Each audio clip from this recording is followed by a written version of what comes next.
biggest questions were inspired by one thing: the belief that tomorrow can be better than today. What's your ambition?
Our future starts now.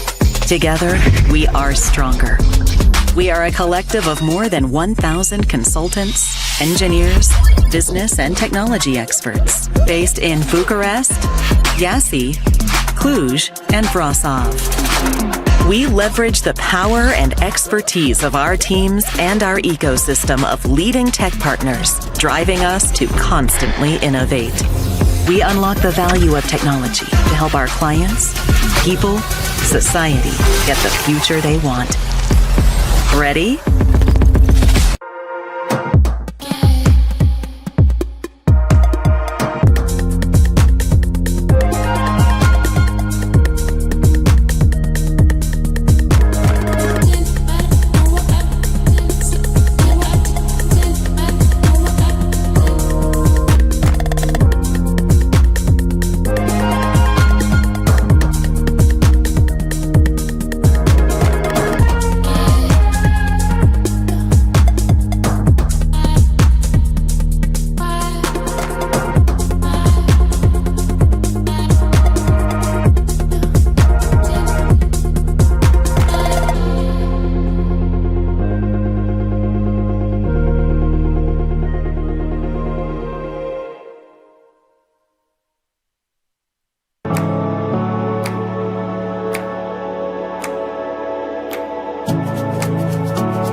Concentrics. We power the brands of the future. Some call us the Global Technology and Services Organization, but we're so much more. Human-centered, tech-powered, intelligence-fueled. Every day, we're busy helping over 2,000 of the world's best brands solve their toughest business challenges, whether it's designing game-changing brand experiences, building and scaling secure AI technologies, or building loyalty to drive revenue. We've got them covered. We design, build, and run fully integrated end-to-end solutions across the entire enterprise at speed and scale. We're the strategic thinkers who design brand-defining experiences, the technologists and engineers who build smarter solutions, and the operational experts who run it all and make it work seamlessly. Experience the power of Concentrics.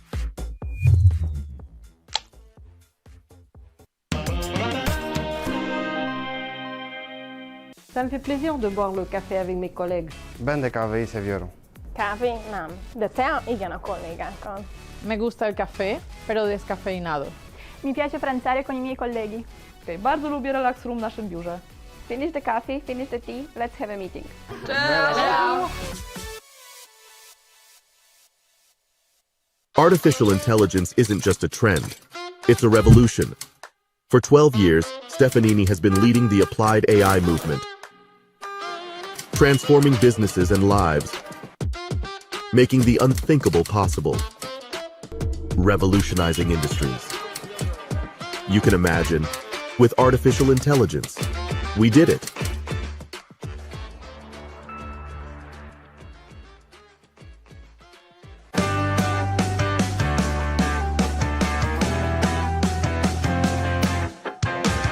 Giving is for me a great opportunity to feel whole and complete, and building feels like I'm the co-creator of my own reality and helps everyone. Giving means putting pieces of ourselves in everything that we're doing and ensuring that somebody else gets a chance at what we're having today. Giving is the opportunity to see in the future, to see the people that we're working with today, forwarding it to the people in need of the future.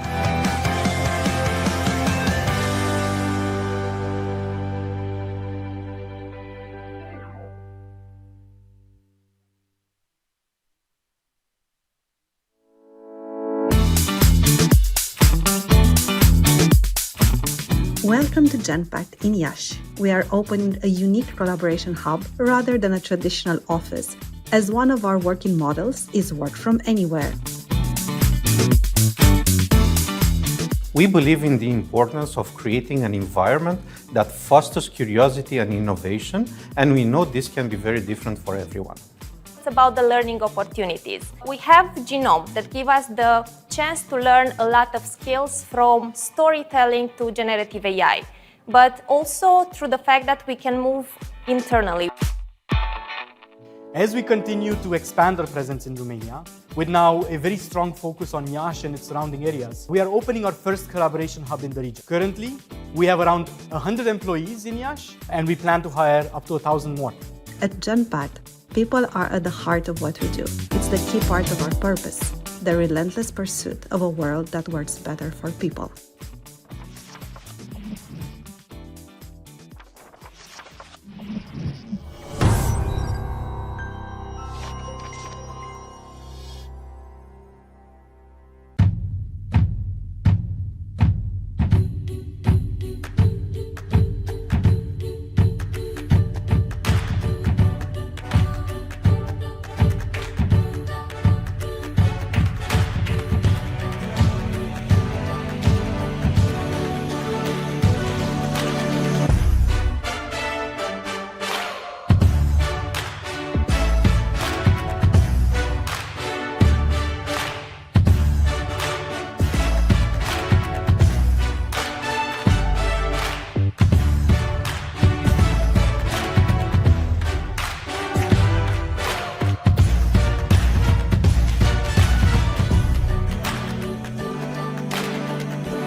culture, the work environment, this amazing office that we have, the social events that happen, but probably the most important thing, the people. The people and their amazing energy. At Booking Holdings Center of Excellence in Romania, I've encountered some of the most brilliant individuals I've ever worked with. It's a very supportive working environment where everyone's opinions are valued and you feel that you are part of a larger team contributing to common goals. The office space is also equipped with the latest technology and designed to accommodate collaborative work between brands. The main reason is the people. They bring a multitude of skills, experience and passion in order to support the Booking Holdings vision, to make it easier for everyone to experience the world. The vibrant office environment and the amazing people that work here. For me, the Booking Holdings Center of Excellence in Bucharest is the best place to work due to its people who help create a vibrant work environment. The amazing office spaces, the culture and the opportunities to experience career progression within diverse teams. There are quite a few reasons why I consider Booking Holdings a great place to work. To begin with, the quality of the people. Our colleagues are always willing to help and I think we have a great culture here. Additionally, there is a wealth of learning opportunities. We actively participate in some major initiatives and it is rewarding to see that our actions have a real impact.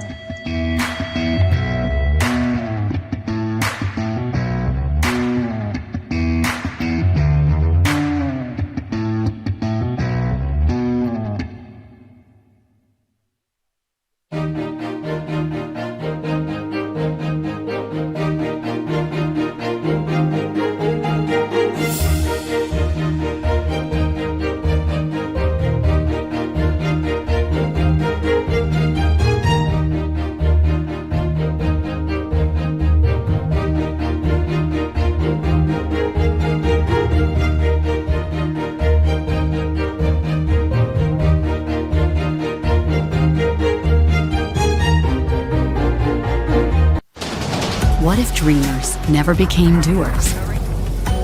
Where would we be if limits were never tested? Who says we shouldn't challenge what's possible? Or leap without looking? What if humanity's biggest questions were inspired by one thing? The belief that tomorrow can be better than today. What's your ambition?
Our future starts now. Together, we are stronger. We are a collective of more than 1,000 consultants, engineers, business and technology experts based in Bucharest, Iași, Cluj, and Brasov.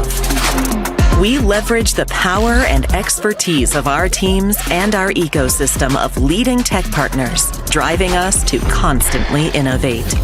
We unlock the value of technology to help our clients, people, society get the future they want. Ready?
Hi, we're Concentrix.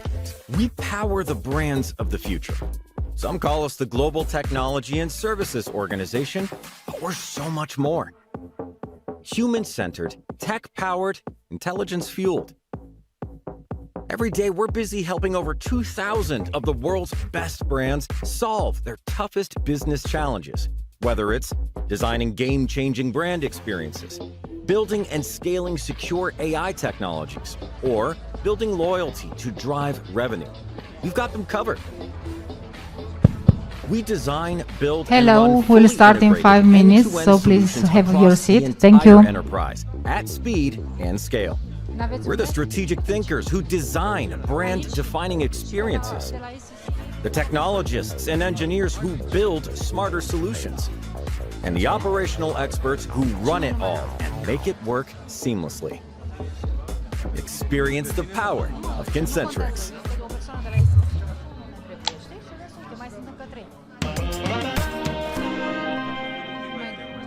Ça me fait plaisir de boire le café avec mes collègues. Bem de kávé seviyorum.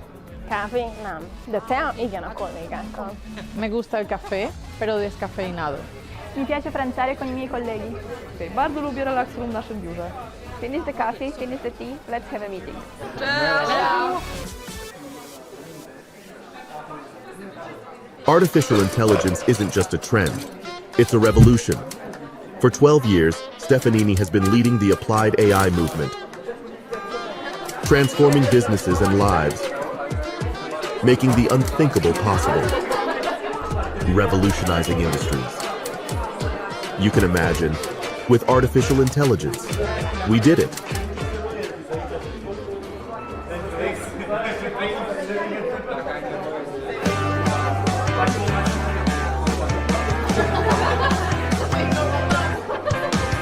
Giving is for me a great opportunity to feel whole and complete, and building feels like I'm the co-creator of my own reality and helps everyone. Giving means putting pieces of ourselves in everything that we're doing and ensuring that somebody else gets a chance at what we're having today. Giving is the opportunity to see in the future, to see the people that we're working with today, forwarding it to the people in need of the future.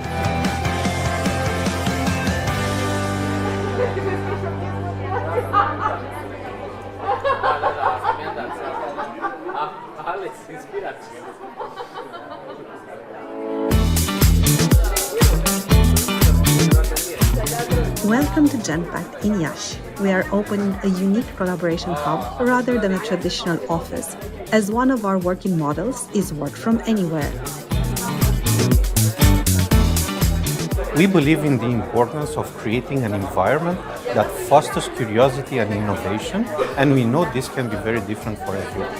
It's about the learning opportunities. We have Genome that give us the chance to learn a lot of skills from storytelling to generative AI, but also through the fact that we can move internally. As we continue to expand our presence in Romania, with now a very strong focus on Iași and its surrounding areas, we are opening our first collaboration hub in the region. Currently, we have around 100 employees in Iași, and we plan to hire up to 1,000 more. At Genpact, people are at the heart of what we do. It's the key part of our purpose, the relentless pursuit of a world that works better for people.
Hello everyone, and welcome to the 10th anniversary edition of Romanian Business Services Forum and Awards. I'm Mirela Gavra, publisher of the Diplomat-Bucharest and Outsourcing Today, the organizers of today's event. We enjoy a special year in 2024, marking important milestones for our media platforms and events.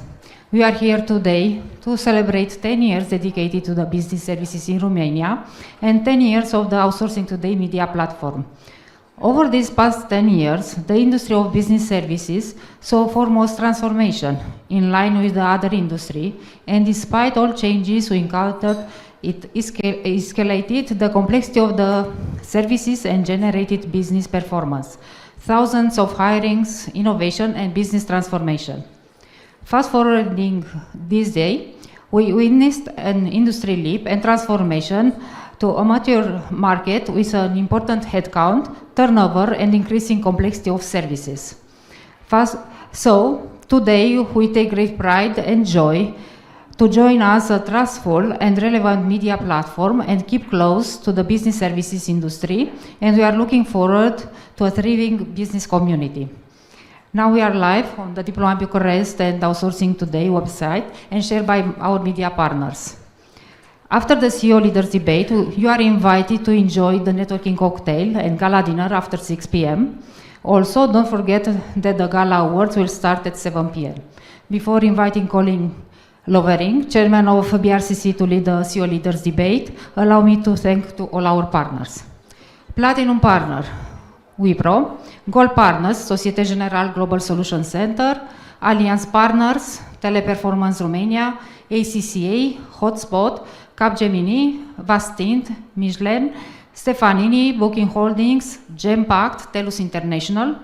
Partners, SEC Romania, Lovering and Partners Business Consultants, Valoris Center, Concentrix. Supporting Partners, Concordia, BRCC, CCI Fair, Anis, and Cluj IT. Media Partners, Sustainability Today, Automotive Today, Financial Intelligence, România Durabilă, Economistul, Club Economic, and Bursa. At the beginning, I invite Mr. Tudor Pop, founding partner Hotspot Work Hub, to have a keynote address. Thank you.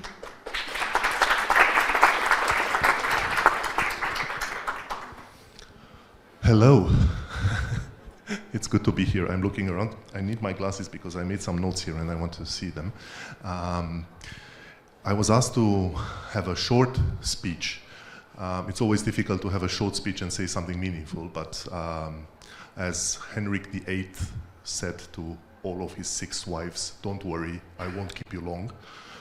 So he was a Tudor, actually, this Henrik, and I'm a Tudor. Tudor Pop is my name. I'm the founding partner of Hotspot. And I will speak today about humanizing business. For about a decade, I've been studying the offices, the evolution of offices, the relationship between productivity, quality, between the design, the well-being, the health of people. But today I want to speak about 2 very important things that are on the agendas today. One is the retention of key personnel, of talent, and so which retention, if you speak about retention, it is on an agenda. A recent BCG, Boston Consulting Group study said that 75% of C-level management is concerned and has it on the top agenda, this retention and attraction of talent. So talent has become so much more important. So retention, but also the well-being of people. What is the connection between retention and well-being? Sorry, I have to turn off my, something is calling. And the other very important thing that is also a topic today is engagement. You know, we have the problem of people not showing up in the office, people working from anywhere. And actually another study of engagement, about engagement shows that in the US, 1/3 of employees are not engaged, meaning that not actively engaged in the business. And that causes losses to companies or has a damage on companies in the size of hundreds of billions of dollars in America. This is the study that I found. So engagement and retention. What do these two things have together? Of course, you want to look at how offices have looked like for many years, what has happened with these offices for many years. And I think the offices have, the biggest problem of the offices in the last many years was the offices themselves. They were not designed for people. So when I speak about offices, I often call the office design or the concepts behind offices the kebab office. You know the kebab, when you go and order a kebab? So imagine you take the office floor, open it up, and ask the client with everything. And then you start putting, the first thing you put a lot of people there, you put a lot of meat. Sometimes you put so much meat that you wonder, will it all fit? How will it, will it spill over? And then you start to add a little bit of a salad, a little bit of a conference room, a bit of a meeting room, a bit of relaxation area, some billiard and some ping pong table and so on. And then you have your office. And this is the kebab office I'm talking about. But this kebab office has really not made people happy, not made people engaged, not made people be attracted. So it ended up, after pandemics, when now people have the choice to come or not to come to the office, they don't come. They don't come because they don't like being there, because it's too crowded, because it's not designed for people, because it doesn't make them feel well, it doesn't make them happy. So there is a direct link between well-being, between happiness of people, their willingness to come, their willingness to get engaged, and the willingness of them to return to the office.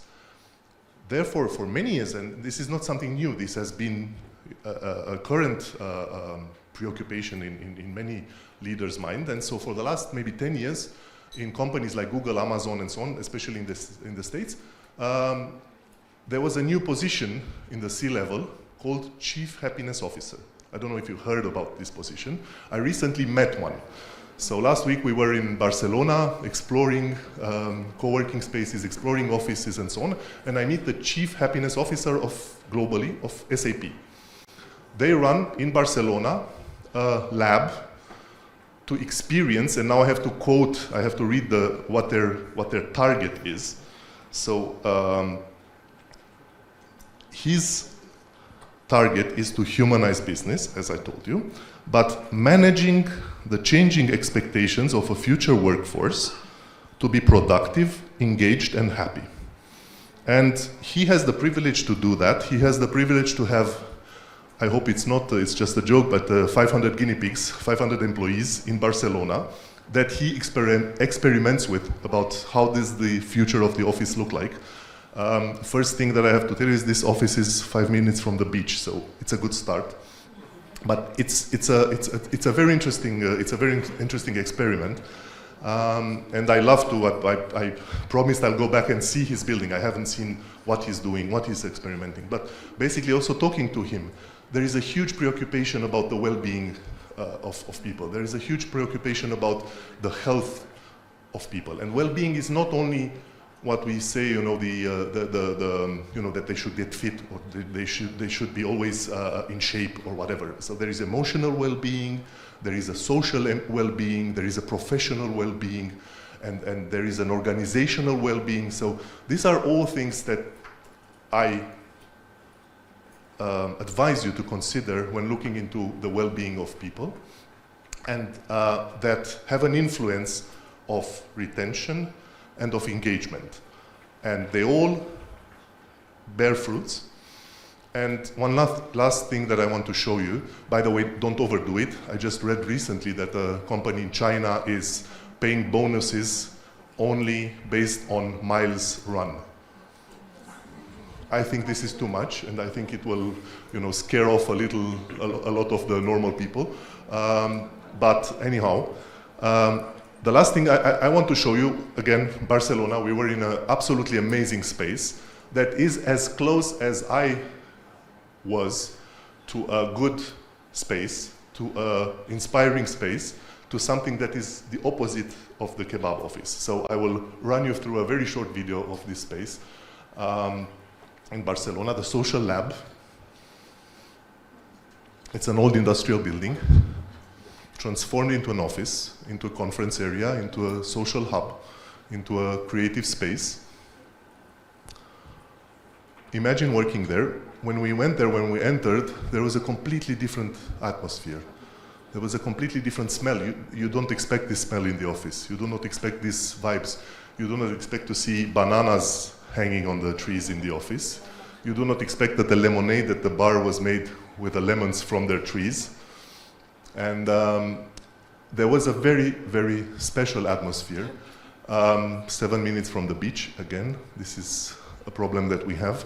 We are a bit far from the beach. But anyway, take inspiration in this space, and I encourage you to look in the wellness and the well-being of people and have them thrive in the office. Thank you.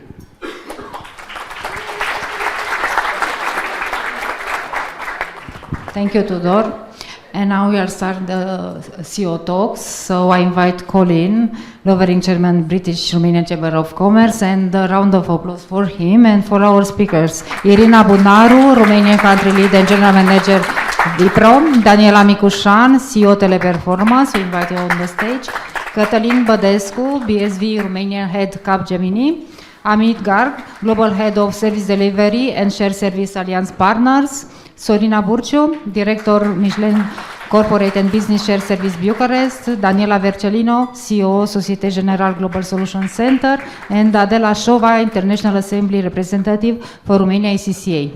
Colin?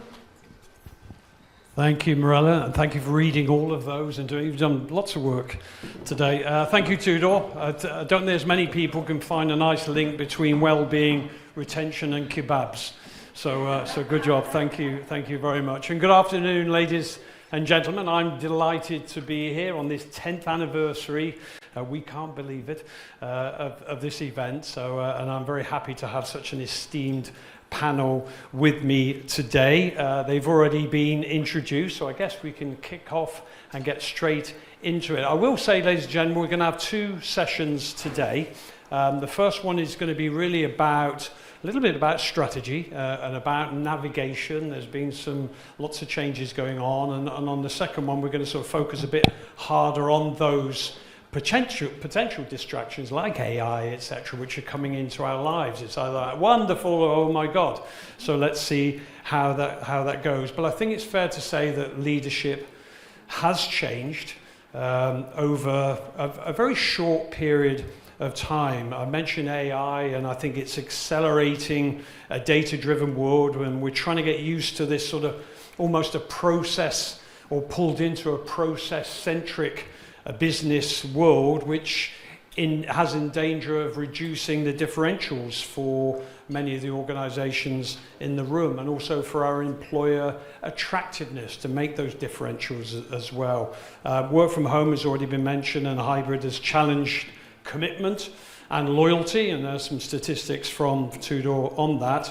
And one area I've been sort of studying is about, with millennials, their expectations of leadership are very different from previous generations, and we're going to touch a little bit on that with this session. And finally, I think it's about the branding. It's a little bit like with the millennials, but generally the branding of leaders, how they're seen, how they're listened to, how they're respected, how they influence the market and the organization is become more and more challenging. So I'm giving you all lots of praise before we even start talking. So thank you for being with me. And audience, so please, if you have a question, just raise your hand. I'll spot you, and we'll take your questions as well. I want to make this as interactive as possible. But to our esteemed panel, the first question is really about the prioritization of leaders. What is it? What are the main areas that leaders prioritize and emphasize in order to reach performance this year? I guess the old saying, I think it was Oscar Wilde, said, if I continue to do what I do, I'll end up with what I've got. There's some situations where we want to do that, and some where we may be rather transformational. So if I could, in fact, we switch places, I'm going to come right at the end. Would you like to?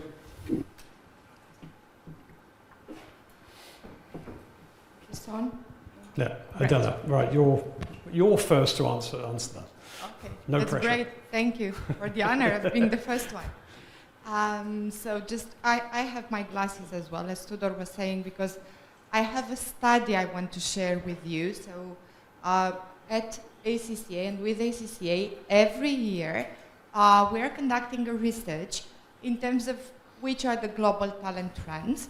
And we extend beyond that, and we end up with basically what's the current situation and how is it seen all over the world. Now, before I go into the outcome of our study for 2024, which I'm very excited to share with you, I have like an announcement relating to the fact that most of you already know us. You know that we are, I would dare to say, the biggest accountancy body in the world globally. At some point we were the fastest growing as well. Now the latest news, which came out this Monday, is that we currently have, and we are currently counting, more than 250,000 members, active members with the ACCA. And now let me tell you what we've come up with in our study, which was conducted on 10,000 of our members globally. We had representation basically from 157 countries in the world. So we believe it's, let's say, pretty representative. So the results, and I will link this to prioritization as well. We believe that this is where we should prioritize with our businesses, relate to AI. And for accountants, we see this to be like, you know, a big opportunity. Unfortunately, more than a third of the respondents don't see it that way. And this is one of, you know, the challenges of our today's business environments. And I think this is what's going to be discussed more in the second panel. And they relate now the AI and this threat, let's say, to mental health as well, and the fact that mental health remains a major challenge. And 57% of our respondents said that their mental health suffers because of work pressures, out of which one of them is seen to be the AI. So this is not really comforting, maybe, for most of us. Then we have the hybrid working, and I'm not going to touch on that too much because this has been discussed previously, and it still remains a hot topic, somehow unexpectedly for us as an organization. And then we move into something we were not really expecting to see, which is companies being asked to widen their conversation on diversity and inclusion.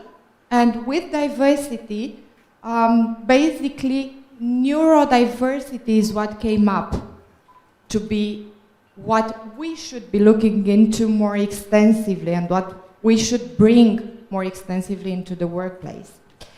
And linked to this, a strength-based approach may be something we could look into, leveraging on the special talents within neurodiversity. And then there was the last topic which came out, and again, this is global study. It relates to the pay in the profession, with about 60% of the respondents saying they will be asking for a pay raise this year, and 50% of them believing they will not get it in their current workplace, and they think I'm switching jobs actually. So now going back to the prioritization, starting from this research, we do believe that this is where we should start looking into more thoroughly, let's say, in order to get the results we want to get. Okay, thank you. Amit, welcome. I think your first time with us. Amit is the global head of service delivery for Allianz, also celebrating 10 years, I understand, in Romania. I think there were some illustrations there of some of these distractions that I call it for Allianz. 10 years on the market, is it business as usual, or are there some things now that you're needing to prioritize? That's a good question. So first of all, thank you for inviting me here. My first time here. Very excited to be here. I had heard this many times. I'm not new to Romania though, and even in my before 10 years, I've been visiting here. Extremely big fan of services in Romania and the talent here. So extremely delighted to be talking to all of you. A lot of things have changed in our industry, and Allianz has always been the leader in the insurance world globally. We know this, and we always beat the street expectations, even on stocks. And so it does happen with a lot of things. Let me tell you this. We were a very traditional insurance company, 130 years old. We're stable around volume, very slow growth. But at various stages, Allianz has really innovated. It's not about the prioritization we have been fixed. One thing which has been with Allianz is being very agile and really, really being innovating and changing quickly to the market. My latest example is, the kind of profits we declared in the Q1 are record profits for us in history, as an example. And just because we adapted to the latest trends in the market, latest customer trends. For us, the number one thing is customer. And that's where we prioritize everything around the customer. So that does not change for us. Okay. So only as my chairman gives me, the targets on the customer satisfaction increase. It starts from 4, then goes to 4.3 and 4.5, 4.6 on a 5-point scale. And I know how difficult it is to get there. So all my things remain prioritized around customer. So we realized, as an example, that first, if it's customer centricity, we need to adapt ourselves. And our prioritization became processes, products. Can we simplify our products? Can we simplify the process from a customer angle, not from an insurance angle? While keeping the risk management same. Insurance is a business of risk. Okay. So that does not change. The second thing was, for us, that prioritization is technology. So if we are left behind, the competition catches up. If you look at disruptive banks, they've been really able to disrupt the banks, but the disruptive insurtechs have not been able to disrupt big companies like Allianz so far. They're coming up, but way behind, because we are really moving ahead. We talk about instant claim. You come and log a claim, and you instantly get a money. Through AI, we have paid claims in fraction of seconds.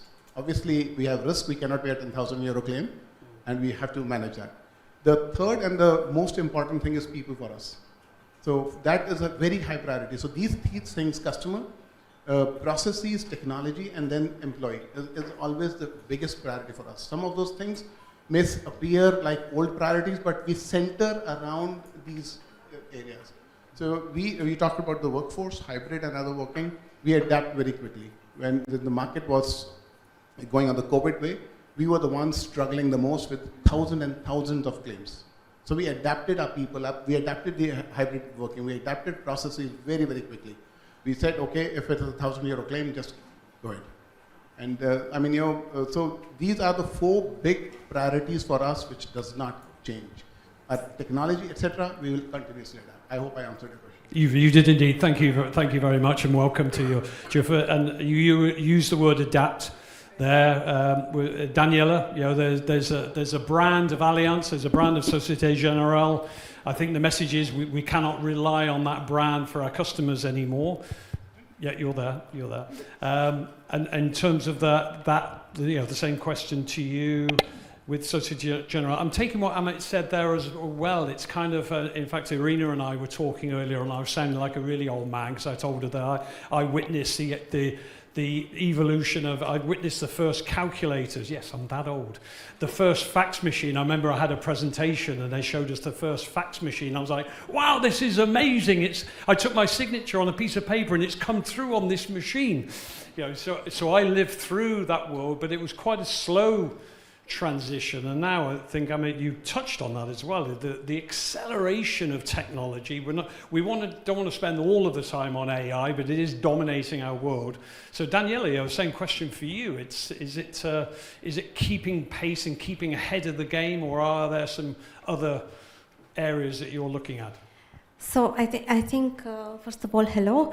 Glad to be here and to see all of you. I think we are in this moment in another revolution in this moment, and I think we are changing an era for sure. If you look at anthropological studies, you had the Roman Empire, the Greek Empire, okay? But now we are in the cross-border of changing an era, and AI will do this for us. In which way? Still to be seen. I think we are in the leadership roles. I think we are in this moment in managing change, in managing uncertainty, and under these two pillars that I will try to detail a little bit, keep, let's say, the pace with the change, and keep, let's say, the people engaged and let's say, motivated to do more, but also stay healthy. So when I say managing uncertainty, I will start with this. There is uncertainty across the world. First of all, we start with geopolitical level. We see that conflicts are not decreasing, are actually increasing, across the world. So it's a global phenomenon. Secondly, there is the uncertainty, what will AI impact us and in which way? We hear about, let's say, of course, potentially that some jobs will disappear, especially, let's say, the more, let's say, bottom jobs. How they will disappear? Okay, they will disappear, but what will we do with the people? So we are talking back about reskilling, because I think with this AI, somebody will need to work, right? So not that they will work by themselves, I hope. Thirdly, we are talking about, let's say, managing all these changes that leaders have to do. And the changes are not only in technology or what we see, let's say, globally at geopolitical level that is happening, but also managing the fact that in this moment, to some extent, we are changing also generations in the workforce. Yeah, we see baby boomers starting to exit, and we see Gen Z actually increasing. And if you look historically, always the new generation is bringing and putting the, let's say, their values in the workplace. This always happened, and I don't think it will, let's say, be in a different way in this moment. We are managing diversity, but whenever we talk about diversity, we talk very much about diversity from very standard topics, gender, generations. What about diversity of ideas? We need to start managing this, because Gen Z is expecting this, actually, that you will do it in a different way. And yes, of course, you need to manage the well-being of the people in all these contexts that you are living, to ensure the necessary flexibility. And on top of this, we need to ensure the strategy for the future, which strategy it's on much more on shorter term right now than we were looking 20 years, 30 years strategy. However, because I want to connect with what you said that you experienced when the computers were born, and actually, whenever I'm looking at such disruptive environment that we need to live and adapt, actually sitting in this company at Société Générale Global Solution Center that is part of Société Générale, I'm also looking that just this month, Société Générale Group actually has 160 years of existence in the world. 160. So this company has seen 2 world wars, a Cold War, a lot of revolutions, and we are still here, worldwide. So it gives me hope that mankind somehow always tries to find its place in the world despite all these changes, and manage to actually excel at what they do. Okay, thank you. Irina, I'm gonna put you on the spot a little bit, because just taking what we've said there, and by the way, baby boomers are here, we're strong. We're strong. Don't give up on the baby boomers. Don't give up on but it's a serious point, I think, Irina, as well, that generational mix, because Romania is effectively, sorry to say this, is becoming a nation of older people, as like many countries, like the UK, for instance, because people are having less kids and people are living older. So you do the math, and over a couple of generations, we're going to have that. So I guess that diversity of age is going to be a factor that has to be put into it. But from your perspective, Irina, with vPro, how do you see in terms of the navigation going forward, or have you got the plan in place and you're being rigid with it and pushing those barriers out of the way and say, no, let's go forward this way? How are you coping with this? It's not a therapy session, by the way, it's just a question. Hello everyone, and thanks Mirela for having me here. I think I've been talking in the past couple of years about the context we are living in, the historical times. And I've been talking about 5 generations, and it's the first time that actually 5 generations are living in the workplace. Also, I am a sociologist, and this is my background, so I can't help myself now noticing the evolution of the societies and how we adapt as human beings, and how the businesses then adapt to the challenges. And there has always been challenging to cope with employee expectations. But now more than ever, because we actually educated the talent, and now we see a talent that is less engaged than in the past. And there are studies according which in Europe specifically only 13% of the employees are really actively engaged. There are studies saying that over 50% of the employees in Europe, again, because the scores globally are looking better, are looking for a new job in the next coming months. Also, this kebab of well-beings or types of well-being, it is there, and each component of it helps bit by bit, but none of them helps to reach those 90-something% of engagement in a company. So it becomes obviously challenging, especially with AI coming, because this is changing completely the world we are living in. But I'm an optimist, and I am looking, and my vision is that you always have to look into upskilling and reskilling the people and helping them navigate the challenges and the new world. Hence, at wipro we are focusing on educating everyone on AI, so that we help them embrace the change rather than be afraid of it. I have seen along the way a lot of jobs disappearing, but I have seen as many jobs, new jobs being discovered, yeah? I don't think a couple of years ago, like 10 years ago or 5 years ago, we were talking about content moderators. We were putting the blame on Facebook and all that, yeah, but then now it's an entire industry, and we are even developing research, and we are fighting for that market share, yeah. But then AI is going to open new doors. It's a matter of us being responsible, and here I'm glad that everybody is talking about sustainability and well-being, because it's our responsibility as businesses to help our people navigate the new world, yeah, that is shaping up.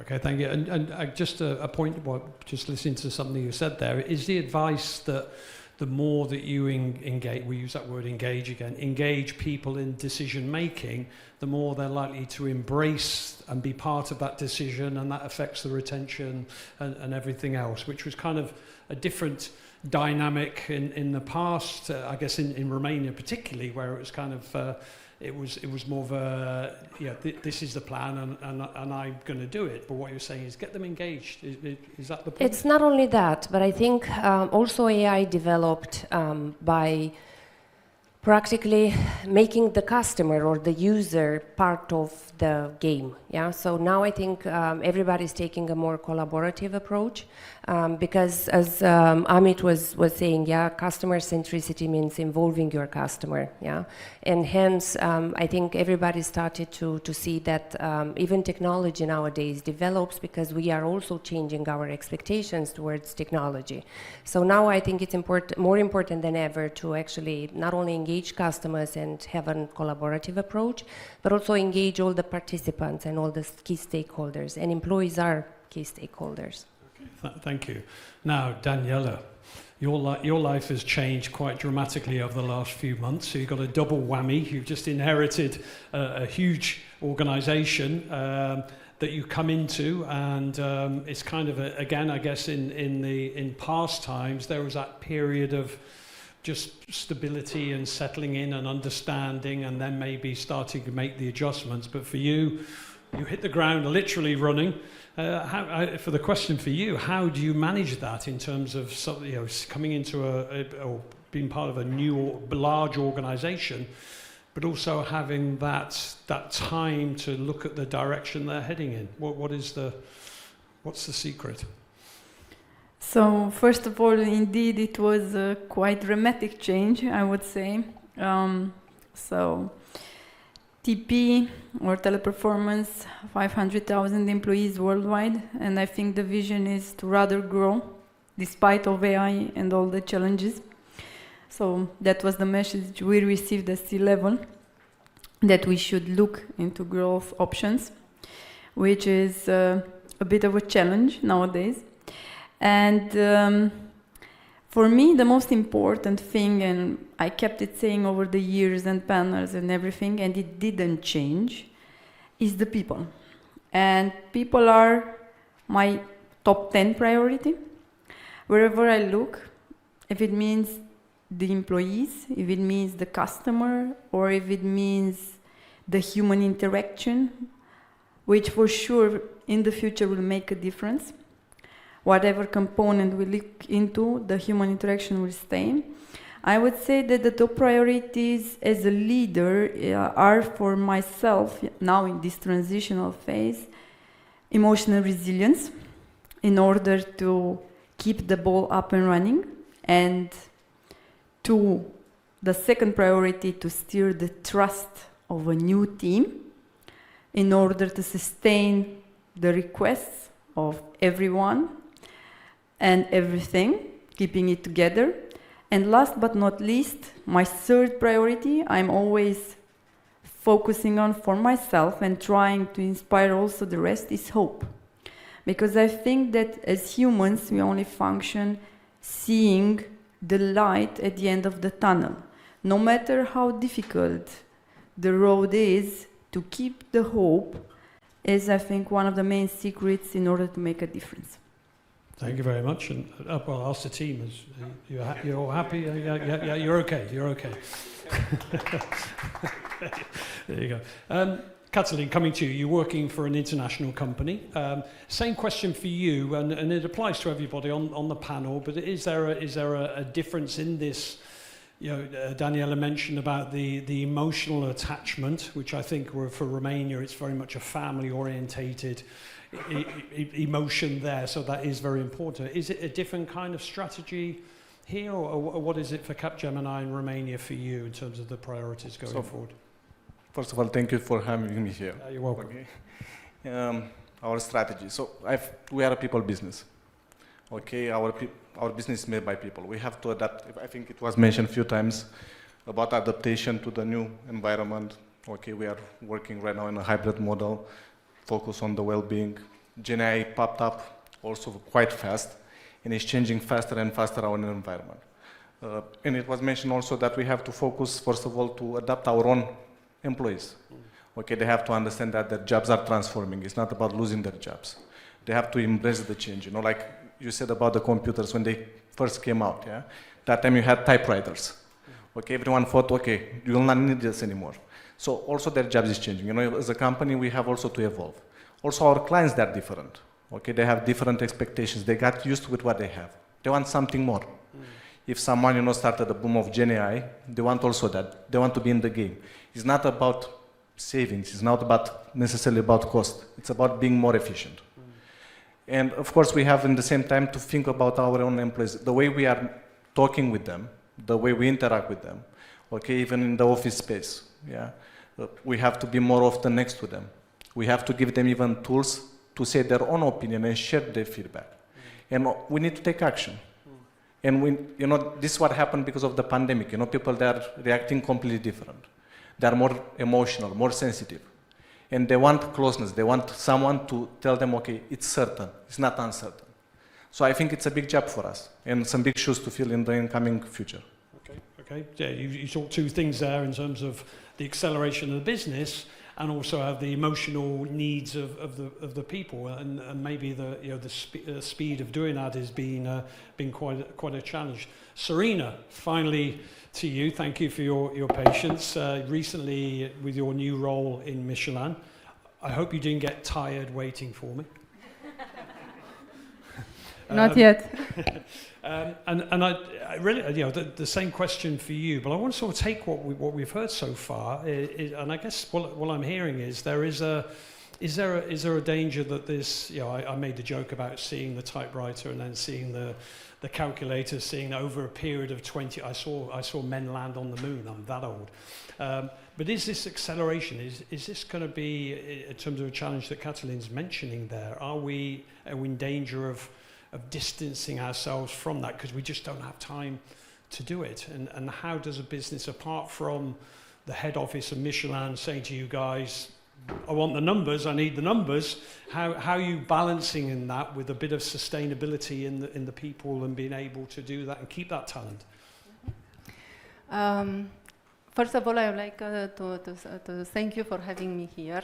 We are also celebrating 10 years, like you, and we are we are actually Michelin Corporate Business Center, which is based here in Bucharest. We are a team of 830 people, and we are servicing European business units, and also we are servicing our corporate functions. As our headquarters, it is based in France. So we have 10 years of experience, and we enlarged our operations and the services in 5 functions. We have finance, we have order to cash, HR, logistics, and personnel. So what we are prioritizing and how we are preparing ourselves for the future. First of all, we prioritize, I would mention 3 of our priorities. It is about people development, it's about service and scope extension, and it's about services and our processes excellence, and we are going to drive this through emerging technologies and through best practices to enable our innovation. So in terms of people development, to answer to your question, people development and talent development, it is one of our key pillars in Michelin, CBS, and we are preparing our people for advancing in their careers and for future jobs. We are preparing them by creating a context, by giving them the opportunity to develop themselves and to become the actor of their own development. And more concretely, how do we do that? In 2024, we are, in CBS, we are all share a common objective, which aims to increase, to enforce long life learning mindset. And by doing this, we are actually creating a culture where we are looking at our people's needs, what they are interested in, and how we actually can respond to their needs. We are creating and launching initiatives that would help them to develop in digitalization, and not only, by launching communities and projects that would allow them to develop outside their jobs. So just to give you an example, we have, few examples. We have our Citizen Developers Bootcamp, which is an initiative that will allow people to develop themselves through innovative learning. Operational people are onboarding in this program, and they can, together with their managers, they select one or two skills that they would like to develop mainly related to digitalization. They are encouraged to, it's a 6-month program, and they are coached, actually. They are also taking a training path, which consists also in practicing their knowledge, not only on formal trainings. And they are delivering up to 1 or 2 automatizations by using different technologies. Mainly, they are using Power Apps, Microsoft Power Apps. So just to give you an example, in 2023, we had 60 citizen developers, which were helped by 30 coaches, and they developed solutions for more than 60 internal projects that we have. So basically, they developed the automatizations. We have besides this, we also have Greenbelt community, where people who are certified, they have the opportunity to stay there in this community for 1.5 years, maybe to 2 years, and to develop solutions that will allow them to develop their skills as well. And not the last example, just to close the loop. Basically, we have an idea flow platform where everybody within our center can log in ideas for improvement. And citizen developers are helping in creating the solutions. Greenbelt communities, they are helping in analyzing these ideas, if they are eligible or not. And if we are dealing with complex ideas, these are then redirected to smart automation team or IT teams. So we are pushing this long life learning mindset that allows people to develop themselves. It is a continuous development process that helps, actually empowers our people to respond to their personal challenges and business challenges, and at the end of the day to drive our process. Of course, there are many other things that I would like to share with you, and maybe just one more remark. It is about our operational excellence framework, where we pushed this framework for years to boost our performance and to reach the maturity where we are today. And now we are launching a self-diagnostic process to see where we are, which are our strengths, and which are our opportunities to further develop and to enhance our journey, to be ready to accommodate this transformation of our jobs through automatization, through AI. We also launched proof of concepts on AI, on knowledge management, that would allow our people to test it, to see how it works. We start small, but yes, it will help us to grow in the future. So our success, actually, it is based on we are as good as our people are at the end of the day. So we are preparing for this. So a big emphasis on people. I want to come on to the second question. I want to mix it up a little bit, and I'm going to pick on you, Irina. You knew that, because we had a little chat before. But just in terms of the role as a leader, how that has changed over the last 2 or 3 years, and what is it in terms of what people? I read a survey where we talked about this, about Generation X, which will Generation X,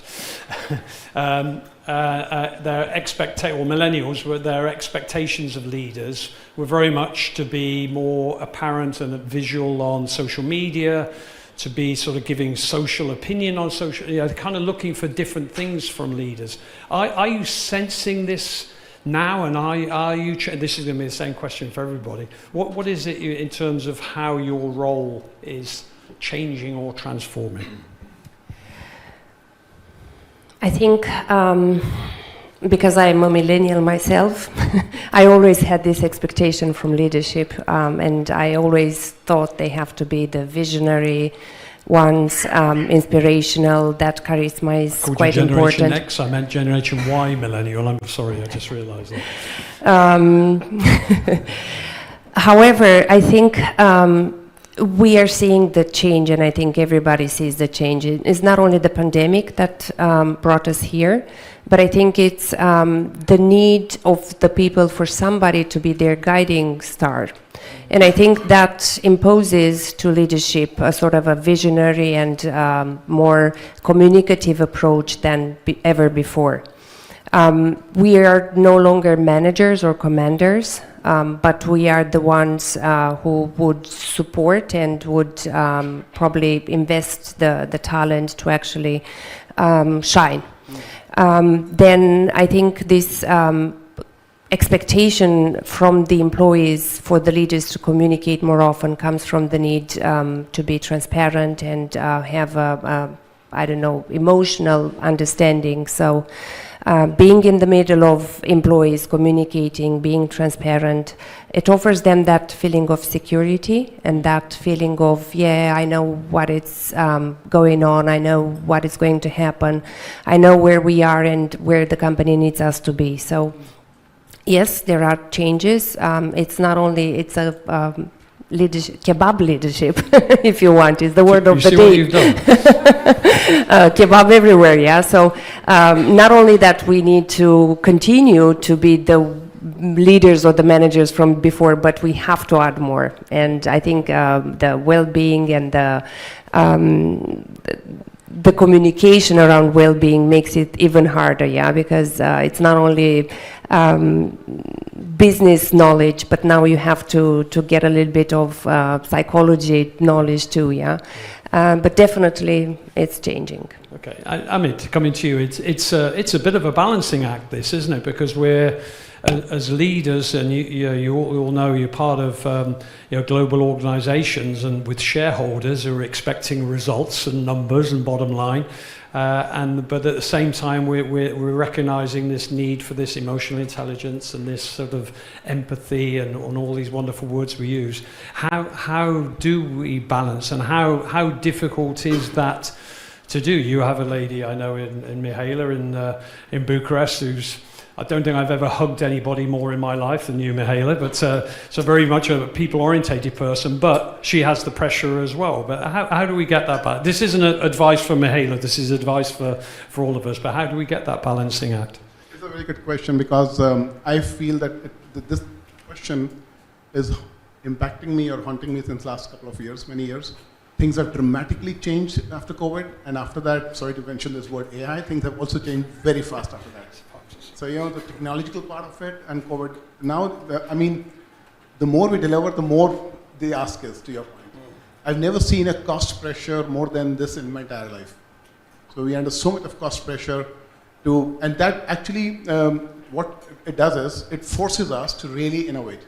So that is one style which we have changed across the board. You mentioned about upskilling people. So instead of scaring them with the AI topic, we are upskilling every individual in our company with all these things. In terms of emotions, so we are very conscious of this. So while we manage the costs, for example, we have moved a lot of our center of excellence to really places where the talent was or talent is, and yet at a low cost.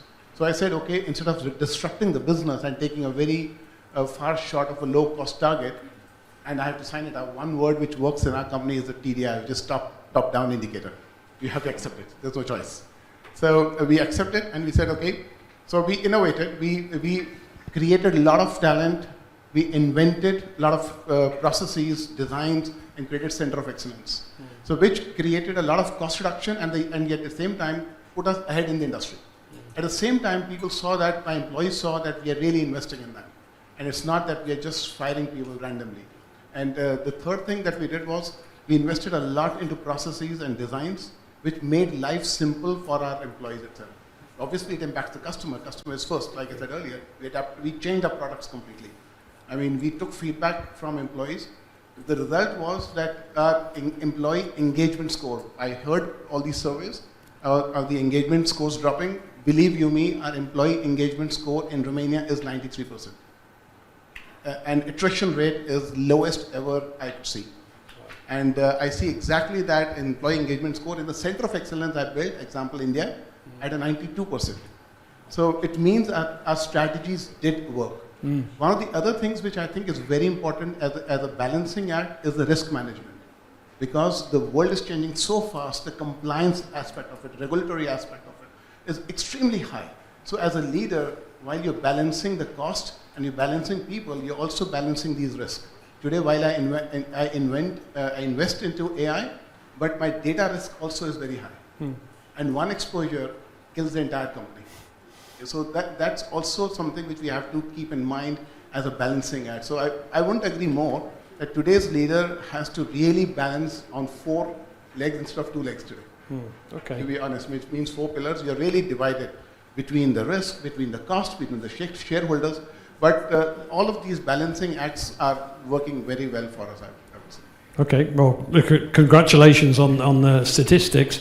Danielle, I'm going to come to you on this one as well. Is because I guess, like in your situation where you've inherited this huge organisation, there's some tough decisions to be made as well. I think people know you as a very empathetic leader, but I guess there comes time when I use the word authority. It's an old word, but that time when we have to be authoritative because people are expecting us to lead. That's the definition of a leader.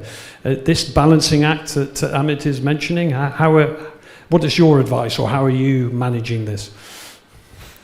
I will say that, in my view, over the 18 years of executive, I've been switching roles quite often, starting with a parental approach, growing into an advisor role, leadership by models, so a lot of changes and self-discovery in this journey.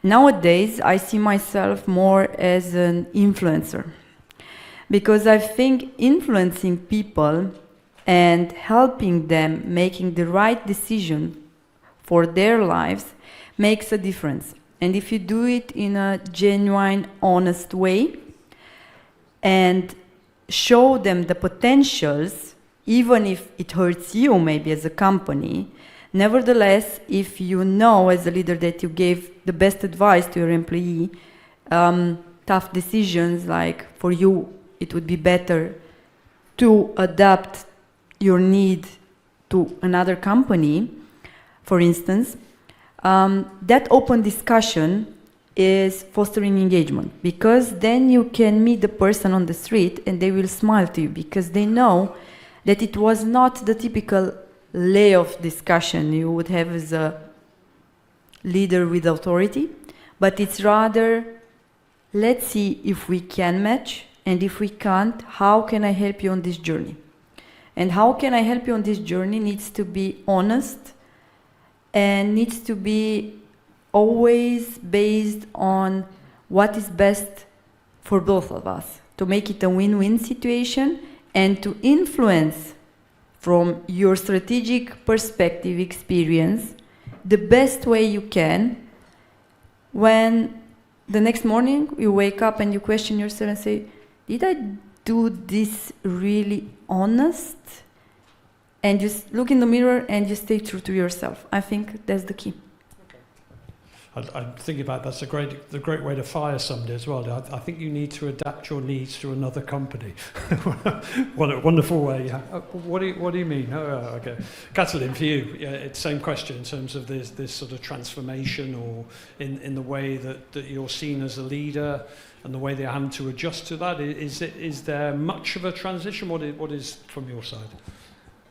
I think first of all we have to be a role model, okay, to our employees. Even when I mentioned earlier, I sit in the open space. Okay, when I go to office, I don't have my own desk. I want to be close to our people. It's important to have open conversations. Okay. Do they want you to be close to them? And I'm not saying that in a horrible way, but it's a great gesture. But does that works? I'll tell you one funny thing, because generally I don't dress like this. When I go to office, I'm quite casual. And one day I had some new joiners. And I was just sitting somewhere randomly, and they just sat next to me. And they started talking about the projects where they were still working. And at a certain point, they asked me also, you are also a new joiner, when are you starting? Yeah? And then the conversation took a different route. Yeah? But then, whenever they see me, always they approach me and they talk with me. Whenever I have a break, like 10 minutes, I just get up and I go to any project and I have a chat with my colleagues. I'm asking them how they are feeling, how they are. Even as I did something, I became, because in Capgemini we have our own university, so I became a facilitator. Okay, because we have like an engagement manager certification and courses, and I want to help others. We have a lot of experience, I think, as leaders, and we need to start sharing more what we learn, what we know with our own employees. How someone can follow you if you are not an open individual, if you are not trying to teach them things. And I think it was important also what Daniela said, you have to be very transparent, okay? We have to advise our people about the choices they're making. And that's the only way they will follow us, eh? And we have to adapt to that change. In the past, maybe people, they were not that open to discuss, even in Romania. Okay, we had a different system, yeah? Same issues they were, but now it's more open. And people actually, they say what they feel. We just have to listen. Yeah. So a little bit of psychology going on as well. Is it kind of a psychological leadership? I guess like our favourite restaurant, there's like a leader, our expectation of the plates being clean and the food being cooked properly is there. What they're not expecting is that je ne sais quoi that comes from the experience from a leader. So I guess that's kind of touching on. I think that was sort of touched on by everybody there. Sorina, last but not least, what for you? What for you in terms of a leadership role is changed? You're in a new position, so I guess you're finding your feet with this new way of with a new team, etc. I think, yes. Yes and no, because I've been with Michelin. I've been with Michelin for more than 8 years. I've been involved in different stages of our evolution. I started with transitioning activities, with standardization, with stabilization, simplification. So during my journey, I could observe how our leadership style has adapted to be more competitive, to stay relevant. And one of the levers that we used is to bring more transparency to the people, is exactly what Irina and Cătălin mentioned. And how do we do that? We are doing it in with different initiatives.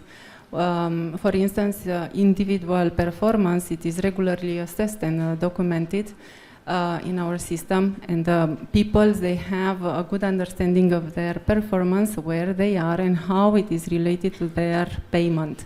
So at Michelin, our employees can see their salary level and can compare it with the market median, which is available in our HR system. And this creates a lot of engagement and motivation, because people, they know that their efforts and their determination to deliver results is being recognized. And this boosts their confidence in our leadership and in decision making. Also, we created a calendar of events that helps us to communicate the same level of information to our people. Twice per year we have town halls with all our employees. We all have quarterly town halls at function level. And in 2023 we launched the concept of Ask Me Anything, where our people can engage in conversation with top management and ask questions about their profession, about their personal life, and create a stronger bond between them. So also we are expecting for this transparency to be in the both ways. Yes, it's not a top-down transparency, it's a both ways transparency. And we are focusing on creating this safe space environment. And in 2024, this year, we launched an initiative which is called Fearless Organization, where managers and their teams, they can discuss openly, they can build in creating this trust and openness. So, and this transparency helps us in creating a culture that drives success, and it can be touched, it can be seen in our results. And I'm going to share some figures, because my colleague also started to share it. For instance, in 2023, we have one-digit attrition rate, 9%. We also have 30% of our jobs, open jobs, are covered by true referrals. Yes, referrals which comes from our own employees, which is a very healthy sign. More than 50% of our people are with us for more than 5 years. And this is really an astonishing result for the industries that we are working in. 88% of engagement rate. So I would say that happy people equals happy partners, where our partnership score is also at 87%. So very, very good results in terms of trust, in terms of communication with our people. Okay.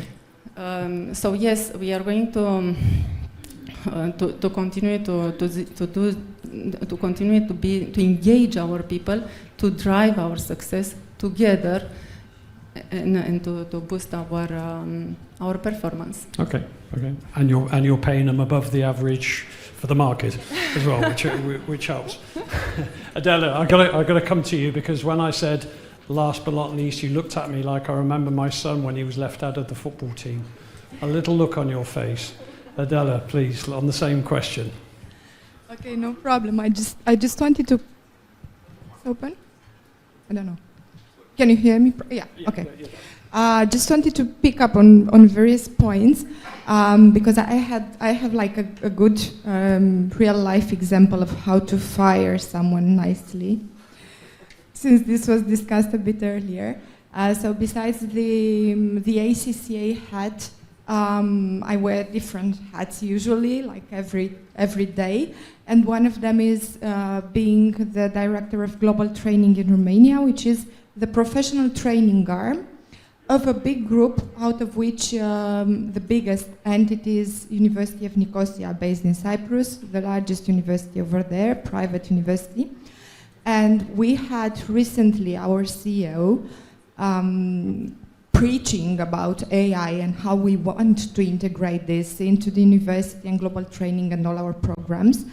And some of my colleagues, I would dare to say about half of them, like 50%, were a bit, scared before the meeting, because we were like, hundreds of people in the meeting. And there was obviously something going on, and the message must have been strong for such a gathering.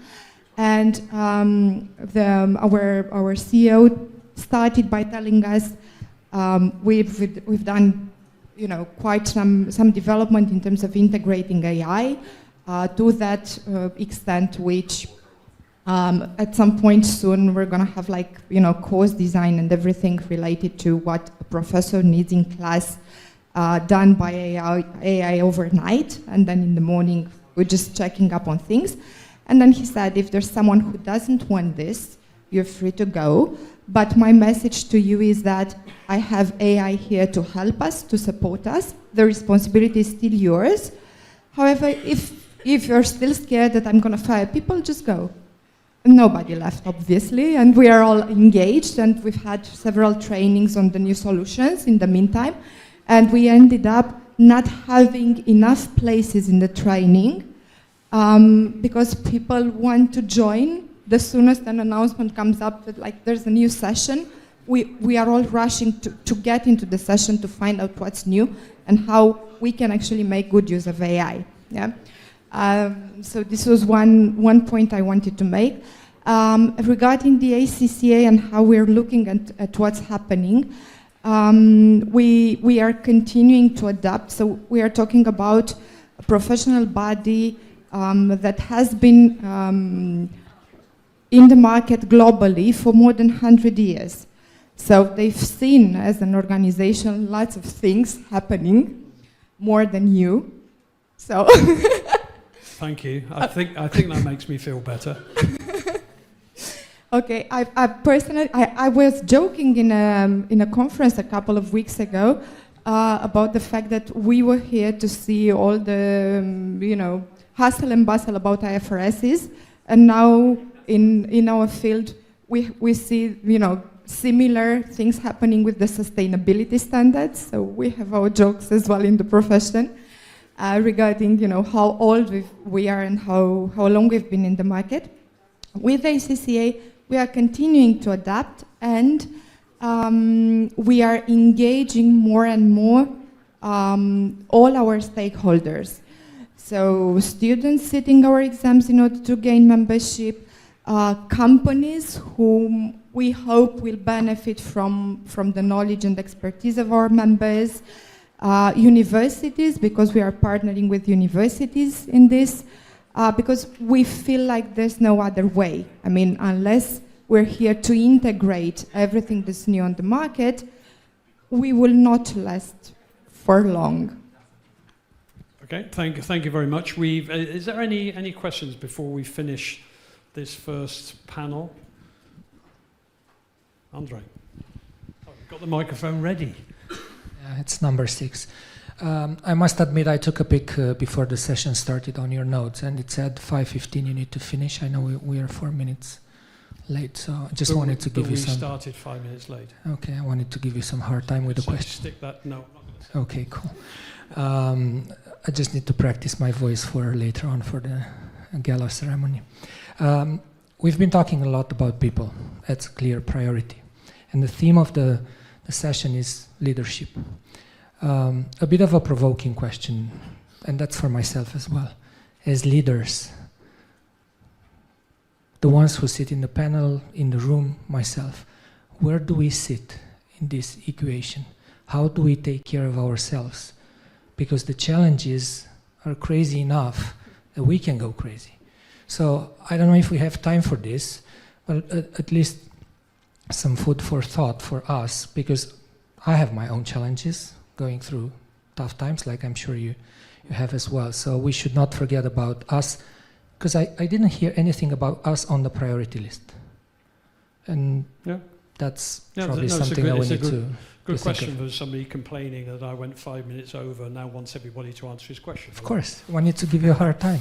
So yeah, but Amit, you're grabbing the microphone now. It's a serious point, isn't it? Because we're talking about this kind of turbulent time, and we think leaders just come in and do their job and they go home and they don't kick the cats. They kind of sit down and relax and have a glass of wine and everything's hunky-dory. What is the reality? It's an excellent question, to be honest. And this question is... personally, my colleagues know, haunting me. Last 365 days, I was 3 times in the hospital. And that actually, it happened with me. And I said, no, guys, if I'm not there, nothing will move what I'm trying to do. It's all useless. And personally, I said, my daughter cannot replace me. My company can replace me. I'll be very honest with you. This question did come to my mind. And I said, guys, I mean, everything works only if I'm there. So I've introspected, and I'm changing my style. I'm getting more into meditation, all those kind of things. Trying to balance myself. That's the reason I use a balance. It's an excellent point. And I've personally seen deviating and crossing that line. What happens? So you've seen that example, which are very recent, somebody working 100 hours a week, investment bank retiring. I think we need to have that balance as well. Otherwise, everything doesn't work. Good advice. Katalin, you want to answer And I that? think about also setting out boundaries. Okay, if I look at myself in the past, I was killing myself with work. Yeah, and I started placing boundaries. I have a time when I start, I have a time when I finish. Sometimes can happen unexpected. Okay, always there will be urgencies, but I'm not trying to make it as a habit. In the morning, I wake up, I go to the gym. Okay, like Amit said, time for myself. Or I meditate, I relax. Okay, I enjoy my own time. In the evening, I try to disconnect completely and just chill. Look at something else which doesn't have nothing to do with my work. Okay. We are also humans at the end, yeah? We need also our own time. We can't think only of saving the world. We are not Supermen, yeah? Okay. So your KPIs, you have to have something that you can measure. Me is my golf game, by the way. So if my golf game starts to deteriorate, I know I'm saying yes to too many people. If my golf game is okay and getting better, I know I have that balance. And I think anybody else want to just touch on that? Our eyes met there in the middle of the room, Irina. Did you want to? I think the kind of advice I think is when somebody asks you what shall I do, boss. not to tell them, to say, what do you think you should do, maybe is a good advice, and get into that sort of delegation and spreading the load a little bit. Irina, did you, sorry. Yeah, so I think we have to walk the talk, yeah, so if we talk about mental well-being and if we talk about our employees in general, yeah, they follow us, and if we are the preachers, yeah, then we have to make sure we first look after ourselves. I feel fortunate because when I joined Wipro, I got a coach from France, and at the beginning I was almost hating her because it was terrible to answer the questions. But then there was a question because I kind of grew in American culture, where I was just working long hours, and I felt at some point that I am passionate about my work instead of having personal passions. And then at some point I got this question: who are you in your personal life? Yeah, and then it just struck me because I realized I'm also a mom, I'm also a wife, I'm a friend sometimes, I'm a daughter, and I have to start finding place in my life for that. So yeah, I talk about discipline when I talk to my colleagues, and in every town hall I remind of discipline, and that doesn't come only in business but also in life, yeah. And we have to take it seriously because burnout, if you can avoid burnout in a company, then you are more efficient than if you try to keep your employees engaged. And also some statistics that I've just heard last week when there was a well-being gala. The engagement you get if you avoid burnout is 124%.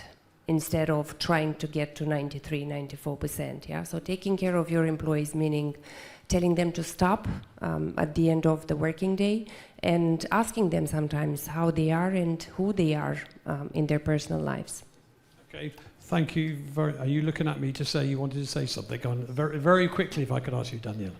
Very quickly, as Colin said with the golf, I will say that stay true to your creation of yourself. And that makes a difference, because then you're strong. Oh, there you go. What a great way to finish the session. Thank you, Andre. Great question. We have got a smaller panel next time, so we'll be okay. We'll be able to squeeze all of the questions in. But for now, if you could give a big round of applause to Amit, Sorina, Adela, Daniela, Irina, Daniela, and Katalin. Thank you very much indeed.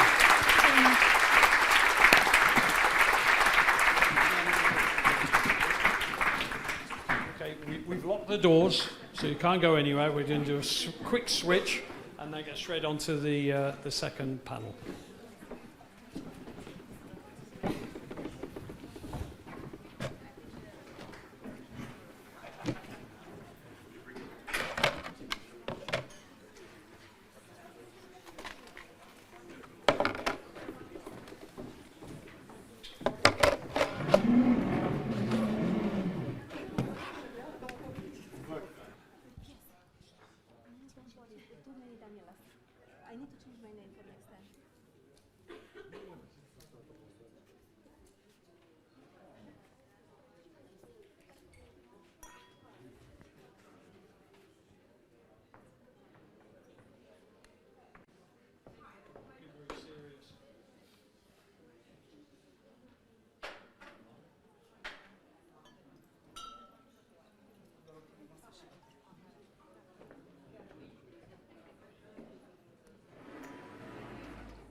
Neatinse, da? Okay, so we can start.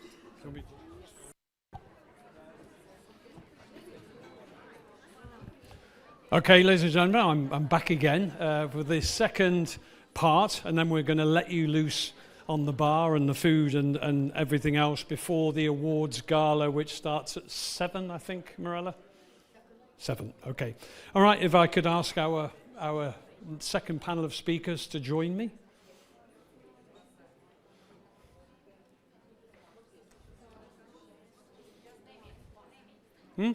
Oh, okay, no, I was going to, as they were coming up, so.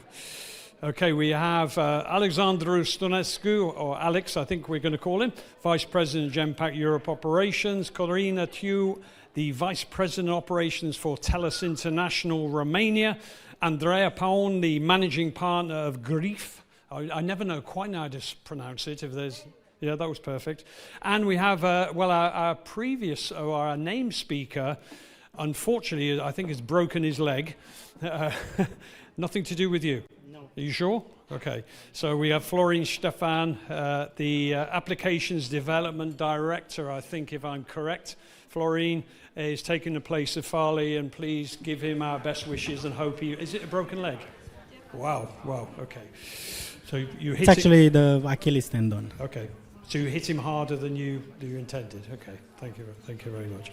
Okay, I think I'm going to take. I did like Andre's question, so we might drift that into this panel as well. But again, please, ladies and gentlemen, if you have a question, just put your hand up. I'll spot you, and we'll ask this intimate panel that we have for the second session, which is really about.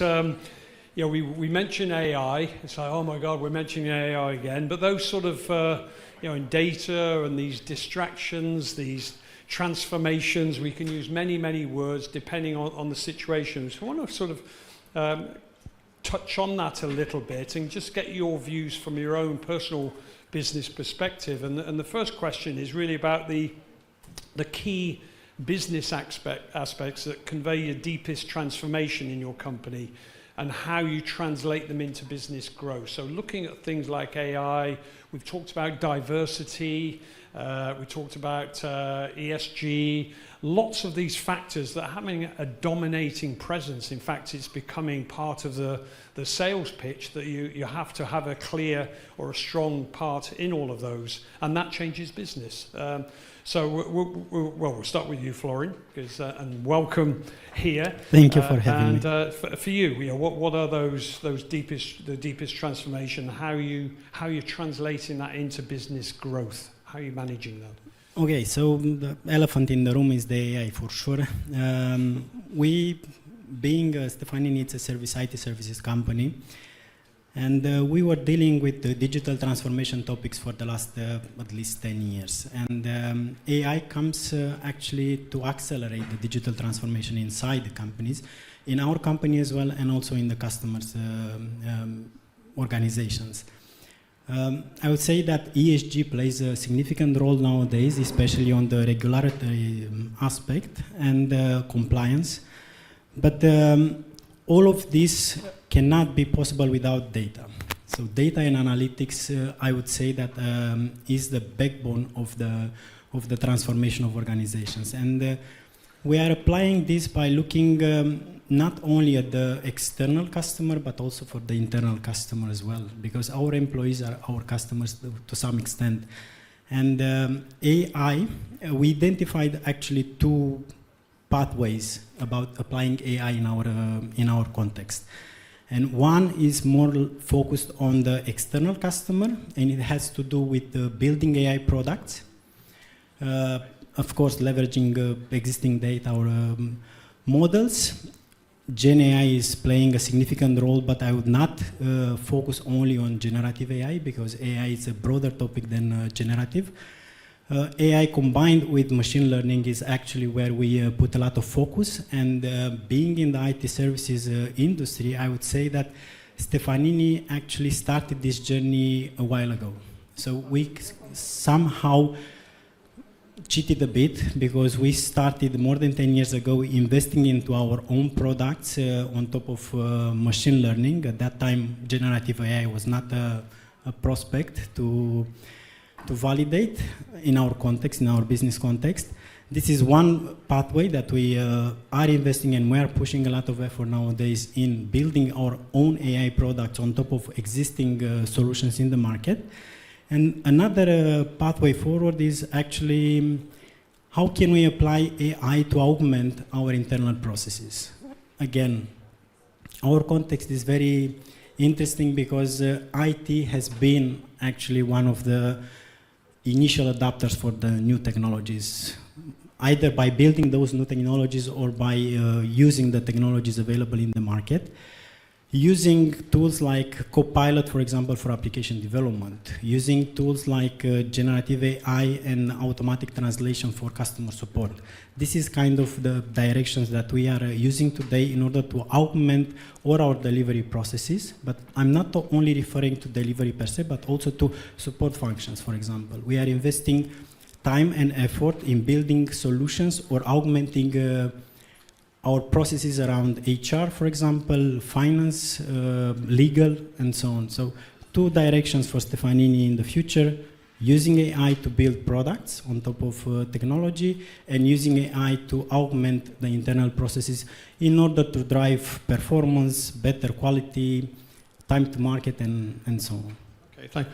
And Andrea, I'm going to come to you in a moment on something specific, because we're going to talk a little bit about hybrid working and working from home and getting some insights from you on that. But I want to come to Karina on this subject, because I remember TELUS was one of its sort of strengths, or still is a strength, was the ability to the internal branding of their customers. That was part of the psychology, people there and feeling the brand. So when you phoned up your telephone supplier and it was a TELUS employee, they were in the brand, and it made an impact. In terms of the where we are today, how is that sort of transformation and that forced, I guess it's a forced transformation after COVID and then the work from home. How are you navigating that and going to navigate that going forward? So hello everyone. I hope it's working, the mic. I can't really tell. Yes, it's now. I can tell. Happy to be here. Happy to see friendly faces, and we are debating very tough environment, I would say, or I like to call it as an era. And if you make a comparison, I think this era, I'm not sure historically it is an era what I'm speaking about, but if you want to, I compare it with having another adolescent in your house. And I know some of you in the room that they have children in that age. And we are very tempted to say, well, they are in their 13, 14, 16, what do they know? Well, I think they know far more than we can realize. So this is a comparison with what we are living right now. It is a disruptive time with a lot of components, from pandemic up to inflation, economical crisis, AI rising, if we can call it like that. If we are looking at AI, and I think it's valid for every change and every disruption that we are facing in the business industry, and not only, there are 2 sort of poll opponents. I'm not sure if it's half, but half of the people saying it's going to be bad for us, and the other half say it's going to be really good. I think if we look at AI and every disruptive change from the perspective that it's not good or bad, but it is, and it's up to us to make it good or bad, I think that's the key change. What I'm trying to say with this example is we need to change the mindset a little bit. It is a crisis. I think the best things came up during crisis, usually, if we look to history at the global scale. So AI is not good or bad. AI is what we make out of it in different industries, in different fields. And I like to say always to my team, which, by the way, they're asking, like, am I losing the job? These are very serious questions, right? And we don't have necessarily 100% answer, which is critical in these days. But I like to tell them, and I like to answer with this before jumping into deep diving this question, is it doesn't matter what life, technology, another geopolitical conflict throws at us, but it rather matters what we do with what we have. So I think that's the mindset that we all need to adapt independently on the generations that we are part of. Now, the key components that we are looking in TELUS International, and I'm sure the colleagues here as well in other companies are doing the same, we are looking at digital transformation and AI. Yes, that's maybe the first and maybe the most robust that we are looking right now. But I think there are other key components like sustainability. And the sustainability is far beyond having a couple of KPIs from the contract being greens. It's far more than that. I would say we are looking at collaboration and fostering that. What I like to say, it's an ecosystem, if you want. Even now, if I look in the room, we are competitors, but we are not, because at the end of the day, we work together, we collaborate, we learn from each other, and this is one of those key moments when we learn from each other. So I think, and there are several other key factors, like being resilient, which is, I know resilience sounds like, has a negative connotation. I don't find it. I find it really necessary in crisis times. Almost consistency as well. Resilience and consistency are the key. Yeah? That sustainability that I was talking about, it's not like checking some boxes that I did that and I did an action plan. And to tell you a funny story, I had a discussion. I was preparing for a conference and I needed to stick into, I can't remember, 45 minutes, which is a lot. And I was repeating in front of a mirror, like, how am I going to speak? What am I going to do? I always go off script afterwards, Colin knows. But, and there was a kid in the room, and he was 12 years old. And he was playing, so I didn't realize he was paying attention to us. I was speaking loud. And when I finished, he said, "Are you managers going to be real and discuss about the real things, because this is not real?" And I had an open conversation, from that level. And when you go to that genuine level, you find out that these generations that we call them, I think the newest one, it's Alpha, if I'm not wrong, the one from 2010 to 2024, which they will be soon. Got to help us. They will help us? I don't know. Let's see. Or they will disrupt more, which is not bad. But anyhow, those are the conversations that we need to have. It was interesting, actually. I heard she's a famous Romanian actress, and I can't remember her name, but she was on a podcast, and she was talking about taking her child to school. And the mentality, the mindset of the child is, if I'm late for my class, in fact, I was talking to Victor, where's Victor? Oh, there he is, about getting just in time for an examination. But the fact, what she was saying was, if the child was late for a class, it was the mother's fault.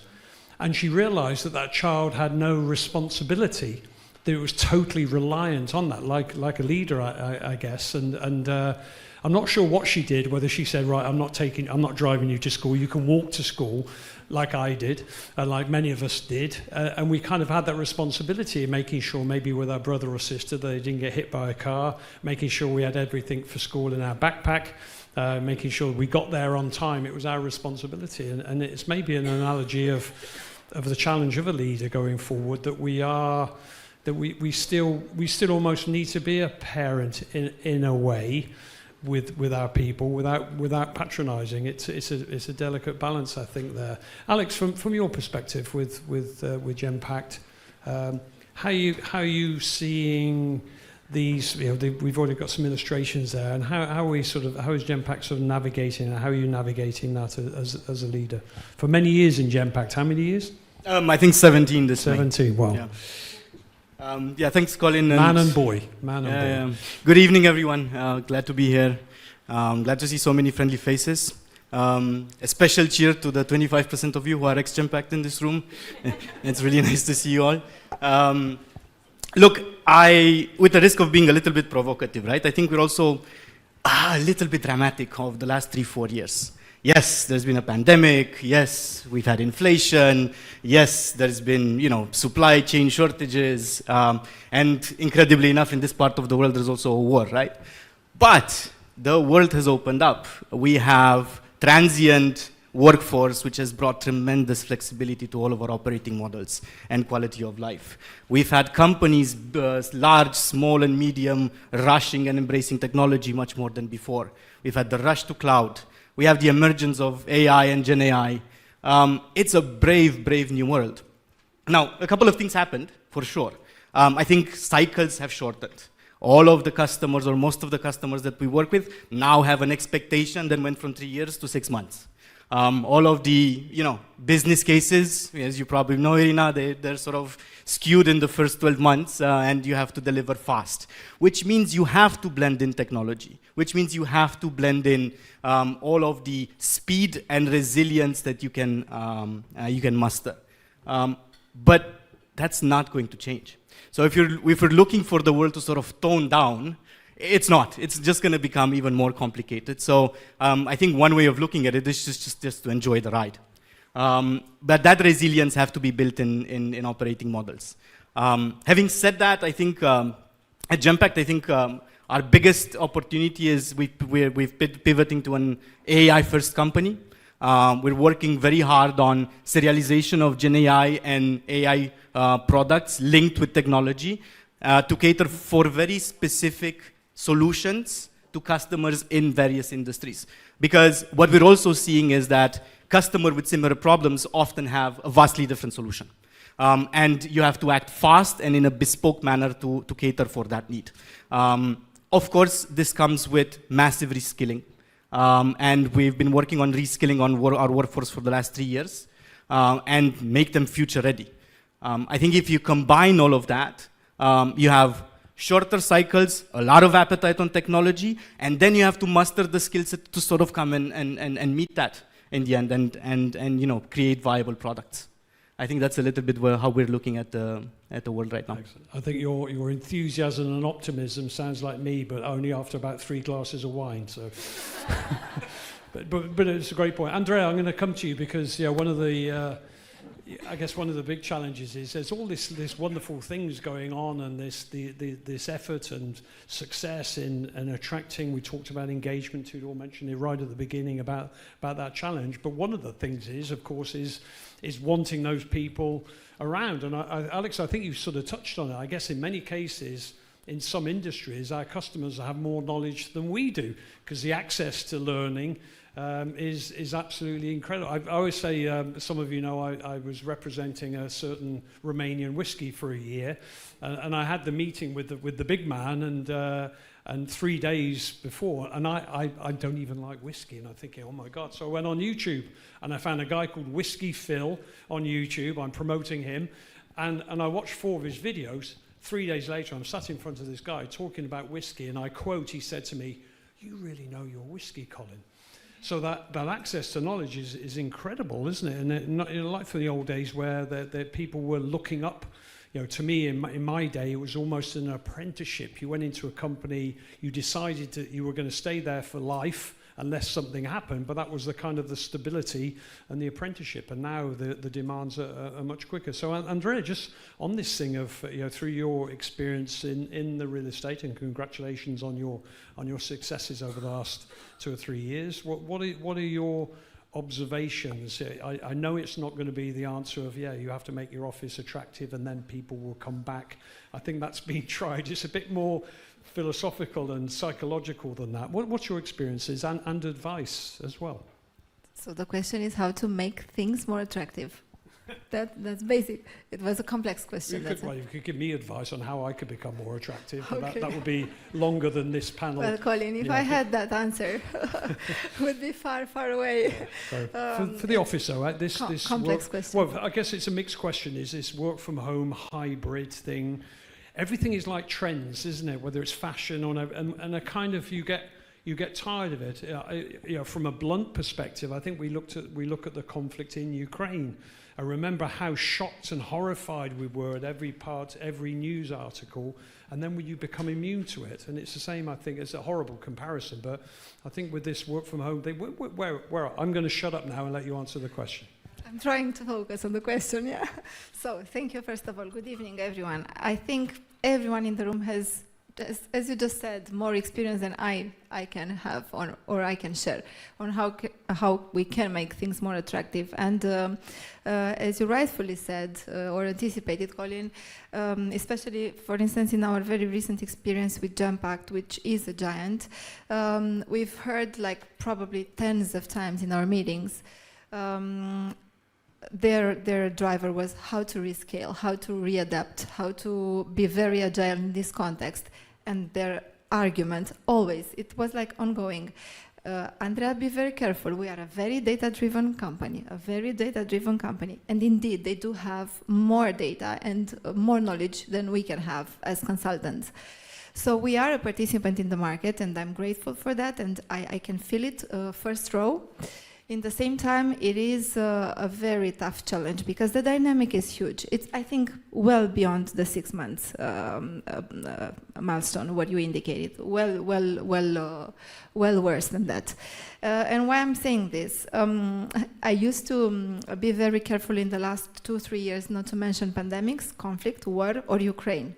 And I never said that in an interview or in a written piece that I issued or in any sort of report that our company has produced. Not because it was already too much, not because I didn't have the knowledge or the position, the authority to speak about it, but simply because I wanted to avoid it. There was nothing new in it. Of course, we had to fight those challenges, and the office dynamics and the environment were critical to that, or at least we felt it as if the office environment felt it very, very dramatically. So it was severely impacted. And indeed, what we did over the last years, just to give you a summary, and maybe we can dive into the details later, we did a lot of rescaling, and the size matters as always, but size really changed. So all the dimensions changed. We're not operating now with 2 dimensions, with square meters, number of people, head count. We don't divide. Everybody knows our brokerage conversation, which is not something to be very proud of, but this is what we used to speak about. Many square meters for many employees, and this is how we qualified our clients or the sizes or the needs of a company. Well, that's long dead. It's not there anymore. What we speak now, it's how we engage people to come to office. What can a building offer to us, or how it can prevent us from building a new environment? How can we integrate the new recruits? How can we do induction when they're online? Nobody has ever met them. They have not seen the leaders.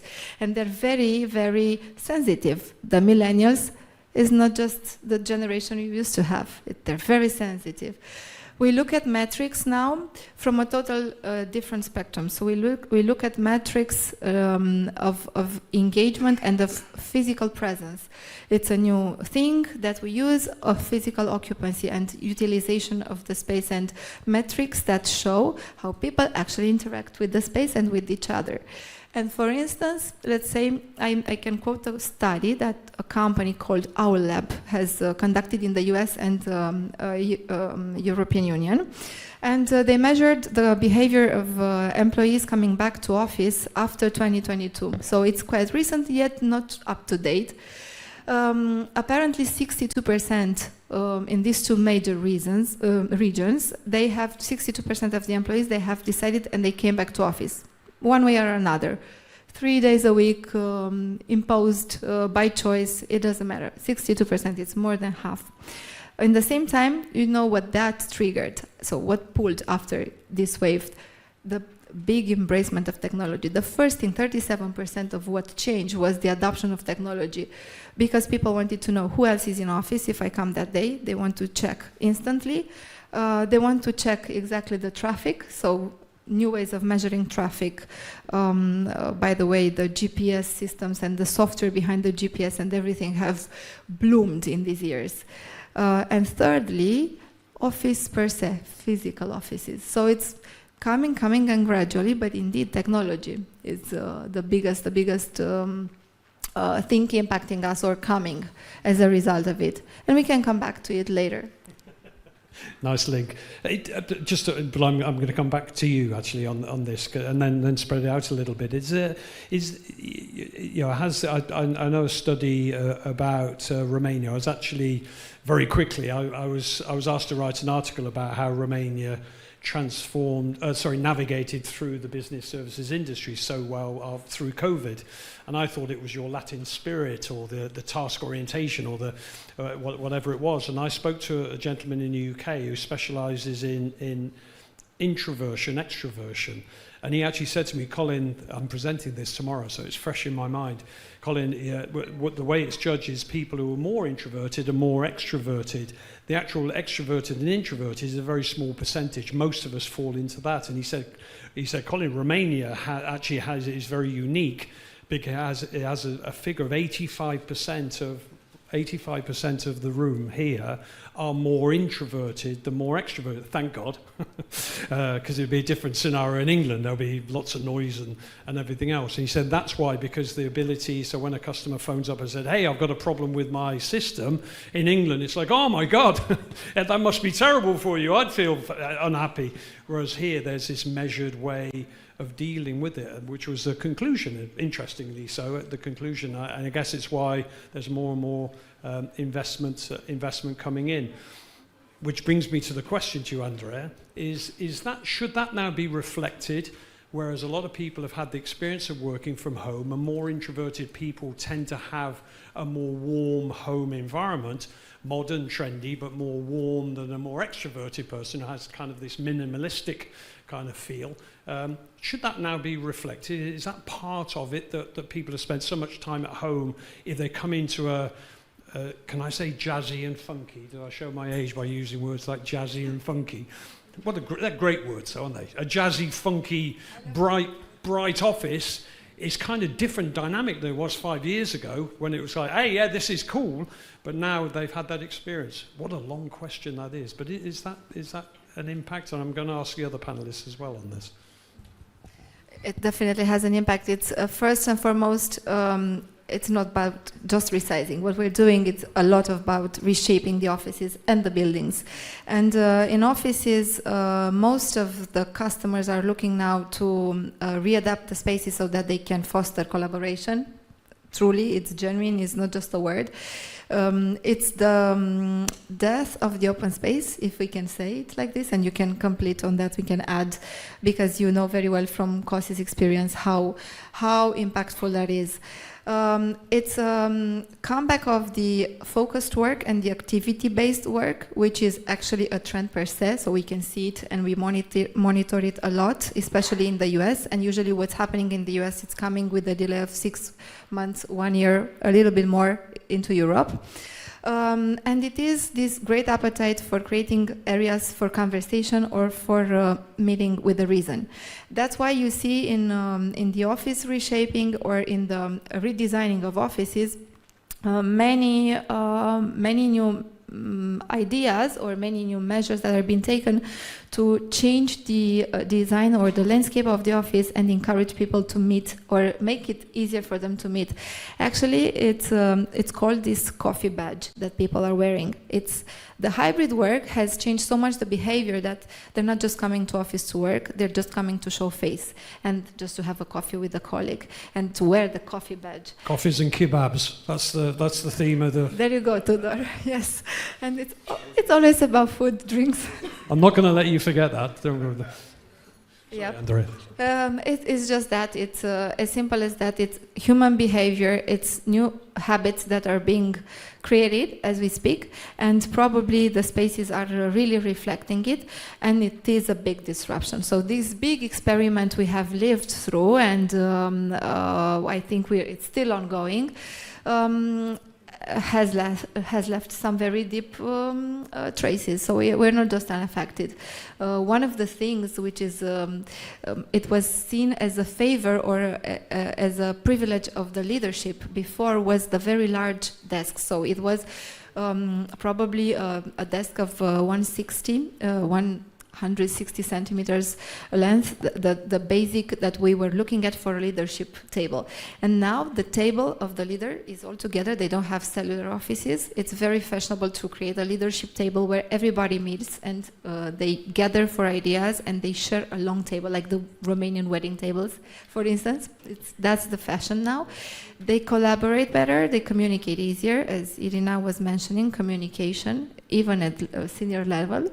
Or, let's say, IT programmers who are really, really difficult in getting back to offices, they ask for 160 tables, they ask for privacy, they ask for some sort of a cubicle, maybe not with walls, but with a privacy system that can help them have a little bit of focused activity if wanted, if necessary. So yes, it changes and it changes widely. And one other thing this gentleman's told me as well, he said his statement was he thinks open space was designed by extroverts for extroverts. Kind of interesting on that. But take Tudor, I'm not going to I'm going to keep talking about you. I'm obsessed with you. But taking the Barcelona model is the question for all of you. Why haven't we invested more, or why haven't developers invested more in play? Cause, I think everywhere I go in Bucharest and I meet friends or meet people, I don't know what the percentage is, but it seems the majority are not from Bucharest. Everybody's from somewhere else. I mean, I don't know how many people in the room are actually born in Bucharest. Okay, there. Thank you. You confirm my theory. So about 90% of people in the room are not from Bucharest. So they're like, whenever I travel around the world, I'm always meeting a Romanian in a bar, great travellers and great everything else. So domestically, why are we not, based on the Barcelona syndrome, the seaside and everything else, and where do people really want to live? Do they really want to move from Maramuresh to Bucharest? Probably not. They come to seek their fortune, like for Dick Whittington, whatever. But why are we not developing more? Andrea, I know you're going to have an answer for this, but I'm just interested in the others. Why aren't we building or encouraging more in the coastal areas where maybe those younger people are going to be more happy to come to the office and dedicate more time and be engaged to the company? You weren't expecting that question, were you? No, I wasn't, but I can answer because actually Alexandru kind of put that on the map, so now I'm going to be optimistic like him. But look, that's the upside of the pandemic. We hired, so in our company we hired a lot in work from anywhere in the country. I'm pretty sure everyone did during these years. We changed and adapted the processes in terms of days. Not because we are extremely smart, which we are, but because we really needed to kind of move fast, recruit, deliver the equipment, and so on and so forth. So that has a different upside right now because we have entire accounts, entire clients that are working from everywhere in the country, in tier 2 cities, even tier 3, even people working from the villages, right? Which, what does it do? It creates beneficial economic sustainability, and the list goes on. Of course, there'll always be clients and partners that would want brick and mortar. There's always the case. What I think it's our role is to kind of build around both. And if I look at Romania, we have a couple of, besides Bucharest, and I'm not from Bucharest, and you know that, Colin. So besides Bucharest, we have a couple of cities which are, I don't know how they're called, tier 1, bigger cities like Iași, Cluj, Timișoara, and so on. The rest of them are not necessarily big university centers or big, economic, let's say, driven locations. But I think we can change that if we can, and I think we can influence how the landscape, I would call it, of labor law looks in Romania, and not just Romania. If I look at Hungary, it's similar, and so on and so forth. So I think this part of Europe kind of has a similarity. What I'm saying is the right combination between having offices that I agree they need to be redesigned, reshaped, not just physically redesigned, but I think from a different mindset for different mentalities that are far fluid than we are. Well, I'm a Gen X, so. But I think on the other hand, we can show the advantage of hiring someone far away from Bucharest, which has the same competencies, can develop the same or even better attitude and behavior and engagement, just because the opportunities for that category of people are not there. And I think it's really, really important that we are conscious, aware, beyond the companies that are working for, but rather the country that we are kind of working for. Yeah, it's a good point.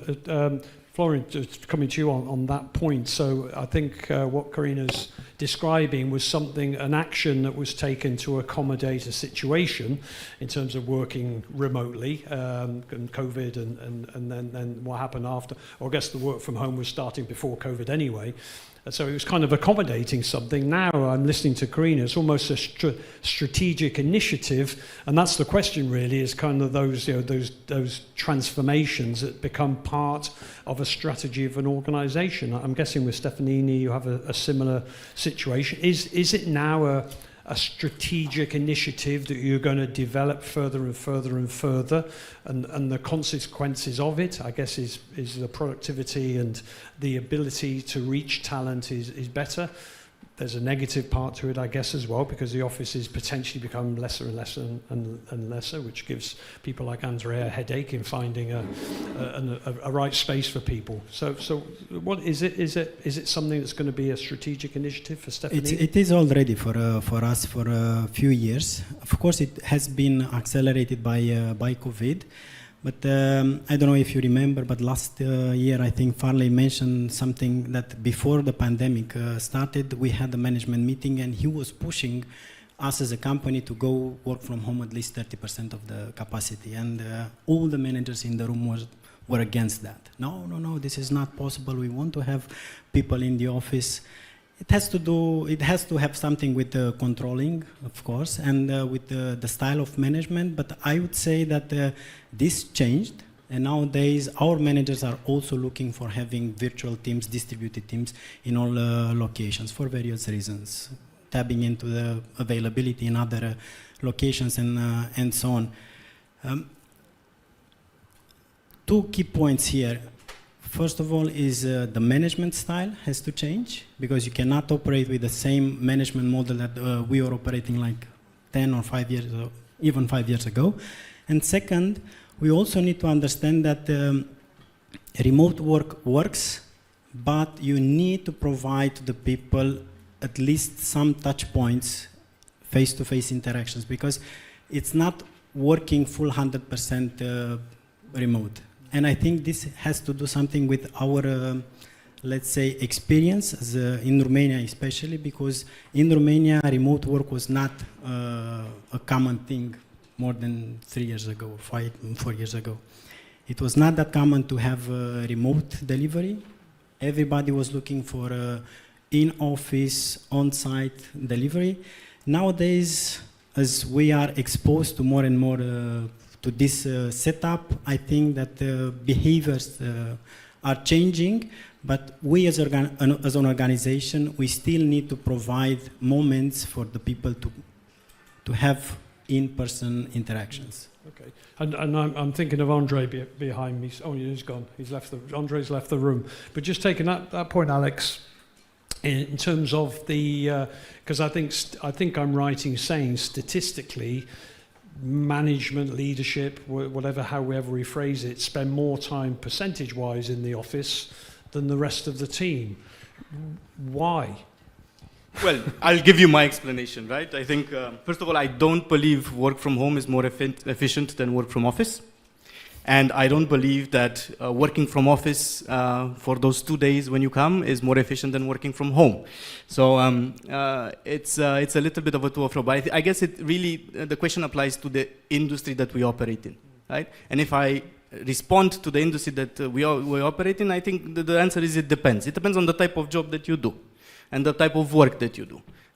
If you're a consultant and you have to meet clients and you're 80% of your time in your plane, you probably don't need to be in office. You're cost of opportunity then. You probably need to go and meet people. If you're very technical, if you work in isolation, or if you do an individual contributor job, you might be effective. I don't think you can go without the model.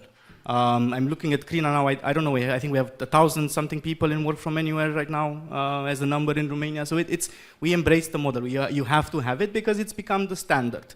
But there are certain types of jobs that can only be done in the office. And for those jobs, you have to have the offices ready, right? There are certain types of jobs where you want to engage with the people, you know, on a weekly basis, on a bi-weekly basis. Having said that, innovation doesn't happen in isolation. One good idea doesn't just get born and somebody sitting on the couch. It's an idea that bounces off multiple minds, that gets challenged, that gets refined, and then it becomes a thing.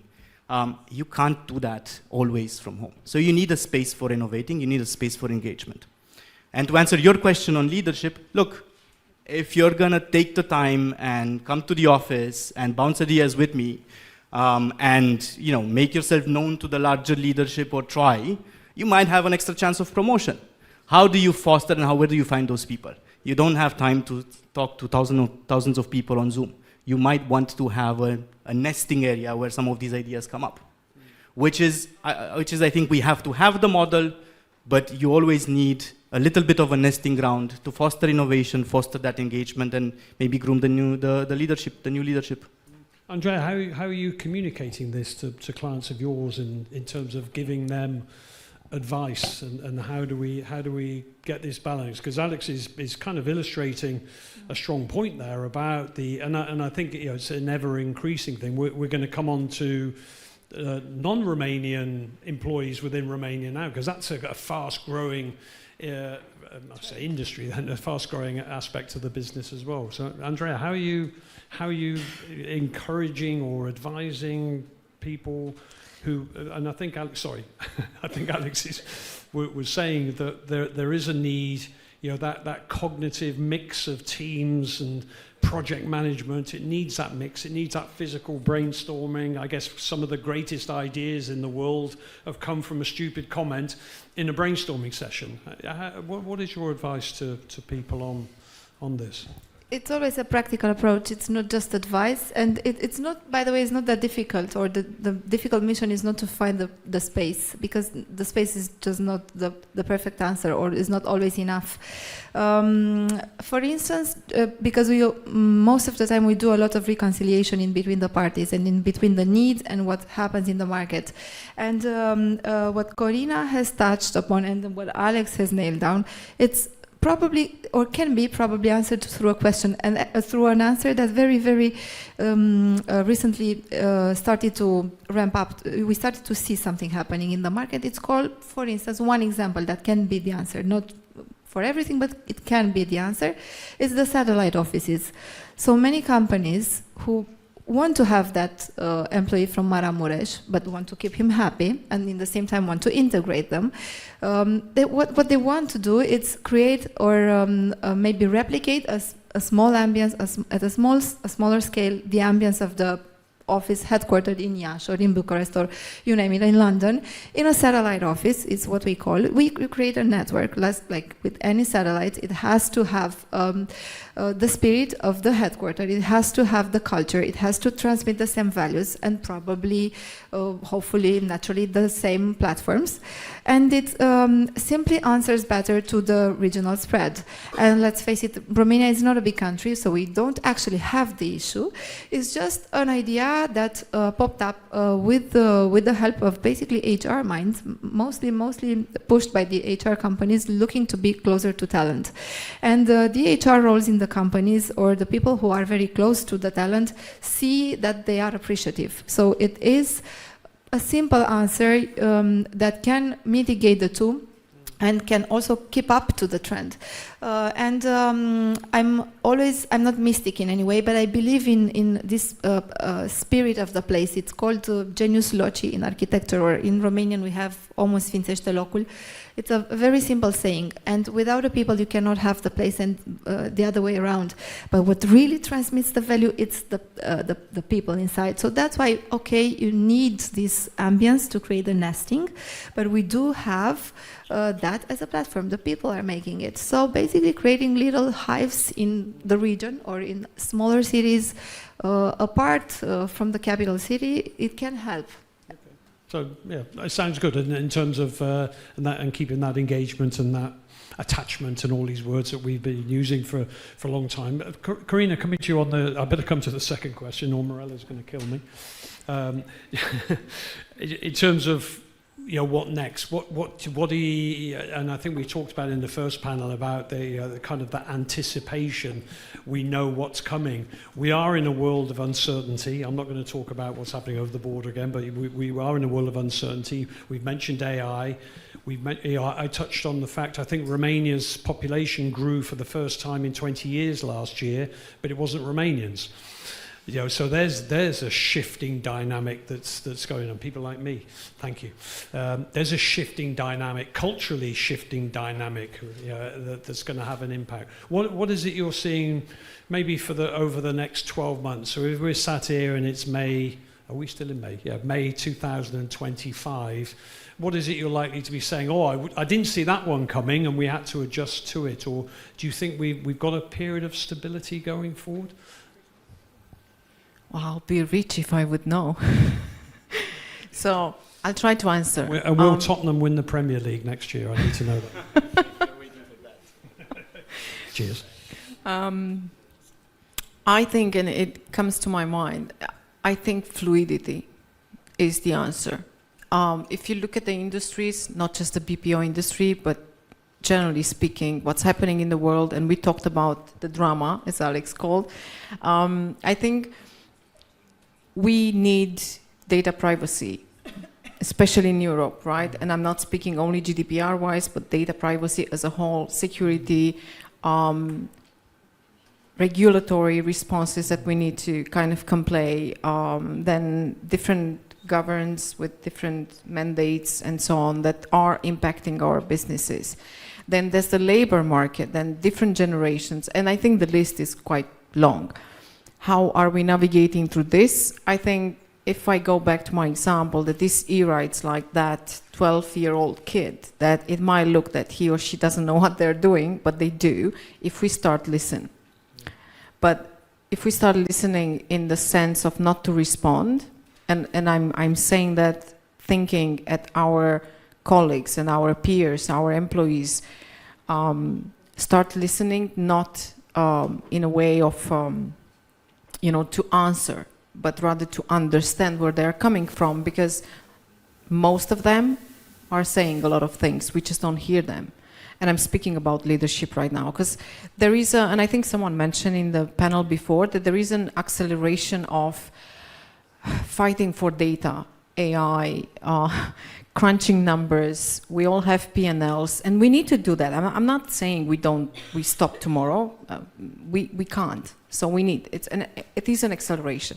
In the other hand, exactly in the same time, if you can picture it, it's a de-acceleration of the human factor. So I've discussed with grown-up people that are in their 40s, they told me, I have anxiety attacks. That's a very serious conversation to have.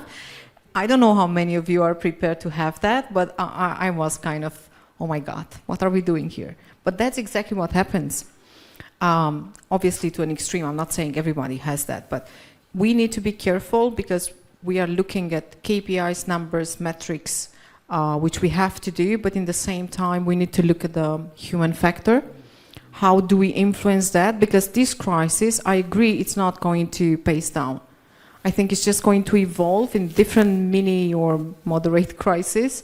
And I think the human society is developing into something different that we have seen 5 years ago, which is natural. I'm not saying it's a drama at all. I think we need to see the positive upside of it, but we need to be careful how do we help ourselves and how do we help the business per se, but also our people, because we are responsible of a lot of people. You're painting a picture of us kind of being, how can I phrase it, being sucked into the technology. Very dramatic. The AI is kind of almost a movie scene where we're hanging on to the door, but the force is too strong. Oh gosh, and not really. Into that. And you mentioned about about the implications of that in terms of that human touch, but also that reliance on technology, which makes us a little bit more complacent to things like security. I just ask in the room actually, how many anybody who's actually had, I'm going to say had their privacy challenge, and what I mean by that, it could be maybe you think somebody's tried to hack into to your email, or maybe into your bank. I had a bank account situation, not too dangerous, not too painful, but or cyberbullying, which is another incredibly growing, I shouldn't use the word incredibly, growing thing. I think 24% of people surveyed have said they've been the victim of some form of cyber bullying. So Andrea, stop sending me those horrible messages on Facebook. It's hurting me. But how many people have had an experience of maybe something where you've been concerned, you had to double check and been concerned about it? I'm afraid now I've asked a question and nobody's put their hand in here. Okay, a few people. Thank you. There's a few people around, and I guess Florian, it's kind of an illustration of how we're in danger of kind of taking the seatbelt off here and just letting this AI. Wow, AI! Everything is AI. I'm sure it's going to take care of me, and I'll take my seatbelt off, and I ain't going to crash. Is this, in terms of the question and the impact over the next 12 months, is that something that we don't put the brakes on, but maybe put the proverbial seatbelt on a little bit? Are we moving too fast? We are moving too fast, and we don't know exactly the outcome. And I will actually ask a question. How many of you know what is an emergent property of a system? Emerging property of a system. It's, by definition, is a property that you cannot define by looking at individuals in the system. That's exactly what I was going to say, but thank you for...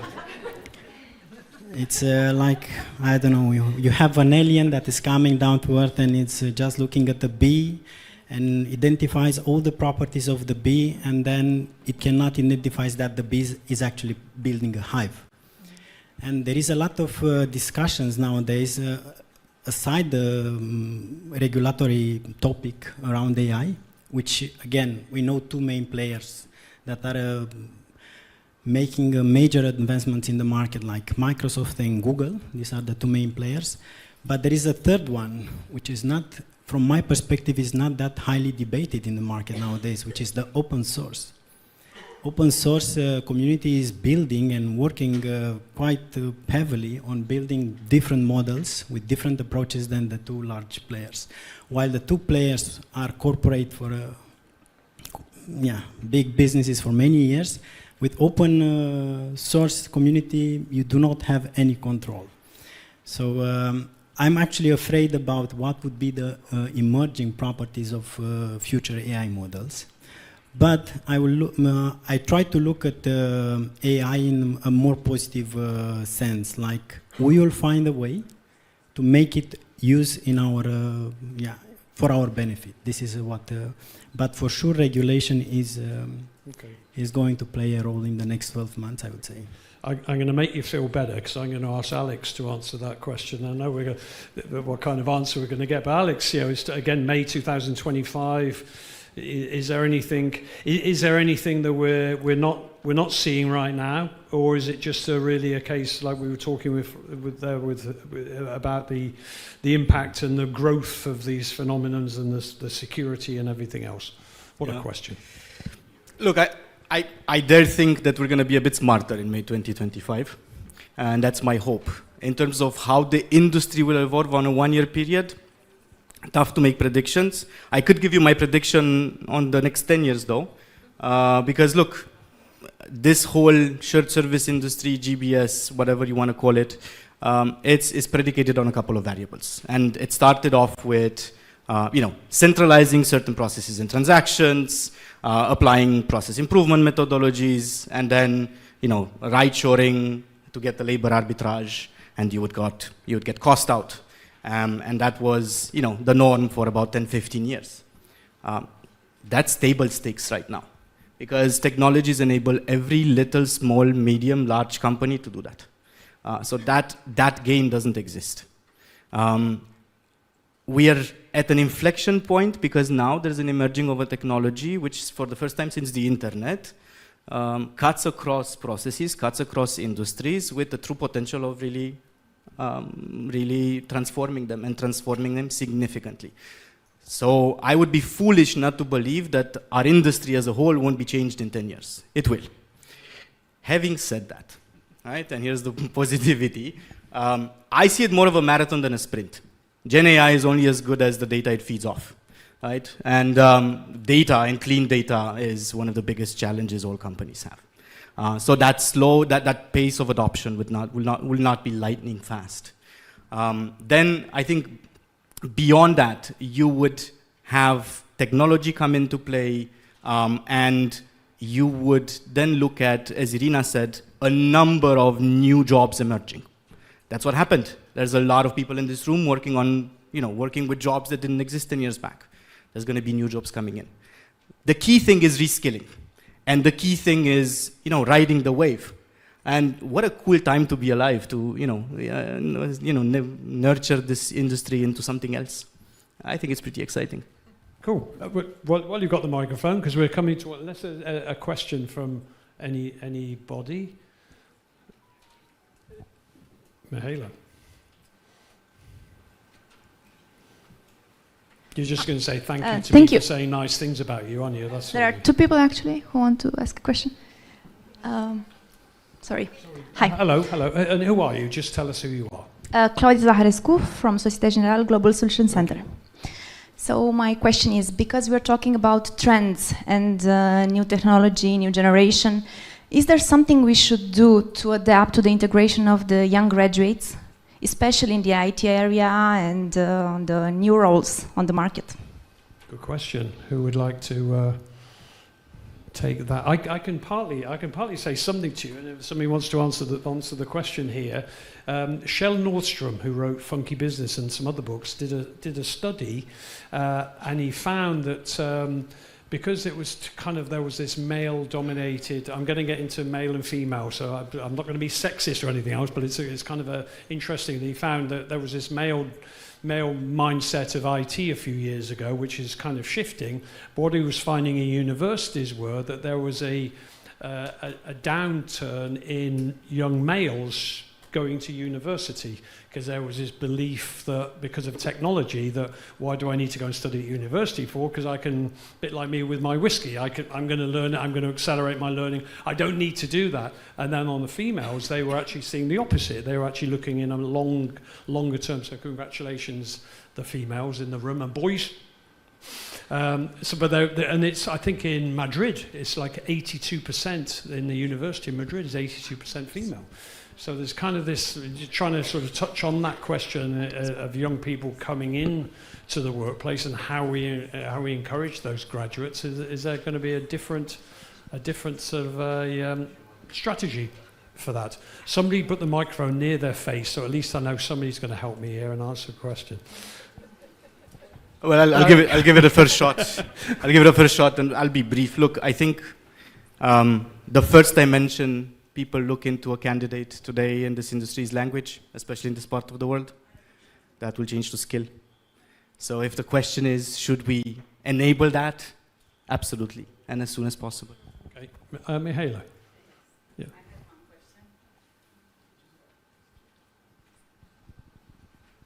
Mihaela, Allianz Partners, Mihaela Jurge. As we were talking about blending AI and leadership, in this discussion today, we know that there have been cyber CEOs also tested, right, in some of the companies. There are lots of leaders in this room today. How do you brand yourself as leaders? Linking my question again to what Andrei had asked before. You need to also take care about you in collaboration or in corroboration with your job. So how do you brand yourself? You come on a stage and you talk in panels. You sit together with your team in open space. What's behind? I could probably answer for Alex, but I'll let him answer. But Karina, do you want to? I'll be quick. In my view, I think authenticity before AI, after AI, in between 100 years from now, when we are gone and dust, it's going to be the key. That's my opinion. So it's not the Bible. Take it with salt. But I think being human and listening to the people, trying to be there for them and trying to do the leadership properly, forget the books, just do it authentically. I think it is the key. Now, if I'm going to be substituted by some cyborg AI, better looking, blonder and smarter, there is a chance. My manager is in the room and he's nodding yes. I did see him nod. I looked at him, he was nodding. He was nodding, right? Thank you, Colin. So if it's going to happen, and this is now on a serious note, this is a lesson that I think we need to teach ourselves and our teams as well. And I find it is our responsibility.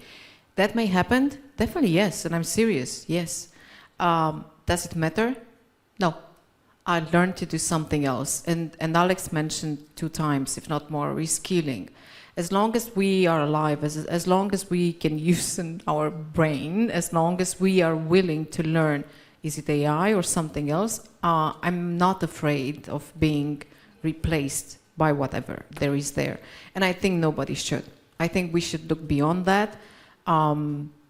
But again, going back to the leadership and how do we blend not just technology, but how do we do our jobs right now, I think I speak for everyone in the room. It's a very tough job.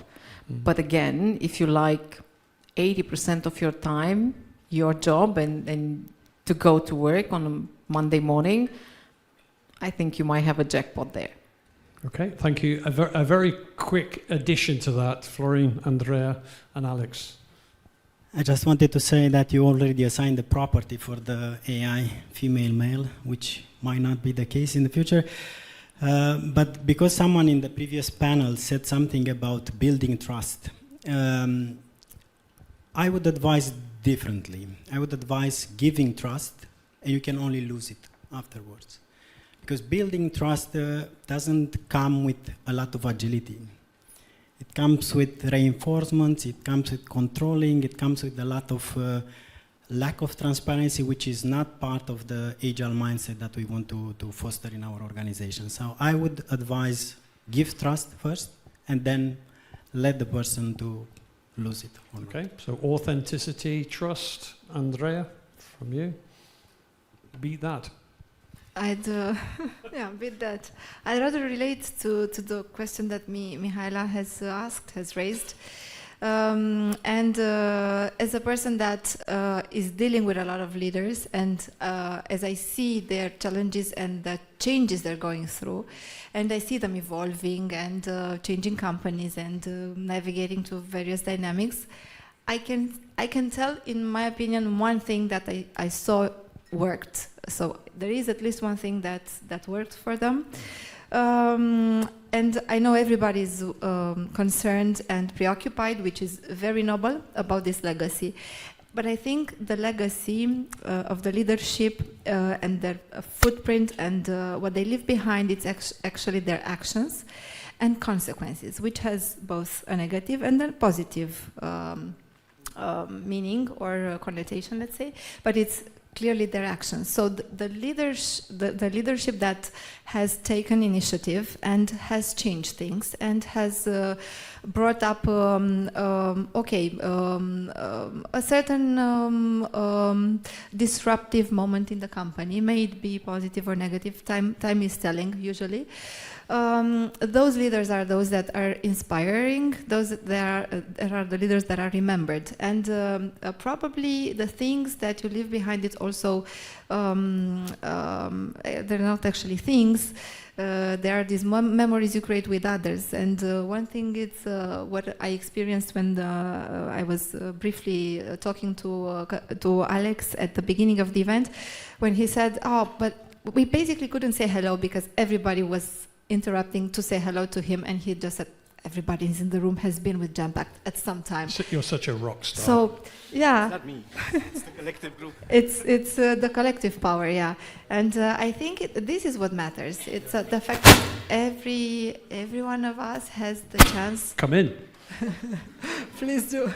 the chance to train others to raise this leadership generation and just shape other characters. So that's probably what it is. Okay, so a bit of that, creating that legacy.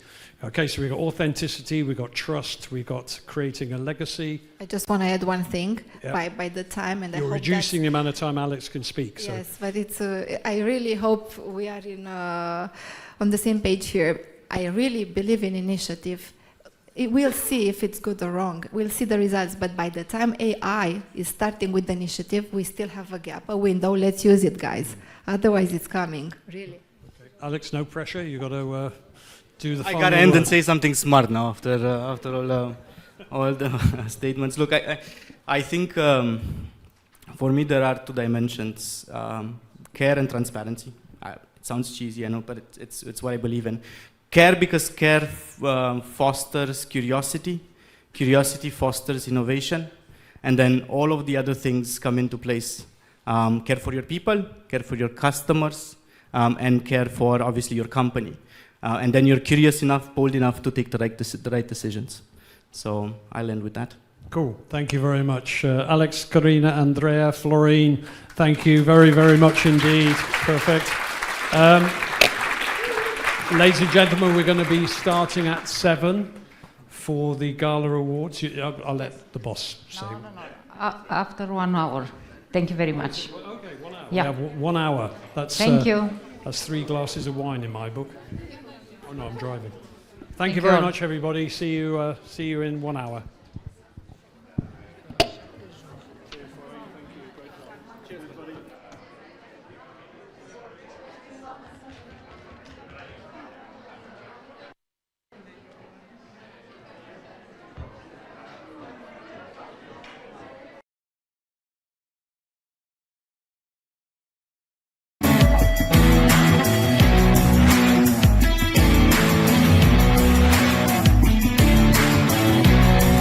The culture, the work environment, this amazing office that we have, the social events that happen, but probably the most important thing, the people. The people and their amazing energy. At Booking Holdings Center of Excellence in Romania, I've encountered some of the most brilliant individuals I've ever worked with. It's a very supportive working environment where everyone's opinions are valued and you feel that you are part of a larger team contributing to common goals. The office space is also equipped with the latest technology and designed to accommodate collaborative work between brands. The main reason is the people. They bring a multitude of skills, experience and passion in order to support the Booking Holdings vision, to make it easier for everyone to experience the world. The vibrant office environment and the amazing people that work here. For me, the Booking Holdings Center of Excellence in Bucharest is the best place to work due to its people who help create a vibrant work environment. The amazing office spaces, the culture, and the opportunities to experience career progression within diverse teams. There are quite a few reasons why I consider Booking Holdings a great place to work. To begin with, the quality of the people. Our colleagues are always willing to help and I think we have a great culture here. Additionally, there is a wealth of learning opportunities. We actively participate in some major initiatives and it is rewarding to see that our actions have a real impact.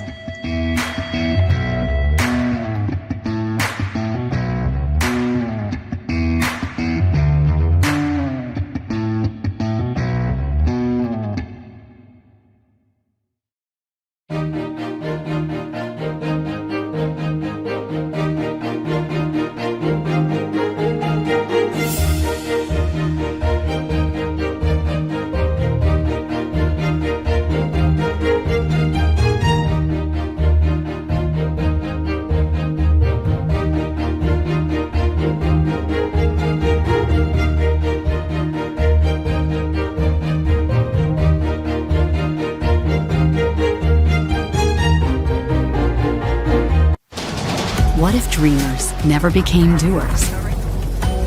Where would we be if limits were never tested? Who says we shouldn't challenge what's possible? Or leap without looking? What if humanity's biggest questions were inspired by one thing? The belief that tomorrow can be better than today. What's your ambition?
Our future starts now. Together, we are stronger. We are a collective of more than 1,000 consultants, engineers, business and technology experts based in Bucharest, Iași, Cluj, and Brasov. We leverage the power and expertise of our teams and our ecosystem of leading tech partners, driving us to constantly innovate. We unlock the value of technology to help our clients, people, society get the future they want. Ready?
Hi, we're Concentrix. We power the brands of the future. Some call us the Global Technology and Services Organization, but we're so much more. Human-centered, tech-powered, intelligence-fueled. Every day, we're busy helping over 2,000 of the world's best brands solve their toughest business challenges, whether it's designing game-changing brand experiences, building and scaling secure AI technologies, or building loyalty to drive revenue. We've got them covered. We design, build, and run fully integrated end-to-end solutions across the entire enterprise at speed and scale. We're the strategic thinkers who design brand-defining experiences, the technologists and engineers who build smarter solutions, and the operational experts who run it all and make it work seamlessly. Experience the power of Concentrix.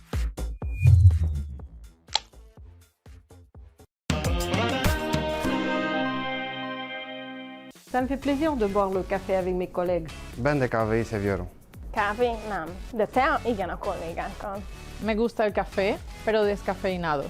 Mi piace pranzare con I miei colleghi. Okay, bardzo lubię relax room w naszym biurze. Finish the coffee, finish the tea, let's have a meeting. Ciao. Artificial intelligence isn't just a trend, it's a revolution. For 12 years, Stefanini has been leading the applied AI movement, transforming businesses and lives, making the unthinkable possible, revolutionizing industries. You can imagine, with artificial intelligence, we did it.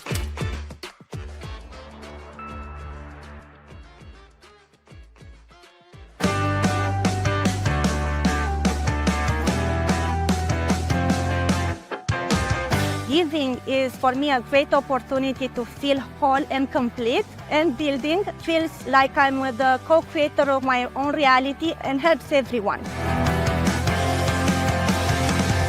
Giving means putting pieces of ourselves in everything that we're doing and ensuring that somebody else gets a chance at what we're having today. Giving is the opportunity to see in the future, to see the people that we're working with today, forwarding it to the people in need of the future.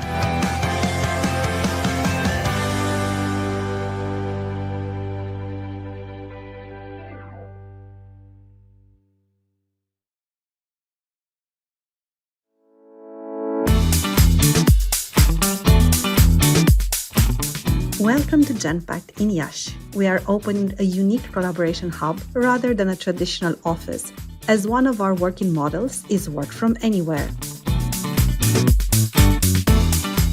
We believe in the importance of creating an environment that fosters curiosity and innovation, and we know this can be very different for everyone.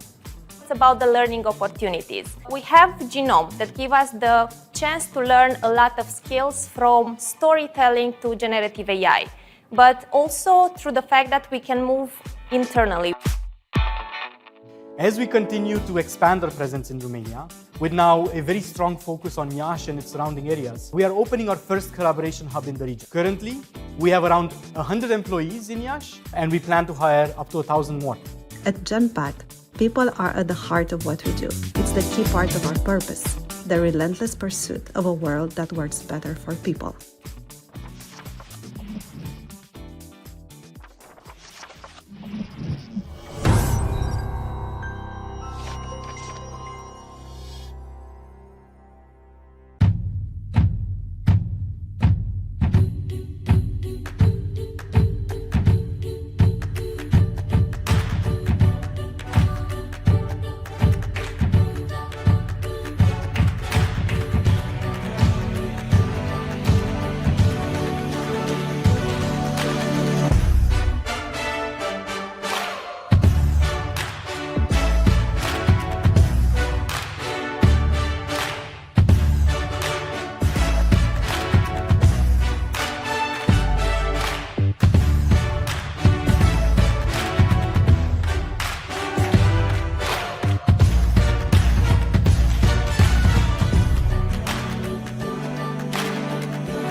The culture, the work environment, this amazing office that we have, the social events that happen, but probably the most important thing, the people. The people and their amazing energy. At Booking Holdings Center of Excellence in Romania, I've encountered some of the most brilliant individuals I've ever worked with. It's a very supportive working environment where everyone's opinions are valued and you feel that you are part of a larger team contributing to common goals. The office space is also equipped with the latest technology and designed to accommodate collaborative work between brands.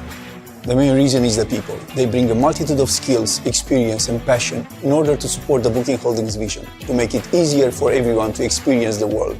The vibrant office environment and the amazing people that work here.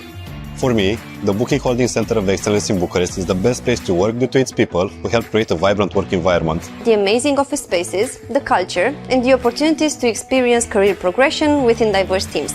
There are quite a few reasons why I consider Booking Holdings a great place to work. To begin with, the quality of the people. Our colleagues are always willing to help, and I think we have a great culture here. Additionally, there is a wealth of learning opportunities. We actively participate in some major initiatives, and it is rewarding to see that our actions have a real impact.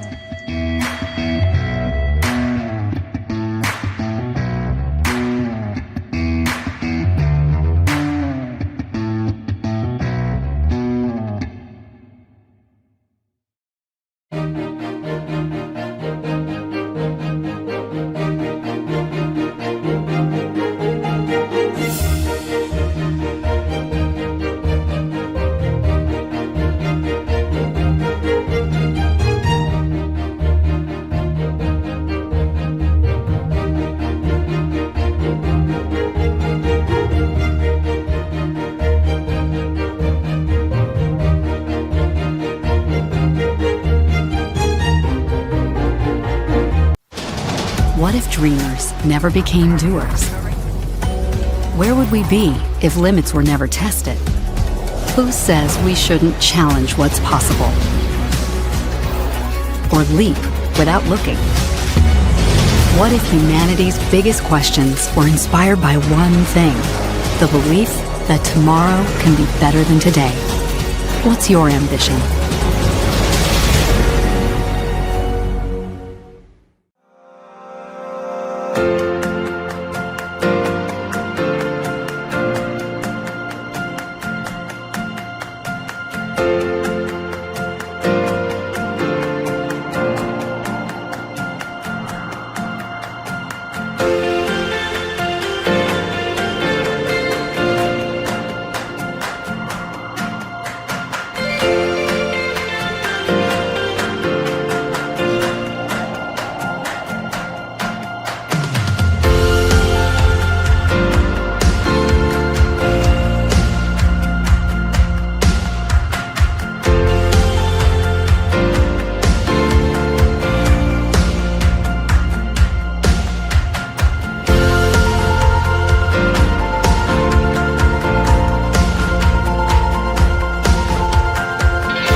Our future starts now.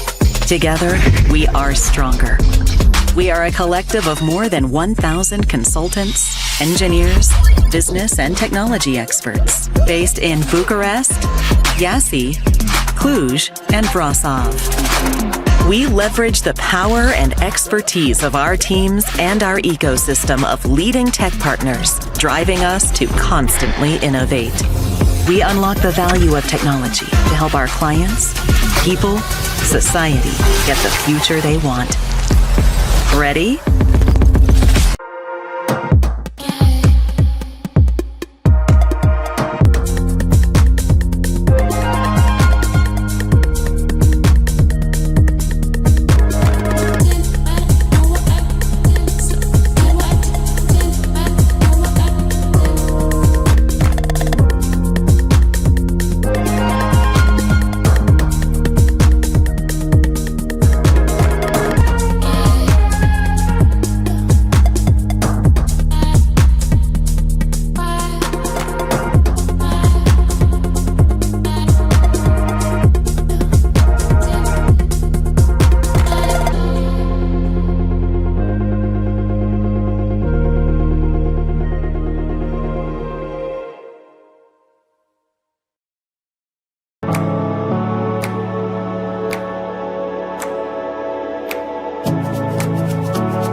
Hi, we're Concentrics. We power the brands of the future. Some call us the Global Technology and Services Organization, but we're so much more. Human-centered, tech-powered, intelligence-fueled.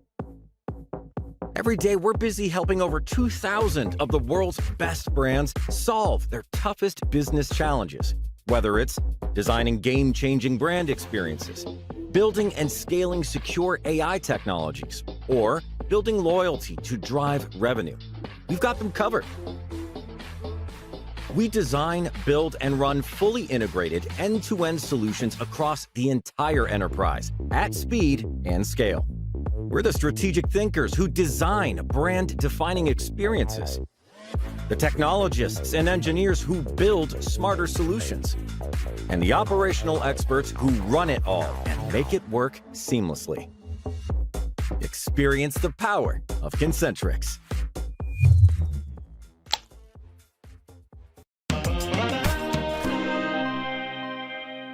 Ça me fait plaisir de boire le café avec mes collègues. Ben de kávé seviyorum. Kávé nem, de tea igen a kollégákkal. Me gusta el café, pero descafeinado. Mi piace pranzare con I miei colleghi. Bardzo lubię relax room w naszym biurze. Finish the coffee, finish the tea, let's have a meeting. Ciao! Artificial intelligence isn't just a trend, it's a revolution. For 12 years, Stefanini has been leading the applied AI movement, transforming businesses and lives, making the unthinkable possible, revolutionizing industries. You can imagine, with artificial intelligence, we did it.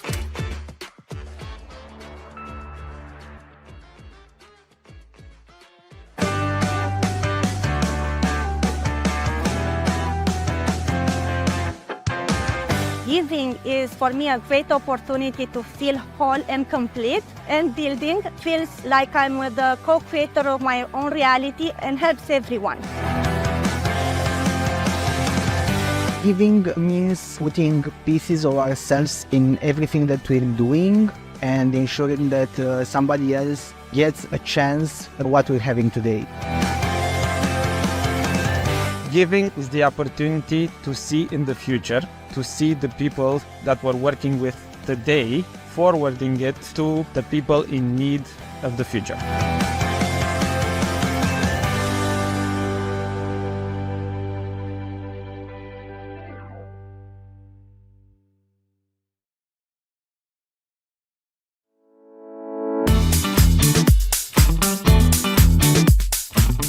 Welcome to Genpact in Iași. We are opening a unique collaboration hub rather than a traditional office, as one of our working models is work from anywhere.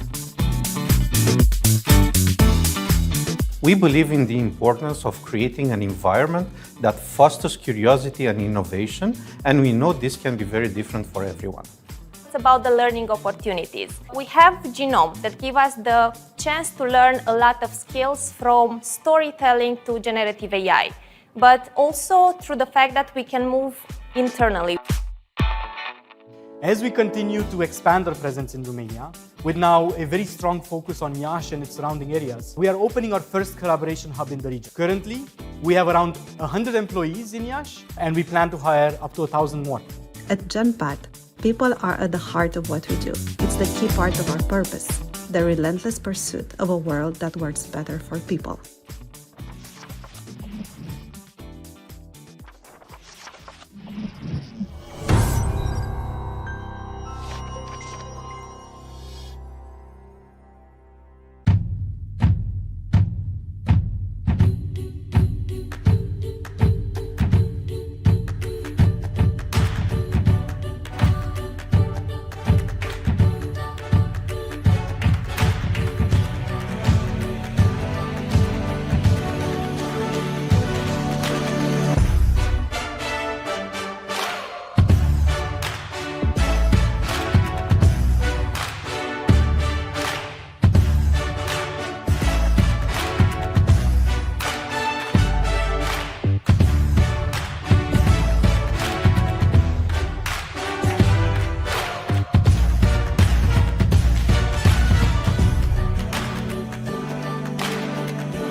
The culture, the work environment, this amazing office that we have, the social events that happen, but probably the most important thing, the people.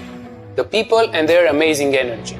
At Booking Holdings Center of Excellence in Romania, I've encountered some of the most brilliant individuals I've ever worked with. It's a very supportive working environment where everyone's opinions are valued and you feel that you are part of a larger team contributing to common goals. The office space is also equipped with the latest technology and designed to accommodate collaborative work between brands. The main reason is the people. They bring a multitude of skills, experience and passion in order to support the Booking Holdings vision, to make it easier for everyone to experience the world. The vibrant office environment and the amazing people that work here. For me, the Booking Holding Center of Excellence in Bucharest is the best place to work due to its people who help create a vibrant work environment. The amazing office spaces, the culture, and the opportunities to experience career progression within diverse teams.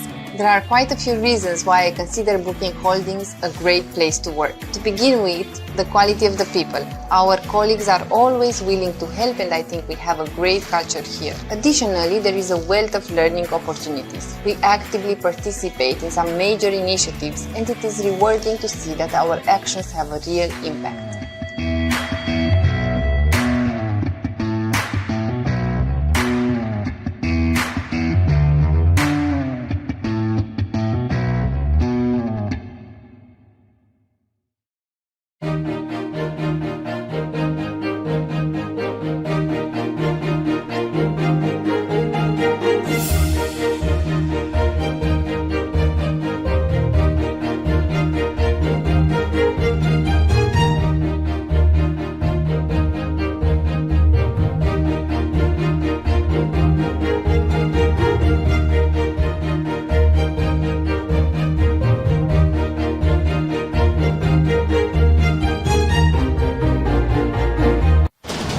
What if dreamers never became doers?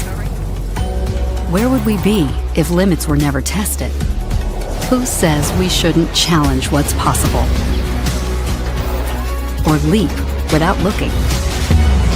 What if humanity's biggest questions were inspired by one thing? The belief that tomorrow can be better than today. What's your ambition?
Our future starts now.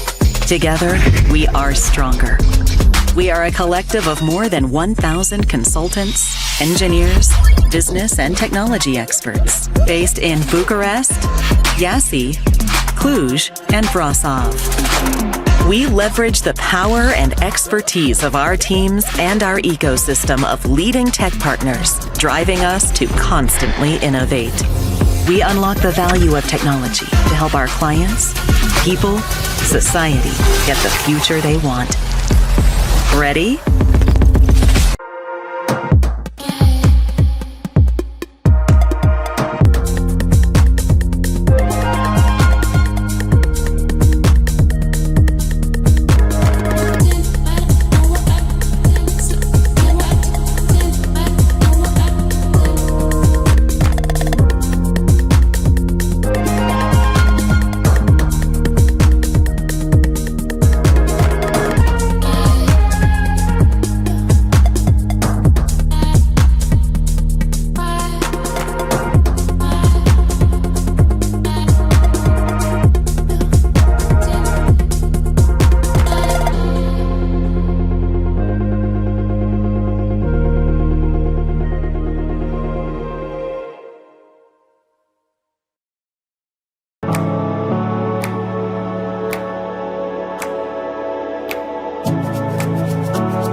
Hi, we're Concentrix. We power the brands of the future. Some call us the Global Technology and Services Organization, but we're so much more. Human-centered, tech-powered, intelligence-fueled. Every day, we're busy helping over 2,000 of the world's best brands solve their toughest business challenges, whether it's designing game-changing brand experiences, building and scaling secure AI technologies, or building loyalty to drive revenue. We've got them covered. We design, build, and run fully integrated end-to-end solutions across the entire enterprise at speed and scale. We're the strategic thinkers who design brand-defining experiences, the technologists and engineers who build smarter solutions, and the operational experts who run it all and make it work seamlessly. Experience the power of Concentrix.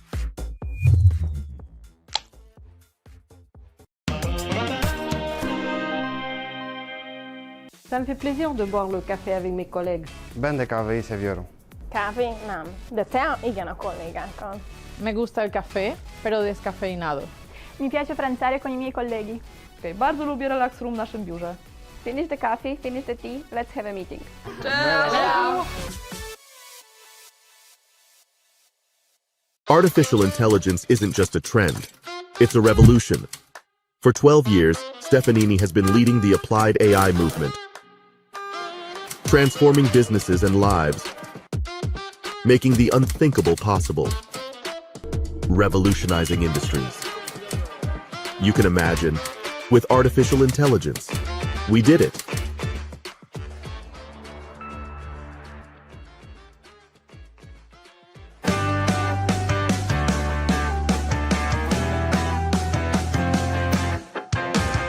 Living is for me a great opportunity to feel whole and complete, and building feels like I'm with the co-creator of my own reality and helps everyone. Giving means putting pieces of ourselves in everything that we're doing and ensuring that somebody else gets a chance at what we're having today. Giving is the opportunity to see in the future, to see the people that we're working with today, forwarding it to the people in need of the future.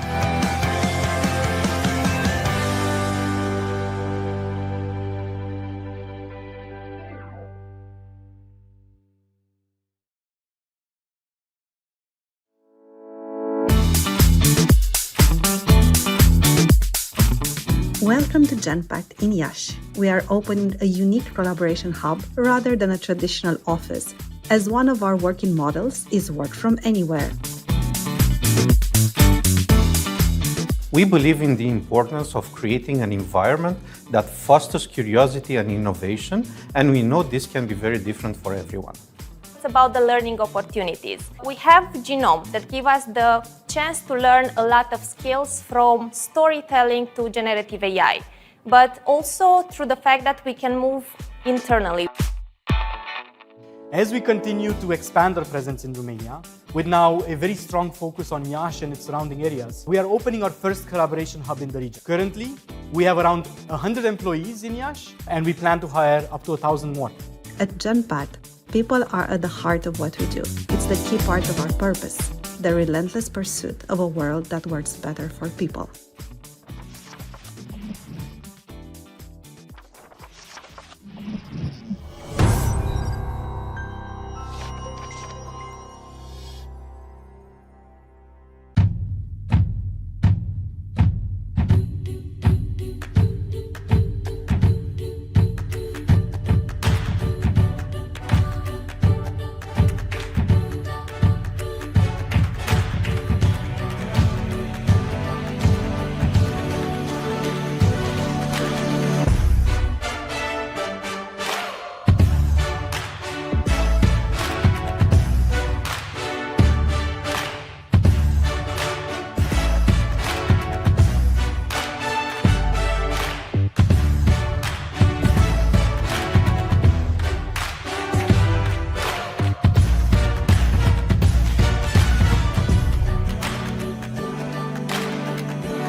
The culture, the work environment, this amazing office that we have, the social events that happen, but probably the most important thing, the people.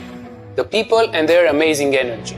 At Booking Holdings Center of Excellence in Romania, I've encountered some of the most brilliant individuals I've ever worked with. It's a very supportive working environment where everyone's opinions are valued and you feel that you are part of a larger team contributing to common goals. The office space is also equipped with the latest technology and designed to accommodate collaborative work between brands. The main reason is the people. They bring a multitude of skills, experience and passion in order to support the Booking Holdings vision, to make it easier for everyone to experience the world. The vibrant office environment and the amazing people that work here. For me, the Booking Holding Center of Excellence in Bucharest is the best place to work due to its people who help create a vibrant work environment. The amazing office spaces, the culture, and the opportunities to experience career progression within diverse teams. There are quite a few reasons why I consider Booking Holdings a great place to work. To begin with, the quality of the people. Our colleagues are always willing to help, and I think we have a great culture here. Additionally, there is a wealth of learning opportunities. We actively participate in some major initiatives, and it is rewarding to see that our actions have a real impact.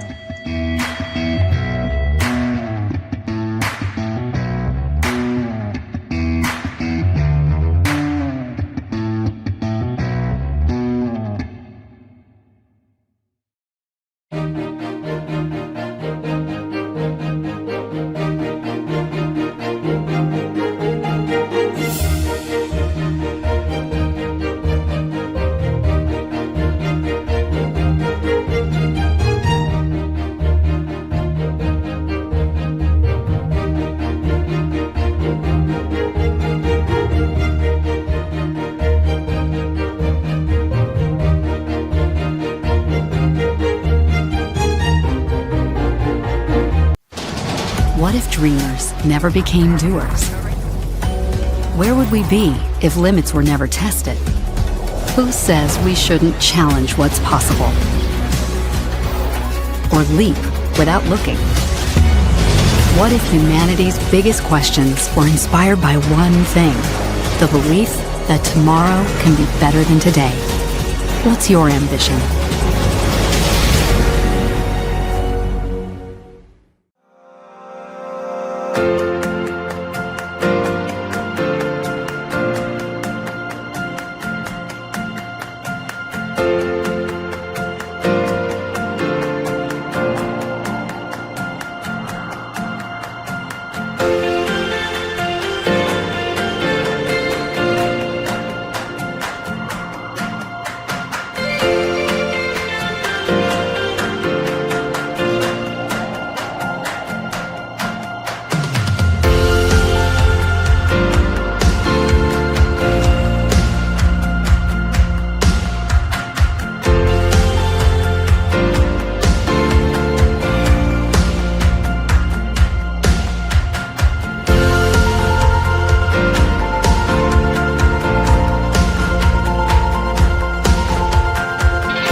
Our future starts now. Together, we are stronger. We are a collective of more than 1,000 consultants, engineers, business and technology experts based in Bucharest, Iași, Cluj, and Brasov. We leverage the power and expertise of our teams and our ecosystem of leading tech partners, driving us to constantly innovate. We unlock the value of technology to help our clients, people, society get the future they want. Ready?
Hi, we're Concentrics. We power the brands of the future. Some call us the Global Technology and Services Organization, but we're so much more. Human-centered, tech-powered, intelligence-fueled. Every day, we're busy helping over 2,000 of the world's best brands solve their toughest business challenges, whether it's designing game-changing brand experiences, building and scaling secure AI technologies, or building loyalty to drive revenue. We've got them covered. We design, build, and run fully integrated end-to-end solutions across the entire enterprise at speed and scale. We're the strategic thinkers who design brand-defining experiences, the technologists and engineers who build smarter solutions, and the operational experts who run it all and make it work seamlessly. Experience the power of Concentrics.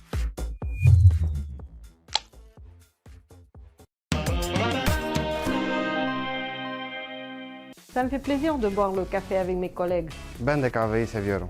Kávé nem, de tea igen a kollégákkal. Me gusta el café, pero descafeinado.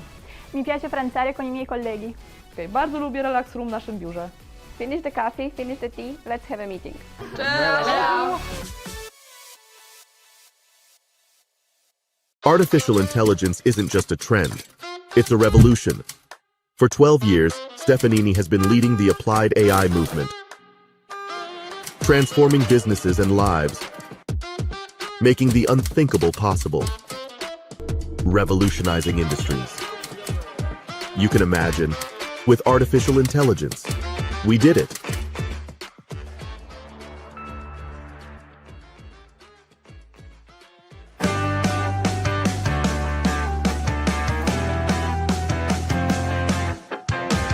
Giving is for me a great opportunity to feel whole and complete, and building feels like I'm with the co-creator of my own reality and helps everyone. Giving means putting pieces of ourselves in everything that we're doing and ensuring that somebody else gets a chance at what we're having today.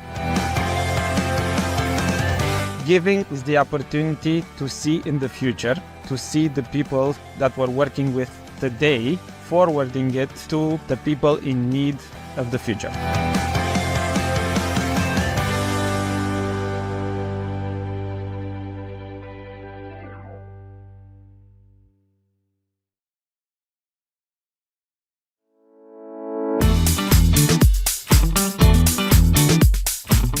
Welcome to Genpact in Iași. We are opening a unique collaboration hub rather than a traditional office, as one of our working models is work from anywhere. We believe in the importance of creating an environment that fosters curiosity and innovation, and we know this can be very different for everyone. It's about the learning opportunities. We have Genome that give us the chance to learn a lot of skills from storytelling to generative AI, but also through the fact that we can move internally. As we continue to expand our presence in Romania, with now a very strong focus on Iași and its surrounding areas, we are opening our first collaboration hub in the region. Currently, we have around 100 employees in Iași, and we plan to hire up to 1,000 more.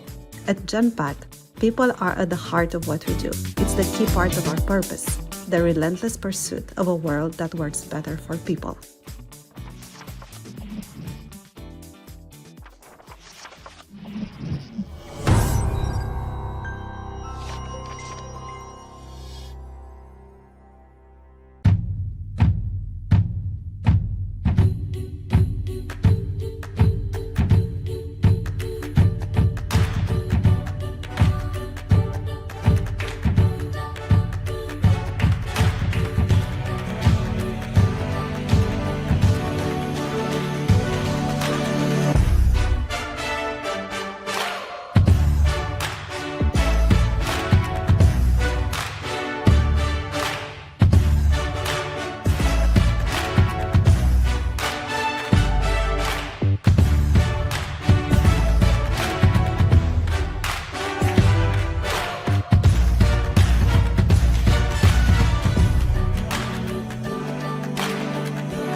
The culture, the work environment, this amazing office that we have, the social events that happen, but probably the most important thing, the people. The people and their amazing energy.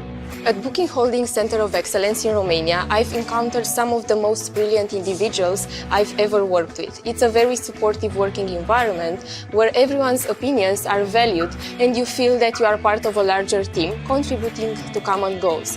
The office space is also equipped with the latest technology and designed to accommodate collaborative work between brands.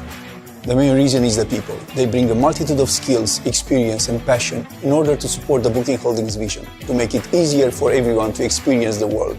The vibrant office environment and the amazing people that work here. For me, the Booking Holding Center of Excellence in Bucharest is the best place to work due to its people who help create a vibrant work environment. The amazing office spaces, the culture, and the opportunities to experience career progression within diverse teams. There are quite a few reasons why I consider Booking Holdings a great place to work. To begin with, the quality of the people. Our colleagues are always willing to help, and I think we have a great culture here. Additionally, there is a wealth of learning opportunities. We actively participate in some major initiatives, and it is rewarding to see that our actions have a real impact.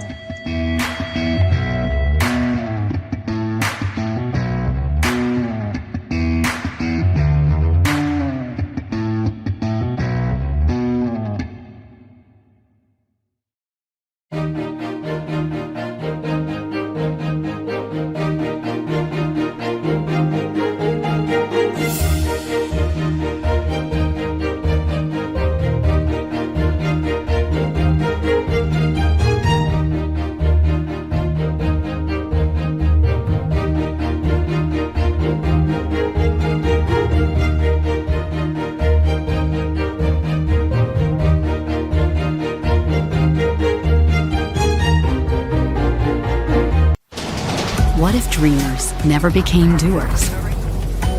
Where would we be if limits were never tested? Who says we shouldn't challenge what's possible? Or leap without looking?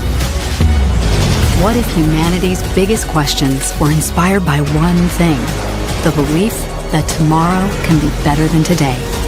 What's your ambition?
Our future starts now. Together, we are stronger. We are a collective of more than 1,000 consultants, engineers, business and technology experts based in Bucharest, Iași, Cluj, and Brasov. We leverage the power and expertise of our teams and our ecosystem of leading tech partners, driving us to constantly innovate. We unlock the value of technology to help our clients, people, society get the future they want. Ready?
Projects that mark the business services industry evolution in 2023.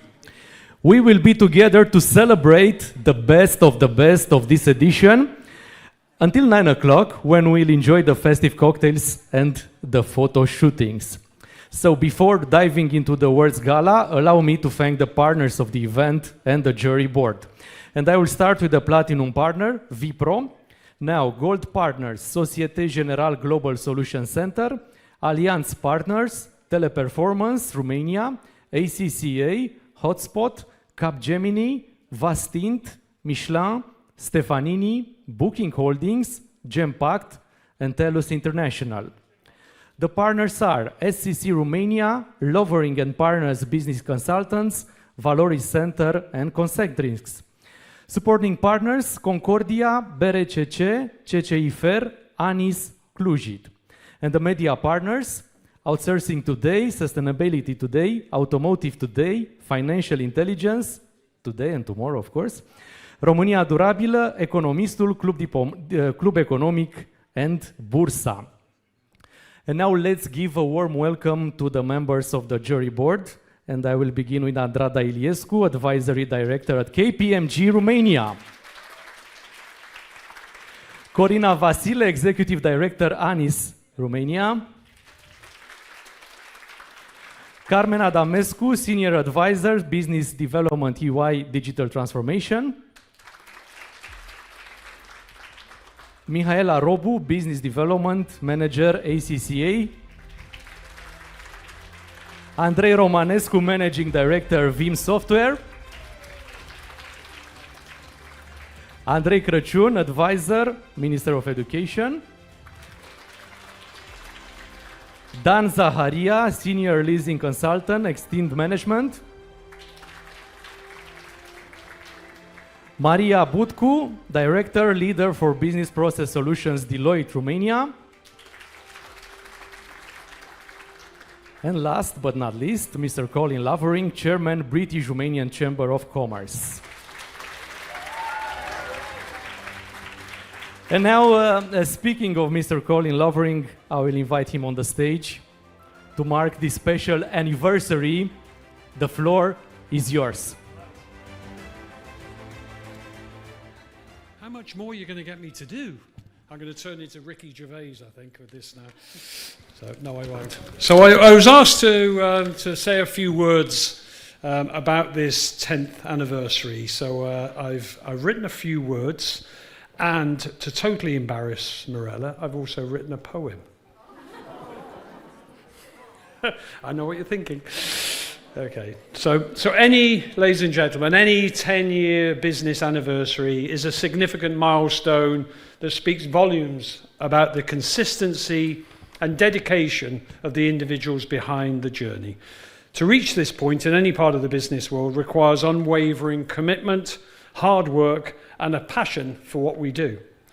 We do live in a very turbulent and unpredictable business world right now. I think we saw that with the panel discussion.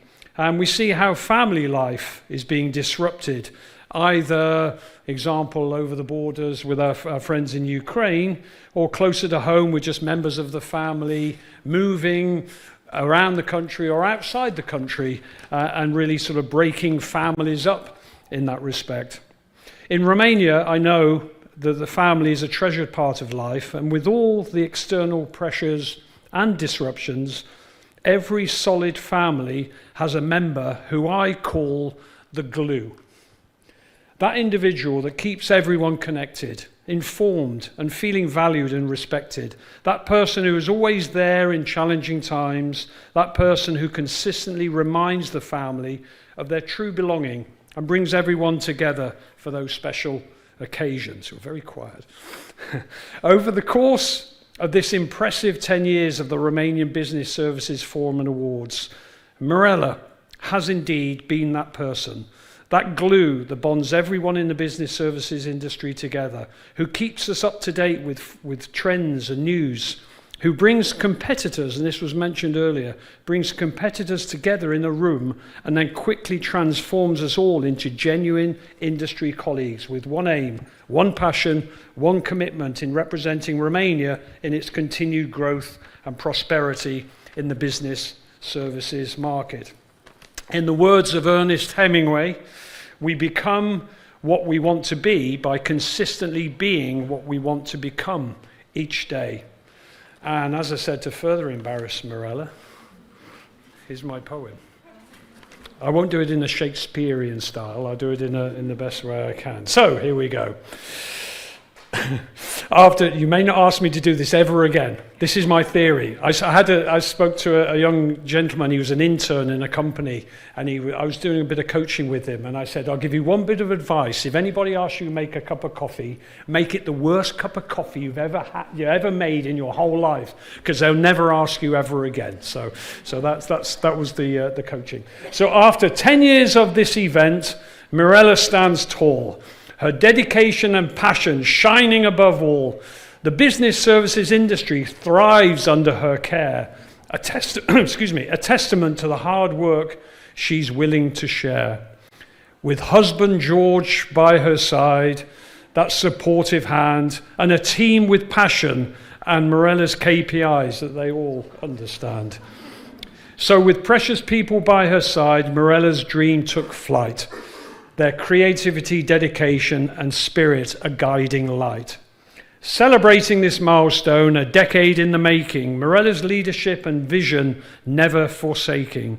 Here's to many more years of success and glory, a tribute to Mirella's inspiring story.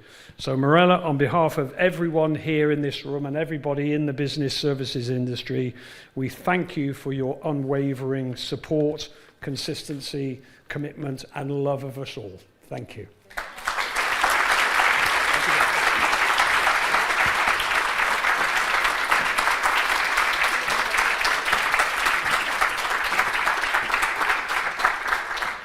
Thank you. You really deserve an award for this speech, but we only have 21 awarding categories this evening.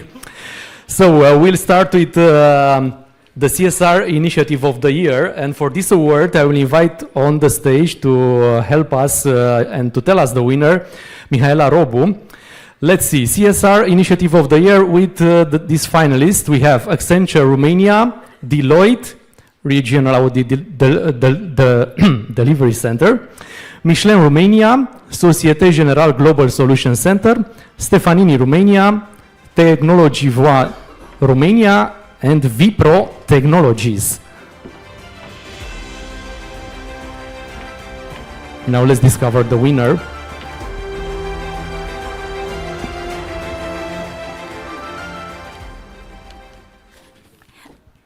Hello everybody, very happy and a little bit emotional this evening. It's finally again that time of the year when we celebrate great initiatives and the people and the hard work that made them happen. And for the CSR initiative this year, by the way, this is the first year when I have to use my glasses, so bear with me a little bit. So the project that is rewarded today had an impact on environment. They try to ameliorate the environment.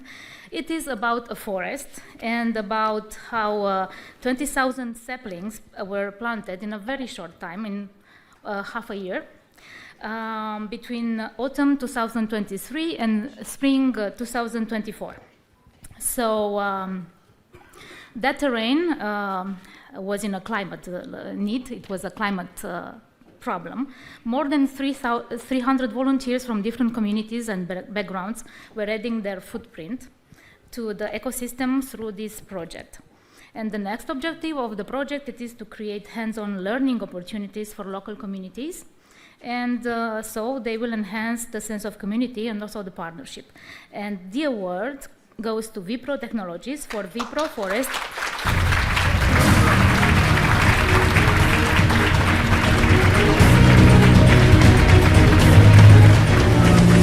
Congratulations for Vipro Technologies. Ana Maria Angel is on stage with us. Congratulations.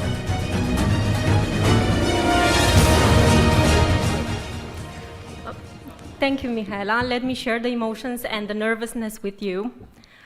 Whew, that's quite something for this evening. Thank you for being here, and let me share a short story about our Vipro Forest, because it didn't start with just the forest.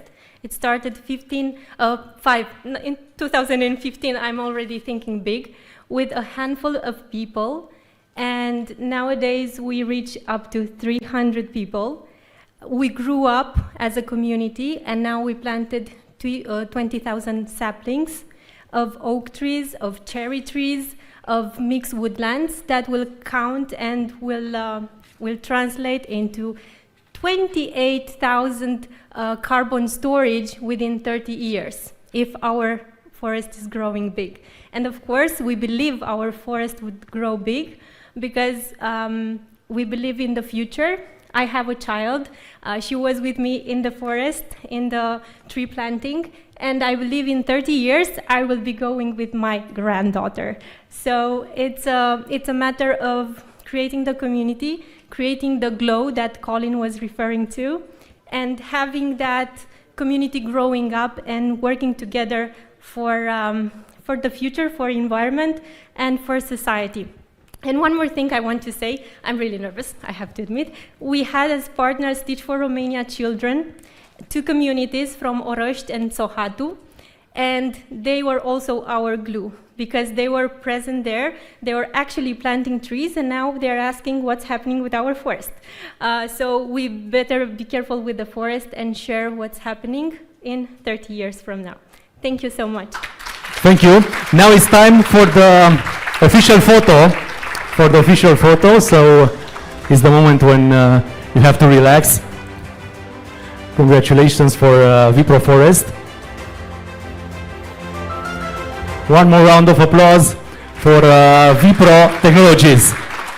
Now let's move on to Digital Transformation Initiative of the Year, and for this award I'll invite on the stage Andrada Iliescu to help us. Meanwhile, let's see the finalists for this award. We have Concentrix, Deutsche Telekom Services Europe Romania, Genpact Romania, Michelin Romania, Technology Voice Romania, and Vipro Technologies. Good evening, everybody. You are patient with Mihaela. She was in her first year with glasses. Now bear with me, I forgot mine at home. We are speaking about digital transformation. And I will tell you a story from my childhood. In early 90s, my father won a PhD scholarship in Belgium. And it was early 90s, so we didn't know what email is. So he used to send one letter every week, and it took us 1 week to reply, because he used to write it, put it by post, received in Romania, write back, and so on. And I have recently found those letters and read them. In one of them, he describes the email. You know, I have a computer. I have a computer, I'm opening a window, I'm writing, I push a button, an imaginary button, you need to imagine how this is, and then my friend in UK receives instantly what I have written. It's amazing what digital means nowadays. Digital is everywhere around us, and pandemic and COVID pushed to sky is the limit. The company, and I will let them tell you about their digitalization and their project. This company understood that digital is no longer about technology, it's about its employees, it's about its clients who are better served if we count on technology. So please allow me to invite here and congratulate Michelin.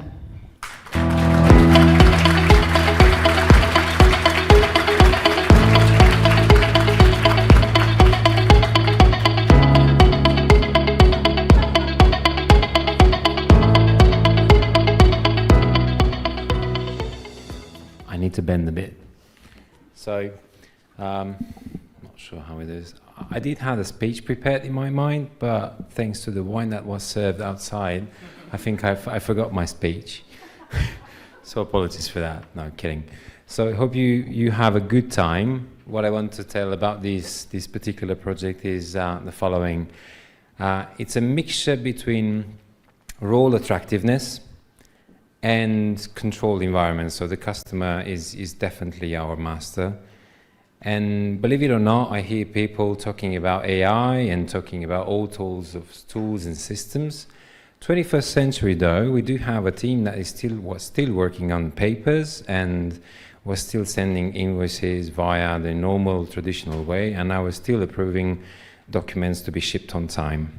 So we are shipping envelopes across the world. So imagine that you need to have clear customs and do the so that's apart from it. So what's still happening today, thanks now to the technology, and here is where the gratitude towards the service management team and transformation comes in, because definitely you have people that are aware about how the technology should be used. And then you have people sitting in the teams and then definitely are aware of what the expertise is and what the pain points are. So when you blend the two of them, then what you get is an extraordinarily digital story that goes to the end of it and then proves the fact that we can create attractive roles and people being happy that they are using digital. And on the other hand, we have happy customers thanks to the digital. So thank you very much. And thanks again to the team that has supporting this, and thanks to the leadership team for trusting in us. Thank you. Thank you. It is time for the digital photo. A digital photo.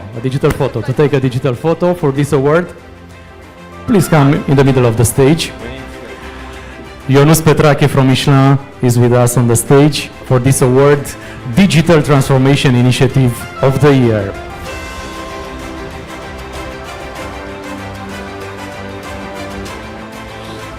Moving forward to L&D Initiative of the Year, and I will invite back on the stage Mihaela Robu for this award. Now let's discover the finalists for L&D Initiative of the Year. And we have Accenture Romania, Allianz Partners Romania, Booking Holdings, Genpact Romania, KMG Rompetrol, Stefanini Romania, and Technology Voice Romania.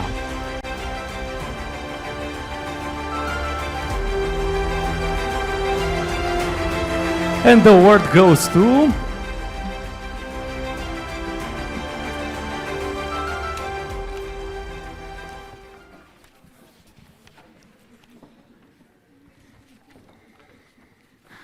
this award goes to a mentoring program that represents a pivotal shift in the organization's approach to employee development. They created a platform that seamlessly connects employees with mentors across the organization, transcending geographical boundaries and departmental silos. Also, the results are very quantifiable, and they speak a lot about the scope of this project. Over 14,000 mentoring sessions, from which approximately 50% of sessions focused on career development, 20% on leadership skills, and another 20% on technological competencies. And we offer this award to Stefanini, Romania.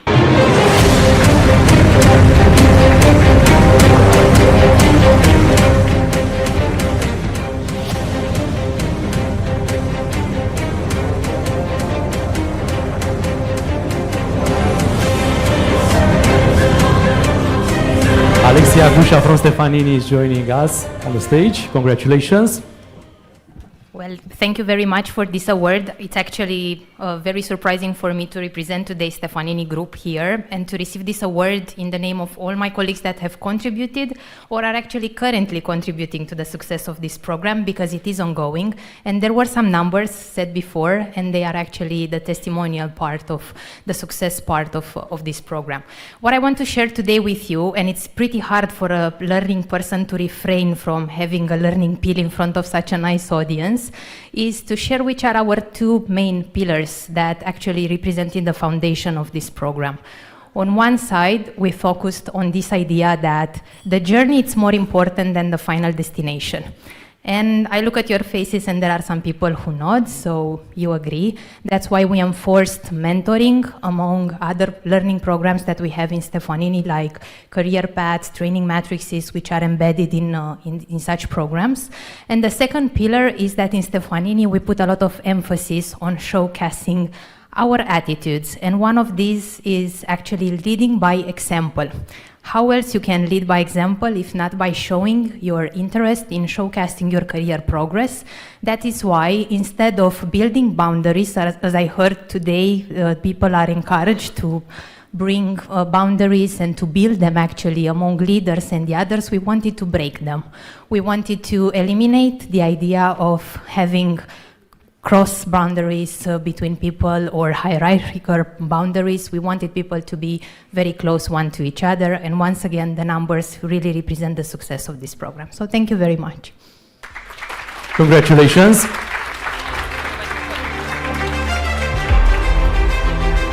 The final destination for this award is this photo. Thank you. Now let's move to Best Wellbeing Initiative Award, and I will invite Andrada Iliescu on stage for this award. We have two finalists for this award. We have Accenture Romania and Booking Holdings.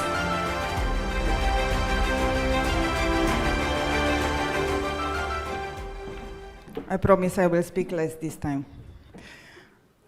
Did you see Office Space, the movie? Nobody wants employees like in Office Space. When we speak about well-being, 10 years ago, it was not a concept necessary in the companies. Now well-being is a concept applied in all the companies, or almost all the companies, the successful ones. We have in the firm I'm working, we have well-being initiatives. We have even a psychotherapist. It's a long line there in front of the door. This company realized that, the one who won, realized that it's very important to have not insane employees, happy employees who wants to come to work, ideally to come back to work. And they promoted a program internally and they trained internally people, 25 people, to really treasure the well-being and to promote well-being in the company. I will let them tell you more because they are the most successful in this. Accenture.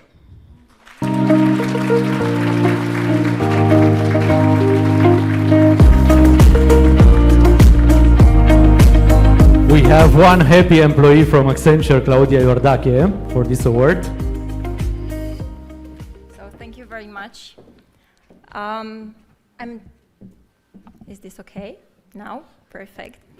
I'm actually taking this award in the name of all my colleagues and my leadership who have had the courage to speak up, to challenge the norm, to ask as many questions as they could, and to show up with vulnerability.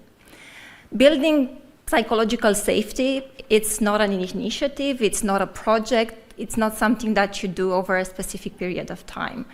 It takes intention, consciousness, and constant behavior to change that.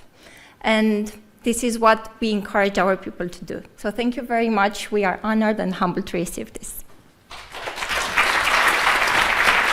Congratulations for this award.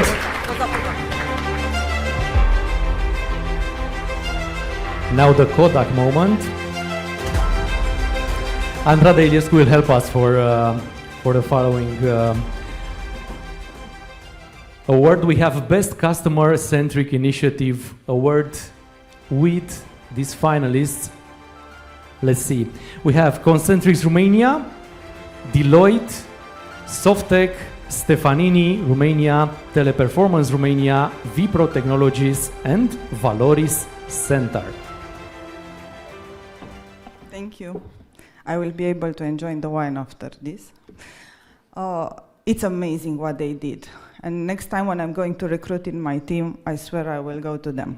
They recruited 120 people in 3 months and managed to onboard them. They are speaking 18 languages. It's fabulous. When I was little, my mom kept telling me, you need to learn English. Thanks God, if you will learn English, you will have a job as a personal assistant. So to have a company who has employees who speaks 18 languages, it's fabulous. So ladies and gentlemen, Concentrix Romania.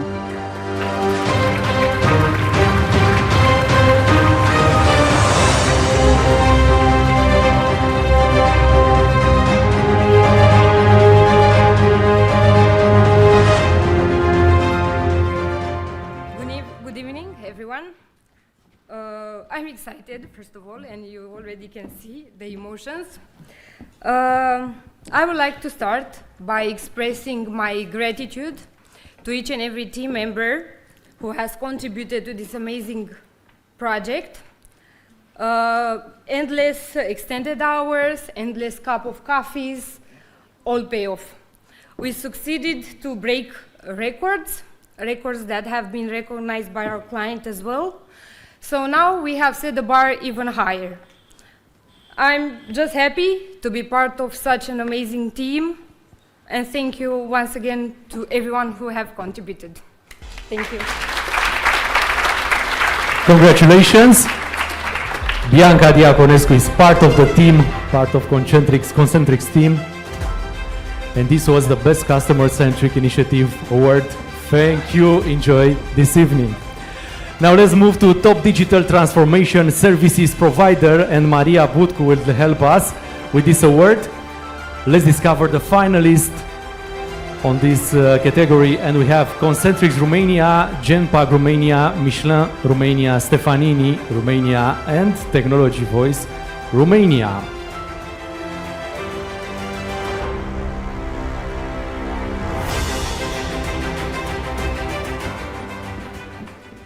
Good evening, ladies and gentlemen. Thank you, Mirela, for such an amazing evening, and congratulations for 10th edition.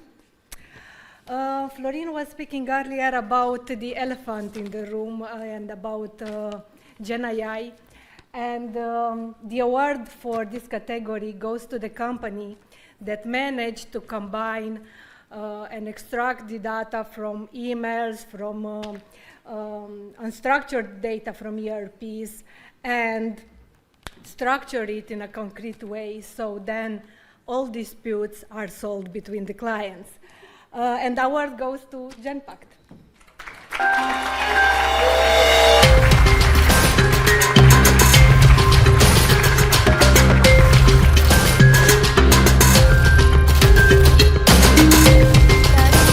Livia Badea from Genpact, join us on the stage.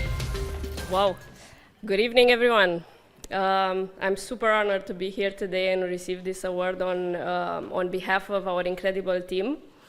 And actually the honor is even bigger, given the fact that we are being recognized for the tremendous value that we generate for our clients with the use of technology.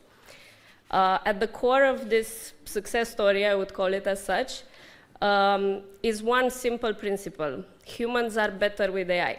And this is the principle that we keep applying and we will be applying going forward as well.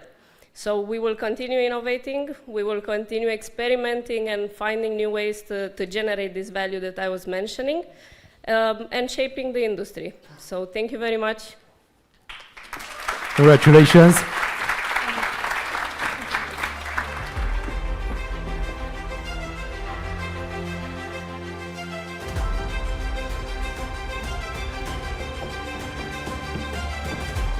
Now we are moving on Diversity and Inclusion Impact Award, and Corina Vasile will help us with this award. The finalists for this category, we have Accenture Romania with 2 projects and Teneco Romania Services.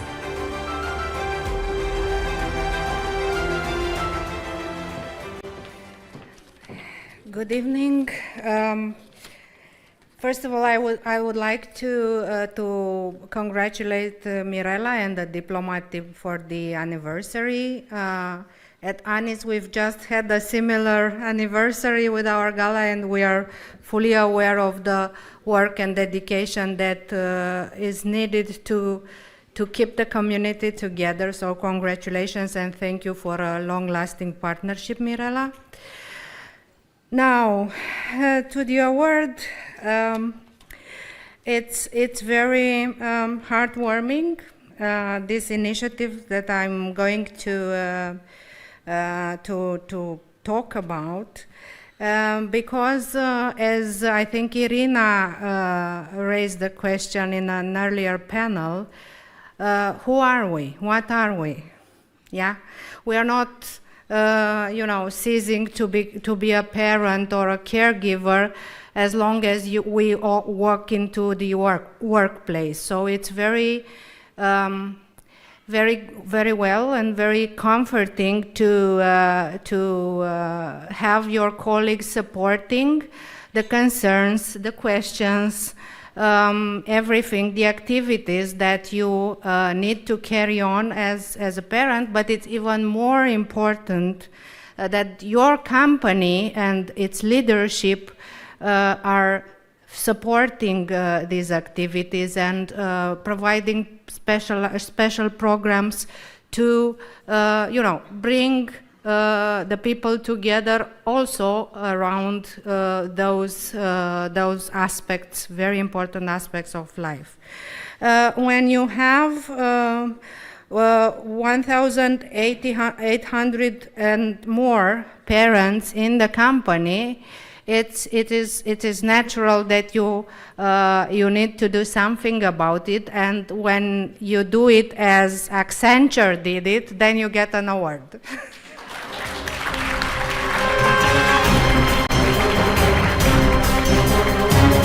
Let's welcome Nicoleta Amezei from Accenture for this award.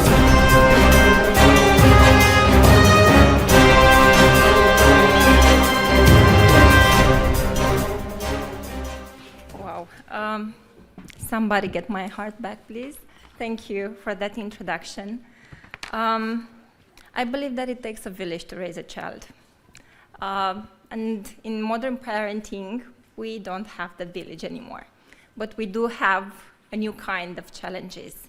And through Parents Club in Accenture, we've tried to rebuild that village and to give to our colleagues that support system that they need to feel less lonely in their role, to go together through the struggles, and last but not least, get professional support for them. And we really believe that by enabling and educating our colleagues, we are enabling and educating the next generation. So thank you again for this.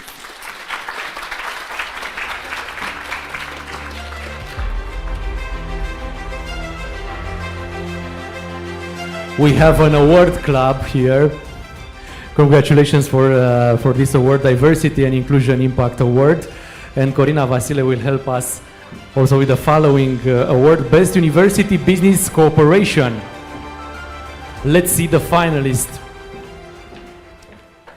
We have Accenture Romania and Bucharest University of Economic Studies, Deloitte and Duke of Edinburgh Foundation, KMG Rompetrol Traineeship Program, Michelin Romania partnership with the Technical University of Cluj-Napoca, SEC Services Romania Internship Program, and TENECO Romania Services Intern Program. I'm again very glad that I get to present this award, because as you know, for many years the business community complained a lot that the universities are a little bit decoupled from the business world. And we've seen for a number of years now that the bridges are built already between universities and companies, and that we are doing programs, multi-annual programs together with very good results. And of course, we cannot, complain without making our part. And this program that we are going to award this evening has done just that. It's a great partnership. They put together special program combining technical skills, soft skills, and also mentorship and a little bit of, inspirational leadership for the students. And in 2.5 years, let's say, of program, they put together 24 study programs. They were attended already by 850 students. But it comes with involvement. So 30 experts of the company have actually delivered the program. So it is my pleasure to award this category to the partnership of Accenture Romania, again, and the Bucharest University of Economic Studies.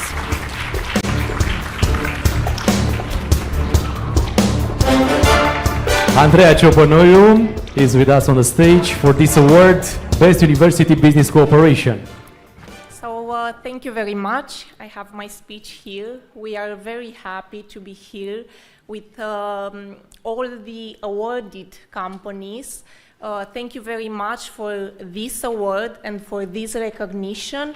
Accenture Student Lab represents the bridge between academic environment and the business environment, represents a learning space, an innovative space for students and also for us. So thank you very much.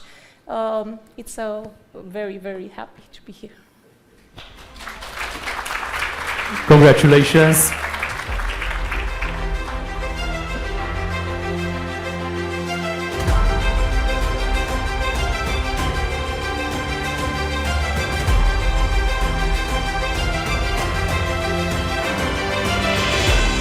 It is now time to invite Mirela Gavra on the stage to announce the Brand of the Year. This is the category, and these are the finalists for the Brand of the Year. We have Accenture Romania, Booking Holdings, Genpact Romania, Stefanini Romania, Societe Generale Romania, Teleperformance Romania, and Zitec. First, I want to congratulate my team and to give them a round of applause. Thank you very much for my amazing team. Corina, Magda, Petre, I think they are here, and Cristina.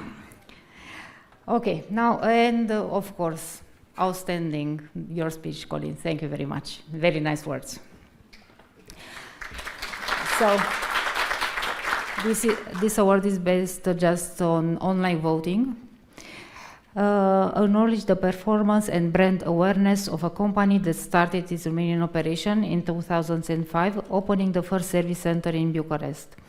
19 years later, they are now one of the biggest companies in the country with more than 4,000 employees across two operational centers, Bucharest and Cluj-Napoca, one collaboration hub in Iași, and remote working employees across the country. Brand of the Year in Business Services is Genpact Romania. Congratulations.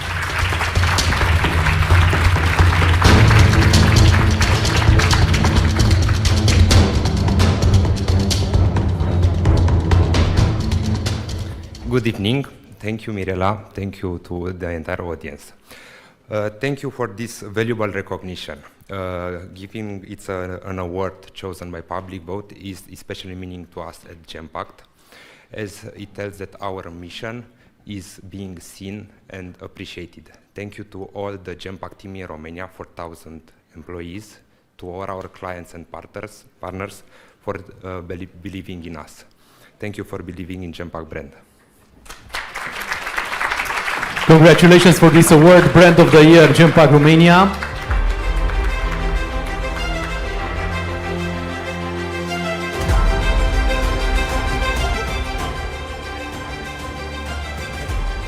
Now we are moving on to some special awards by the Diplomat-Bucharest and Outsourcing Today.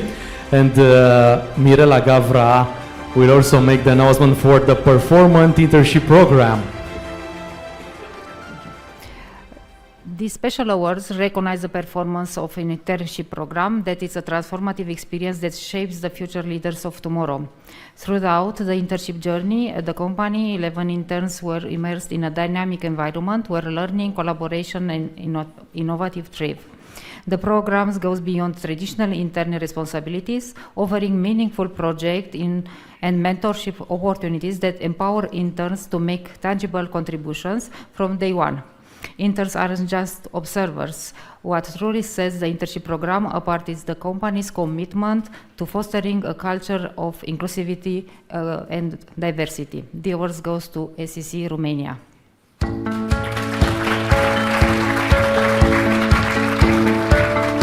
Alexandru Ciubotaru is joining us on the stage. Good evening, everyone. We are happy to receive this award as it is a lot of work that we are putting into this program. Lots of colleagues from our training team or operations teams are involved in this, and we are happy to provide to students valuable experiences to gain experience in their professional journeys. Thank you and have a good evening.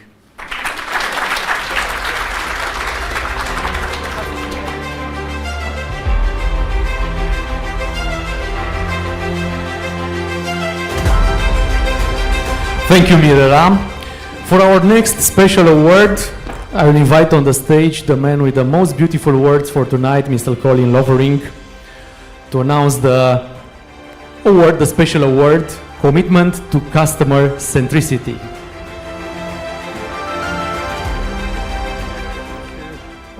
I forgot I was doing this. I was ready to get on the wine there. I think we heard in the panel earlier on about the challenges of this digitalization without sounding boring. We're repeating it a lot, but I think the challenges of it, we assume that customers want things faster and quicker and more efficiently, but not realizing they need that little proverbial hug with that product or service as well. So I'm happy to be presenting this award for the commitment to customer centricity.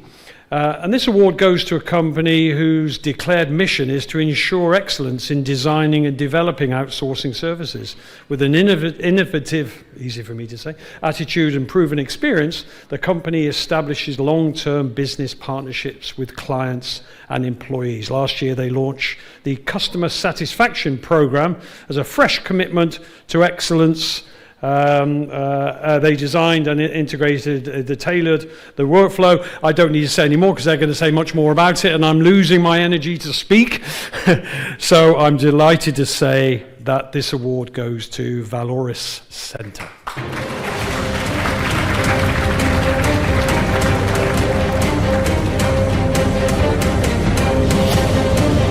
Let's welcome Cristina Constantin from Valoris Center.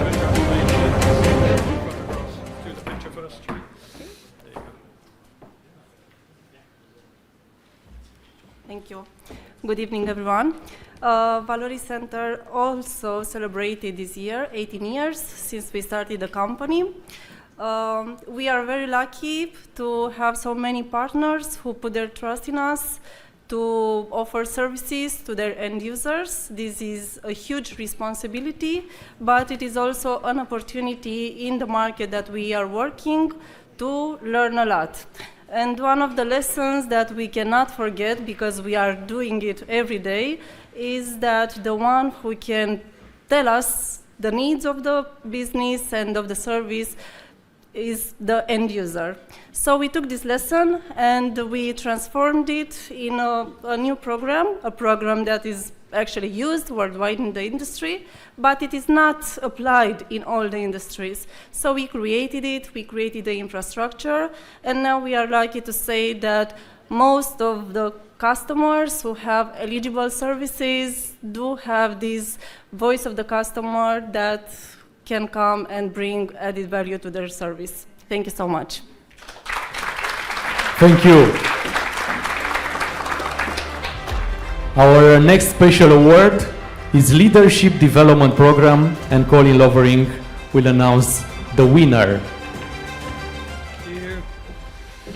Thank you. I think we heard in the panel discussions, I think the definition of leadership is something that's still being calculated. We can get the dictionary out and it could be a definition that's maybe a little bit out of date. So I think leadership is moving, and I think the definition of what a leader is, and we assume it's that person at the top or people at the top of an organization. But I find with a lot of the leadership coaching that I do, there's very much that middle layer of leadership that we should have an absolute focus on. I call it the Maradona syndrome.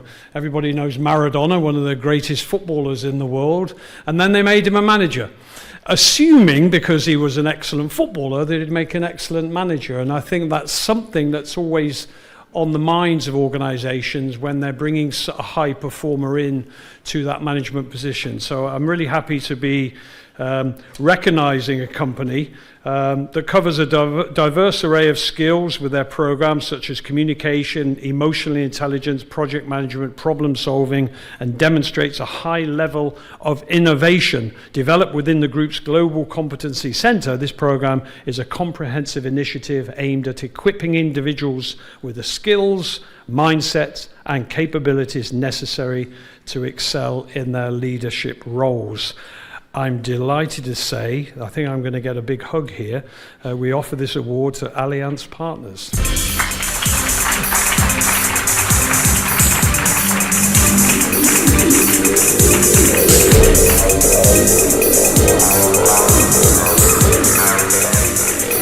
Congratulations for Allianz Partners. Amit Garg is joining us on the stage.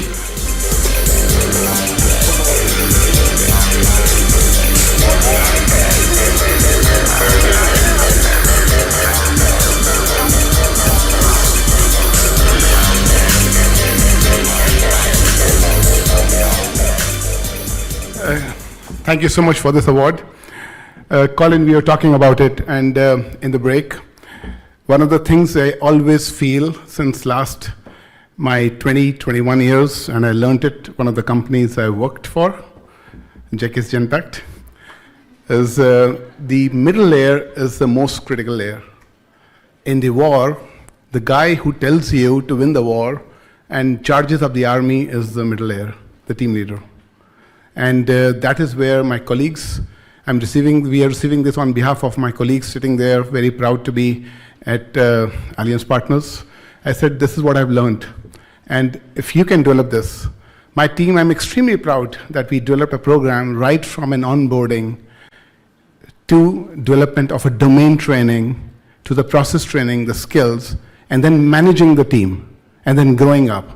This is, I was discussing, is the prime reason we got a 93% engagement index, which I'm very proud of. And attrition scores, I cannot say because people said, Amit, you're sharing statistics of the company. I said, okay, I hold on, which is a single digit, almost. So, but I want to share this openly with you, if I can help you with this as an industry, no competition. And this is something which has really helped us develop our teams. And I feel that this is what we owe to our managers, to our team leads, and every individual in our company. So thank you so much for recognizing this, Mihela. This is a big recognition. Yeah, just one point. We have a hashtag that we are using these days in Allianz Partners, which is One Team. I was thinking before when we were discussing about leadership, what is the success of leadership? How would you define the success of leadership? I think this would be the definition, one team. If you are one team with your managers, with your peers, with your team, with everybody around, support functions, HR, and so on, this is when you make it. So thank you so much. By the way, one team also with our ex-employees. We have here somebody in the room that had exponentially also supported this program and contributed to the program. Camelia, she left Allianz last year, but she was one of the pillars of this particular program. And yes, one team with all together, ex-employees of Genpact, ex-employees of other companies. I think here we are also one team, and this is the success.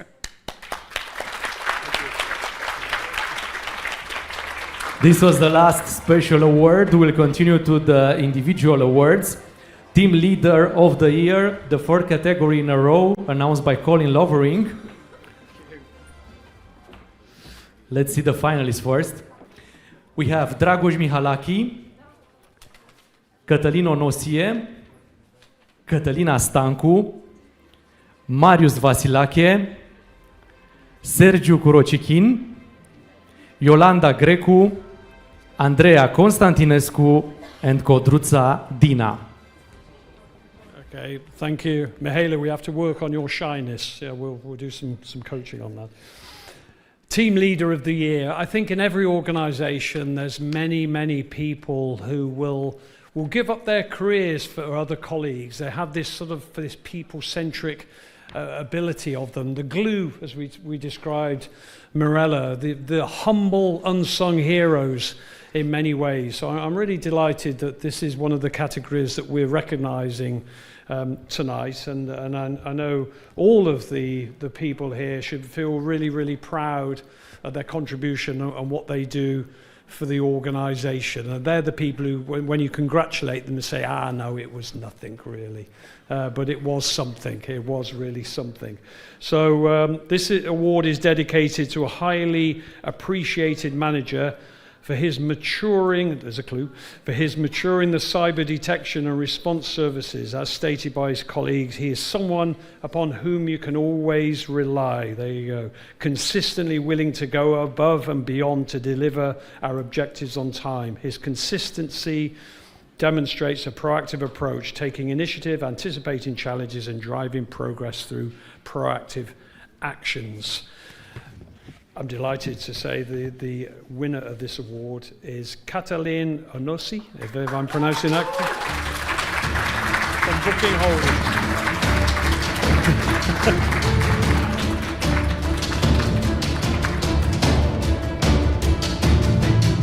I love the way you I didn't know, I'm putting my jacket on. So picture first.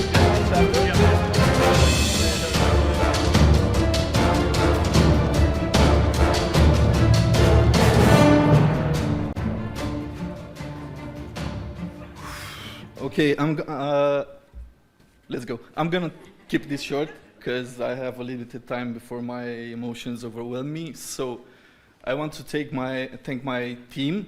Yeah, they made this possible. They are the true rock stars. I want to thank my manager, Marius Comanceanu, for believing in me and giving me a shot. Anca Fotache and the entire leadership team at Booking Holdings for creating and nurturing such a wonderful workspace. And last, my colleagues, which I see every day and are truly a joy to work with. I'm truly honored to be your colleague. Thank you, everyone. Congratulations for your award, Team Leader of the Year. Now we need Mihaela Robu on the stage to announce HR Manager of the Year, and let's see the finalists for this category. We have Violeta Antonescu, we have Corina Făurescu, Laura Nicoară, Adela Petraș, Gina Cruceru, Tudor Petecilă și and Florina Pravat.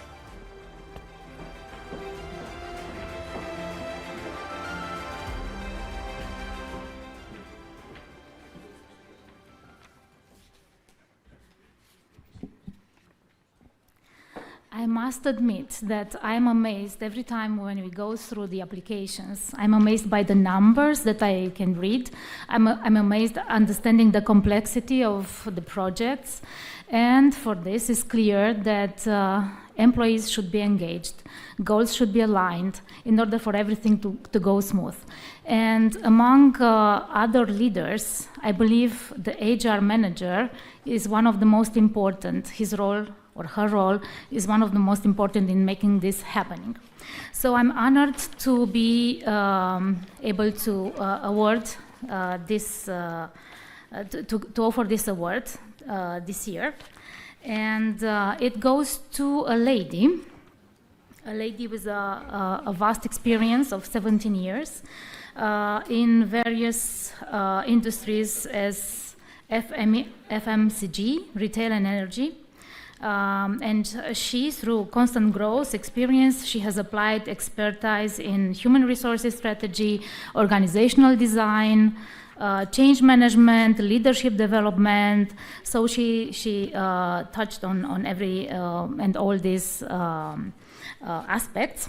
And she's fostering a caring and respectful leadership style with a mission to drive results in all the communities in which is part of.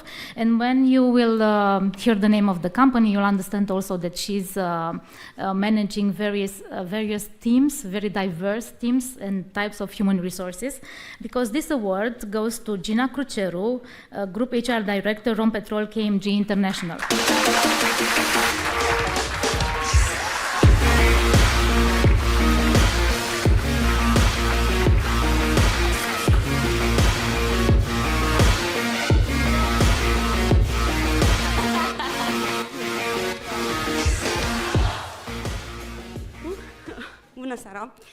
Good evening, ladies and gentlemen. First of all, I would like to congratulate Mirela and her team for the impressive milestone. Congratulations, it's an impressive milestone. I am here alone this evening, but I kindly ask you to trust me that there is a great team behind, a team who is constantly dedicating their time, energy and expertise into growing the next generations of leaders and experts in the energy sector, which is not an easy task, but I want to express my special thanks for their personal commitment to our mission and also for their loyalty even in the most difficult of times. Of course, I am inspired, as my team is, by all the mentors and experts in our community, and they are true experts in the field, and also they have a high passion for the industry and for their professions.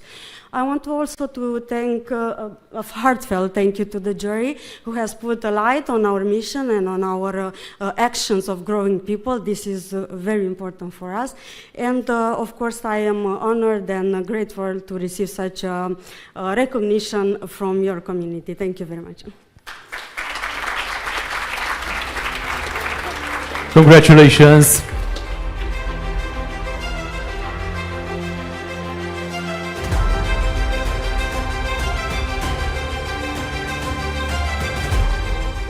Talking about the jury, they will announce the CEO of the year, and this is the task for Mr. Colin Lovering.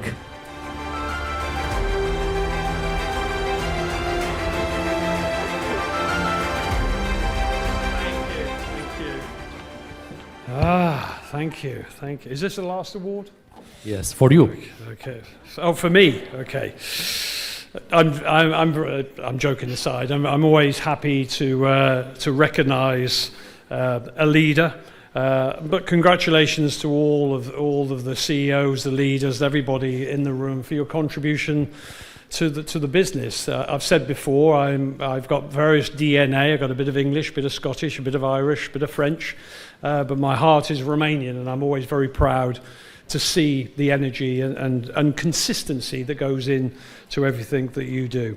This award goes to an exceptional leader, you'll understand the joke, with extensive experience, visionary leadership, and profound impact on the organization that she leads.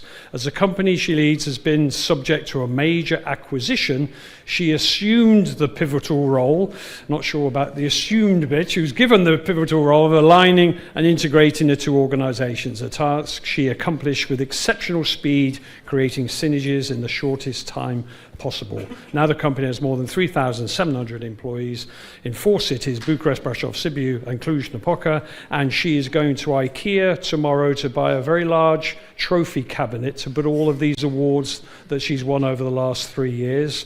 My very great friend, Daniela Micușan.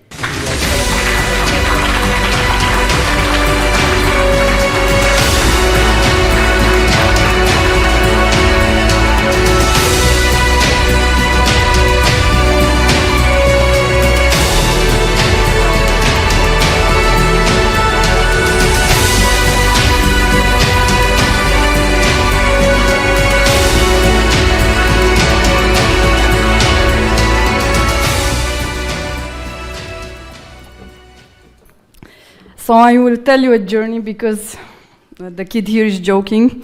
Well, the first time I received this prize was COVID. It was done outdoor, and I was pregnant. Nobody knew from my team.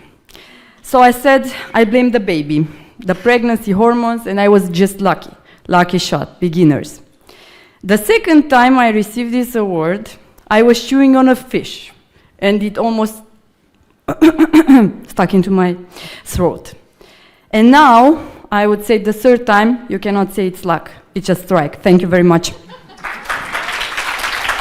Congratulations. Now we'll move on to company awards. And I will invite on the stage Maria Butcu to announce new entry on the Market Award. We have the finalist, Business Process Innovation on Romania, and startai.ro.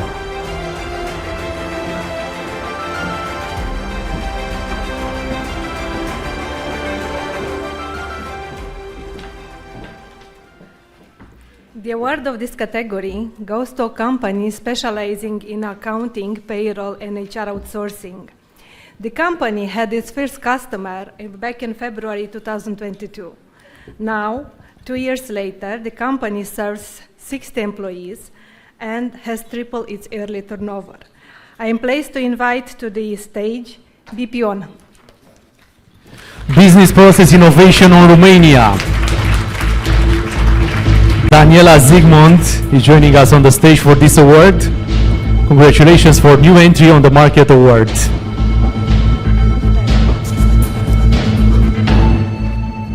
Hello, good evening everyone. This is valuable to us, it's the first one, and more to come, why not? I would like to thank you, the organizers, for the opportunity of being here and for this lovely gala. BPI on Romania is the third country. In Romania is the third country opened as part of the regional strategy in the CEE, and it's the third country which is follows the same path as the other two already opened, being recognized in this country with similar awards. So happy to keep the tradition in BPI on. I would like to provide big applauses to and my appreciation to my team. Without their day-by-day commitment and involvement, I wouldn't be here. So I'm really proud to have them near to me and in this journey in Romania. Thank you.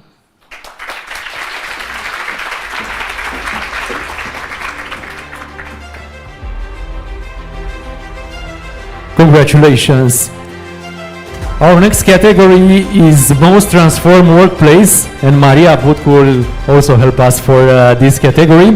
The finalists here are Booking Holdings, Ceres Romania and Dava Romania, CE Romania. Most transformed workplace goes to a company that is a center of excellence, based in Bucharest, since September 2021. The Center of Excellence provides access to specialized and highly skilled talent, leveraging industry best practices and fostering collaboration opportunities across company brands and business units. I am pleased to invite here Booking Holdings.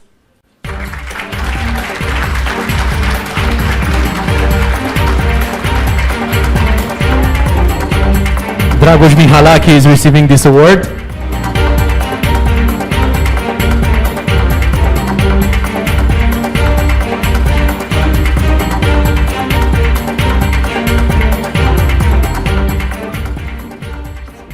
Good evening. I'm truly privileged to receive this award on behalf of the outstanding team at Booking Holdings.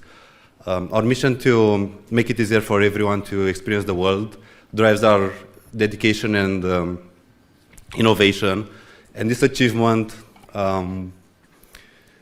really sets a statement that we managed to create an inclusive, cutting-edge work environment. Thank you for recognizing our great and hard effort, and congratulations to everyone who won an award tonight. Thank you.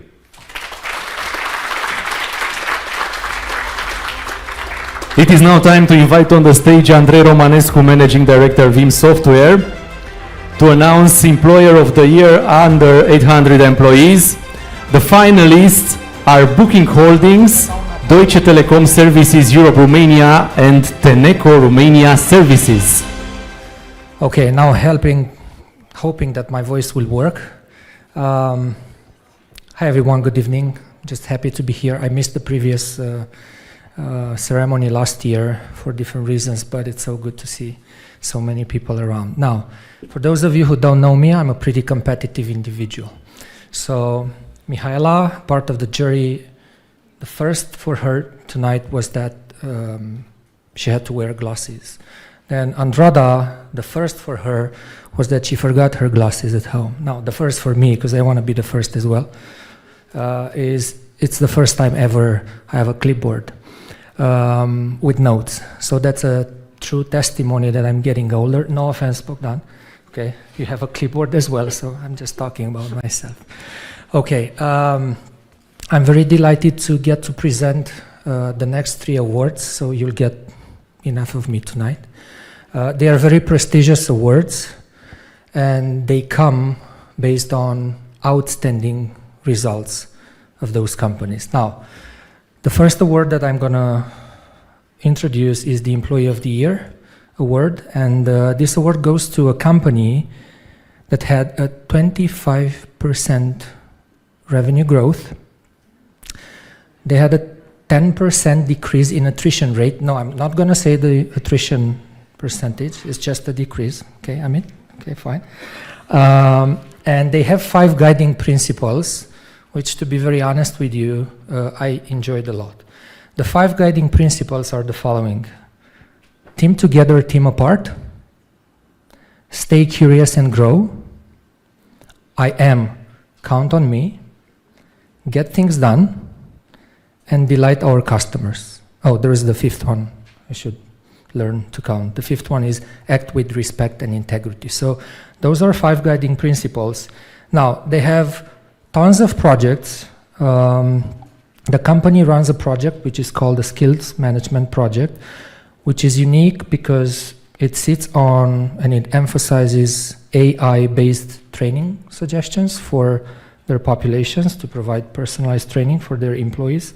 They offer access to a wide range of training programs, internal and external, and they have a lot of other complex projects which are both for international talent, but the one that I liked in their application is called Level Up Next Gen, which is basically a program for high potentials, providing education in 7 digital leadership skills. Now, without further ado, this award goes to Deutsche Telekom Services Europe Romania.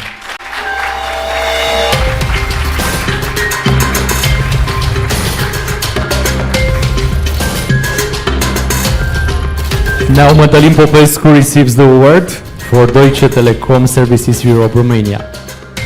What can I say more? After this introduction, it's difficult to say something more, but I want to say that I'm very proud and happy to stay on this stage in front of the representative of such a great industry who's contributing to the development of our country. So happy and proud. Coming back to the award, what can I say? I will be short. Happy employees means happy customers. So that's why I think this is helping all of us. And what I would like to add, between us, because we are between us, it's also helping against the attrition. So thank you very much. Congratulations for this award. Employer of the Year under 800 employees. And now we'll move on to Employer of the Year over 800 employees with our finalists, Société Générale Global Solution Center and Vodafone Intelligent Solutions. Okay, so this is the second award I'm going to present this evening, and the award goes to a company which is a service center serving 35 countries across the globe for all major business lines. Obviously, like all the other companies, they have employees in their focus, but what I would like to highlight is a very complex tailored development program which is called Employee Experience Program, or EXP, which approaches the employee journey based on 4 C's: career, care, connections, and community. So basically they approach the employee journey in a very holistic way. On top of this, they have a lot of other dedicated programs on the CSR and the sustainability areas. The other thing that they did is they started with D and I, diversity and inclusion. And this last year, they introduced the E and I in their program, so the equity part. Last but not least, they have a program which is called Odyssey, which is focused on developing performance through mentoring. And the award goes to Société Générale Global Solution Center.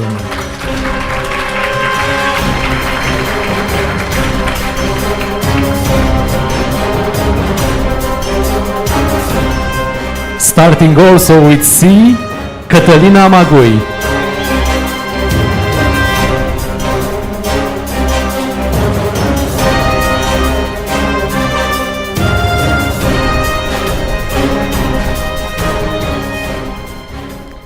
Oh, thank you so much.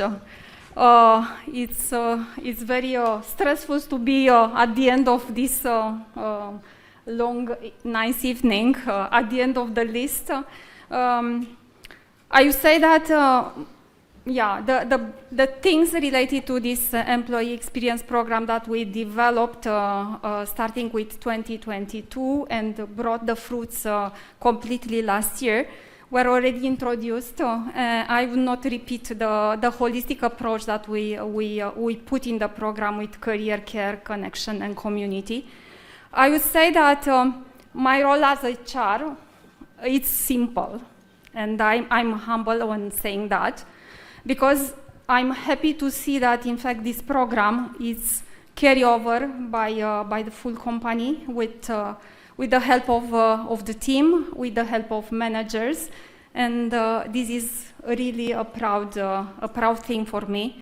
And it's also given by the results that we are seeing in figures last year and continuously this year, and to also to the recognition that is given by our employees for several years in a row as a great place to work. Thank you so much. I'm proud to give this award to my team. Congratulations for this award. Now let's move on to Business Services Company of the Year under 800 employees. We have Allianz Partners Romania, Booking Holdings, Capgemini, Deutsche Telekom Services Europe Romania, Valori Center, and Vertiv Romania. Okay, so this award goes to a company who did some crazy stuff on employer branding, just to start with. By crazy stuff, I mean hot air balloons in 3 different cities, hot air balloons 10-story high. No, they were not chosen because I got married in a hot air balloon 23 years ago, but that's one of the things that they did. So the award goes to a company who in 2023 focused on awareness, social responsibility projects, retention and growth. They've introduced as part of the training curricula a program which is called Fast Track to Consulting, where they identify top talents who will undergo a 1-year very intense training program, which basically finalizes with the promotion and a good career path for the participants. Now, the other thing which it's worth mentioning is that they have a focus on well-being, and not just well-being. The one thing that I would like to highlight is the sports area, basically offering their employees to learn rugby, and by getting trained by the Romanian national team, obviously in rugby. They also have a campaign called Zero Hero, which is dedicated to recycling and having an impact on the planet. Now, this is the last one, so the award goes to Capgemini Romania.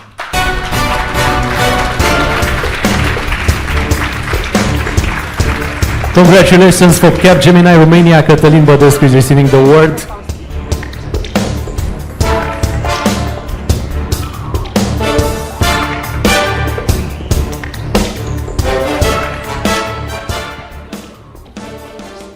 So, first of all, thank you. One important thing, I think I want to thank all of you, because you grew a lot the business services in Romania. When I started this adventure, actually I was in Poland. I lived abroad for more than 14 years. And one day, traveling through Romania, I saw a lot of changes, a lot of new companies, a lot of things happening. And then I encouraged my company to start opening a business service also in Romania.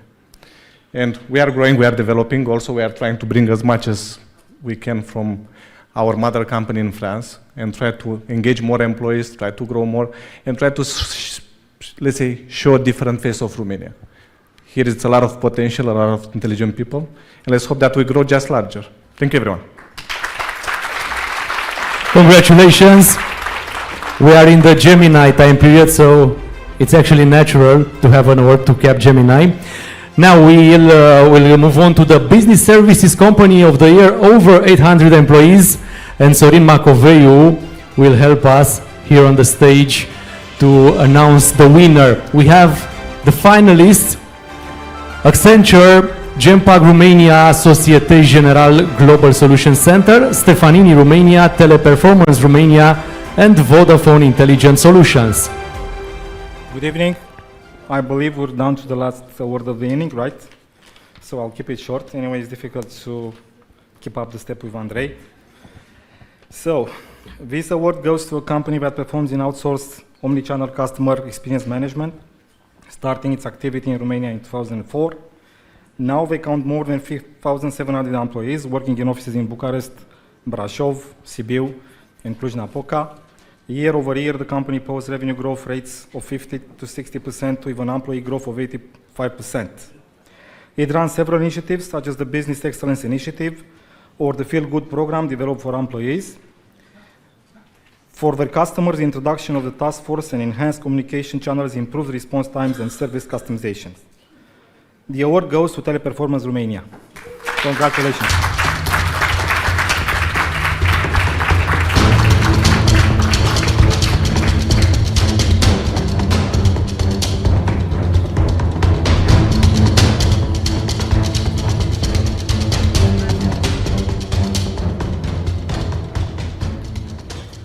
Good evening, and thank you everyone for this opportunity. So I am honored and humbled to receive such a recognition in front of this audience. I'm taking the opportunity to thank everyone for the trust. to thank Daniela for envisioning the future, and thank all my colleagues here, and not only, to take challenges as a daily routine. Thank you, one team. Congratulations. I want to thank Sorin Macoveu, Commercial Manager Vastin, for helping us with this award. This was the last category of the event. So Mirela is here for the final words. And of course, we are preparing for a celebration photo with all the winners. Thank you. I want to invite all my team because it's double anniversary, 10 years for Outsourcing Today and 20 years for the Diplomat. So Christina, come on the stage and applause, please. Magda.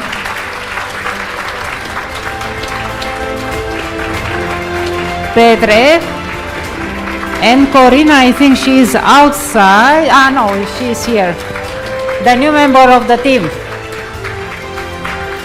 This is the Diplomat team. Small team, no? Thank you very much. Congratulations. And come up on the final photo. Thank you. And see you next year. Where?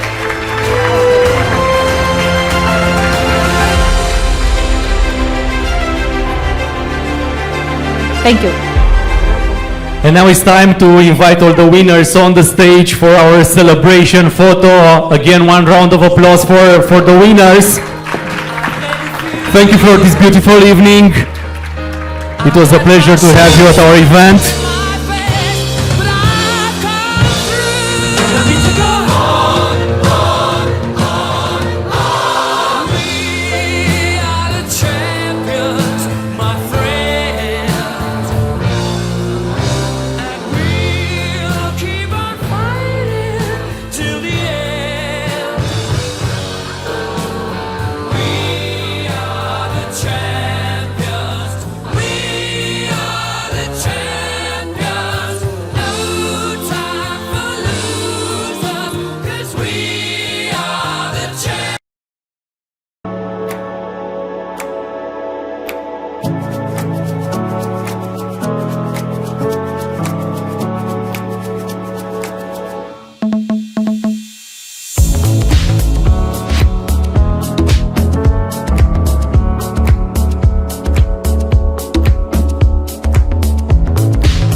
Hi, we're Concentrix. We power the brands of the future. Some call us the Global Technology and Services Organization, but we're so much more. Human-centered, tech-powered, intelligence-fueled. Every day, we're busy helping over 2,000 of the world's best brands solve their toughest business challenges, whether it's designing game-changing brand experiences, building and scaling secure AI technologies, or building loyalty to drive revenue. We've got them covered. We design, build, and run fully integrated end-to-end solutions across the entire enterprise at speed and scale. We're the strategic thinkers who design brand-defining experiences. the technologists and engineers who build smarter solutions, and the operational experts who run it all and make it work seamlessly. Experience the power of Concentrix.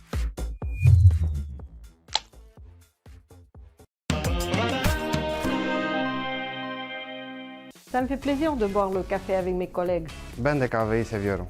Kávé nem, de tea igen a kollégákkal. Me gusta el café, pero descafeinado. Mi piace pranzare con I miei colleghi. Okay, bardzo lubię relax room w naszym biurze. Finish the coffee, finish the tea, let's have a meeting. Ciao. Artificial intelligence isn't just a trend, it's a revolution. For 12 years, Stefanini has been leading the applied AI movement, transforming businesses and lives, making the unthinkable possible, revolutionizing industries. You can imagine, with artificial intelligence, we did it.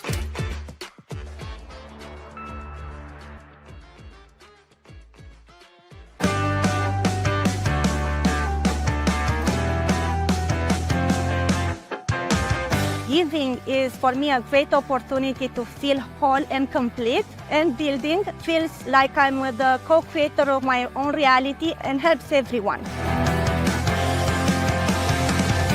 Giving means putting pieces of ourselves in everything that we're doing and ensuring that somebody else gets a chance at what we're having today. Giving is the opportunity to see in the future, to see the people that we're working with today, forwarding it to the people in need of the future.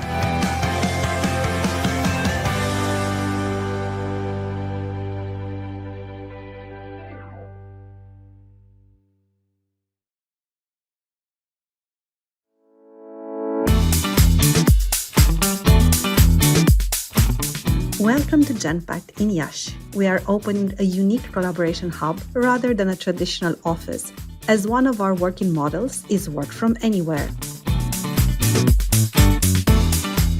We believe in the importance of creating an environment that fosters curiosity and innovation, and we know this can be very different for everyone. It's about the learning opportunities. We have Genome that give us the chance to learn a lot of skills from storytelling to generative AI, but also through the fact that we can move internally. As we continue to expand our presence in Romania, with now a very strong focus on Iași and its surrounding areas, we are opening our first collaboration hub in the region. Currently, we have around 100 employees in Iași, and we plan to hire up to 1,000 more. At Genpact, people are at the heart of what we do. It's the key part of our purpose, the relentless pursuit of a world that works better for people.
culture, the work environment, this amazing office that we have, the social events that happen, but probably the most important thing, the people.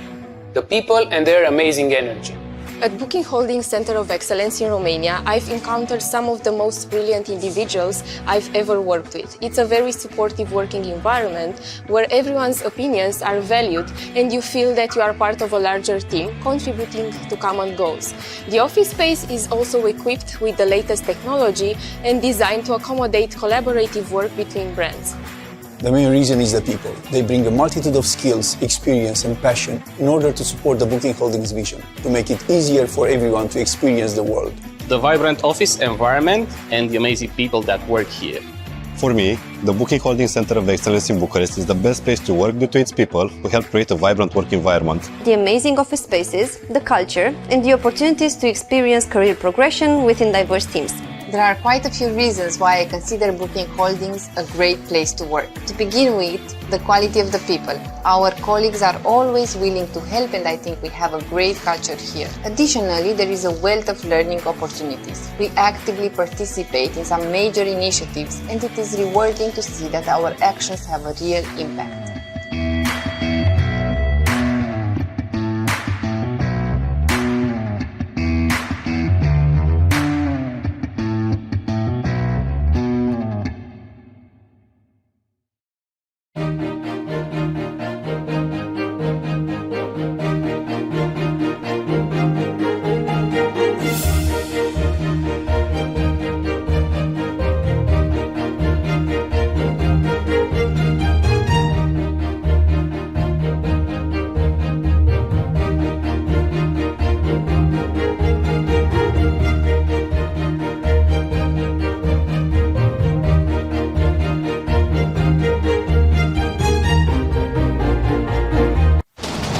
What if dreamers never became doers?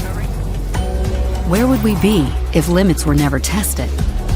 Who says we shouldn't challenge what's possible? Or leap without looking? What if humanity's biggest questions were inspired by one thing?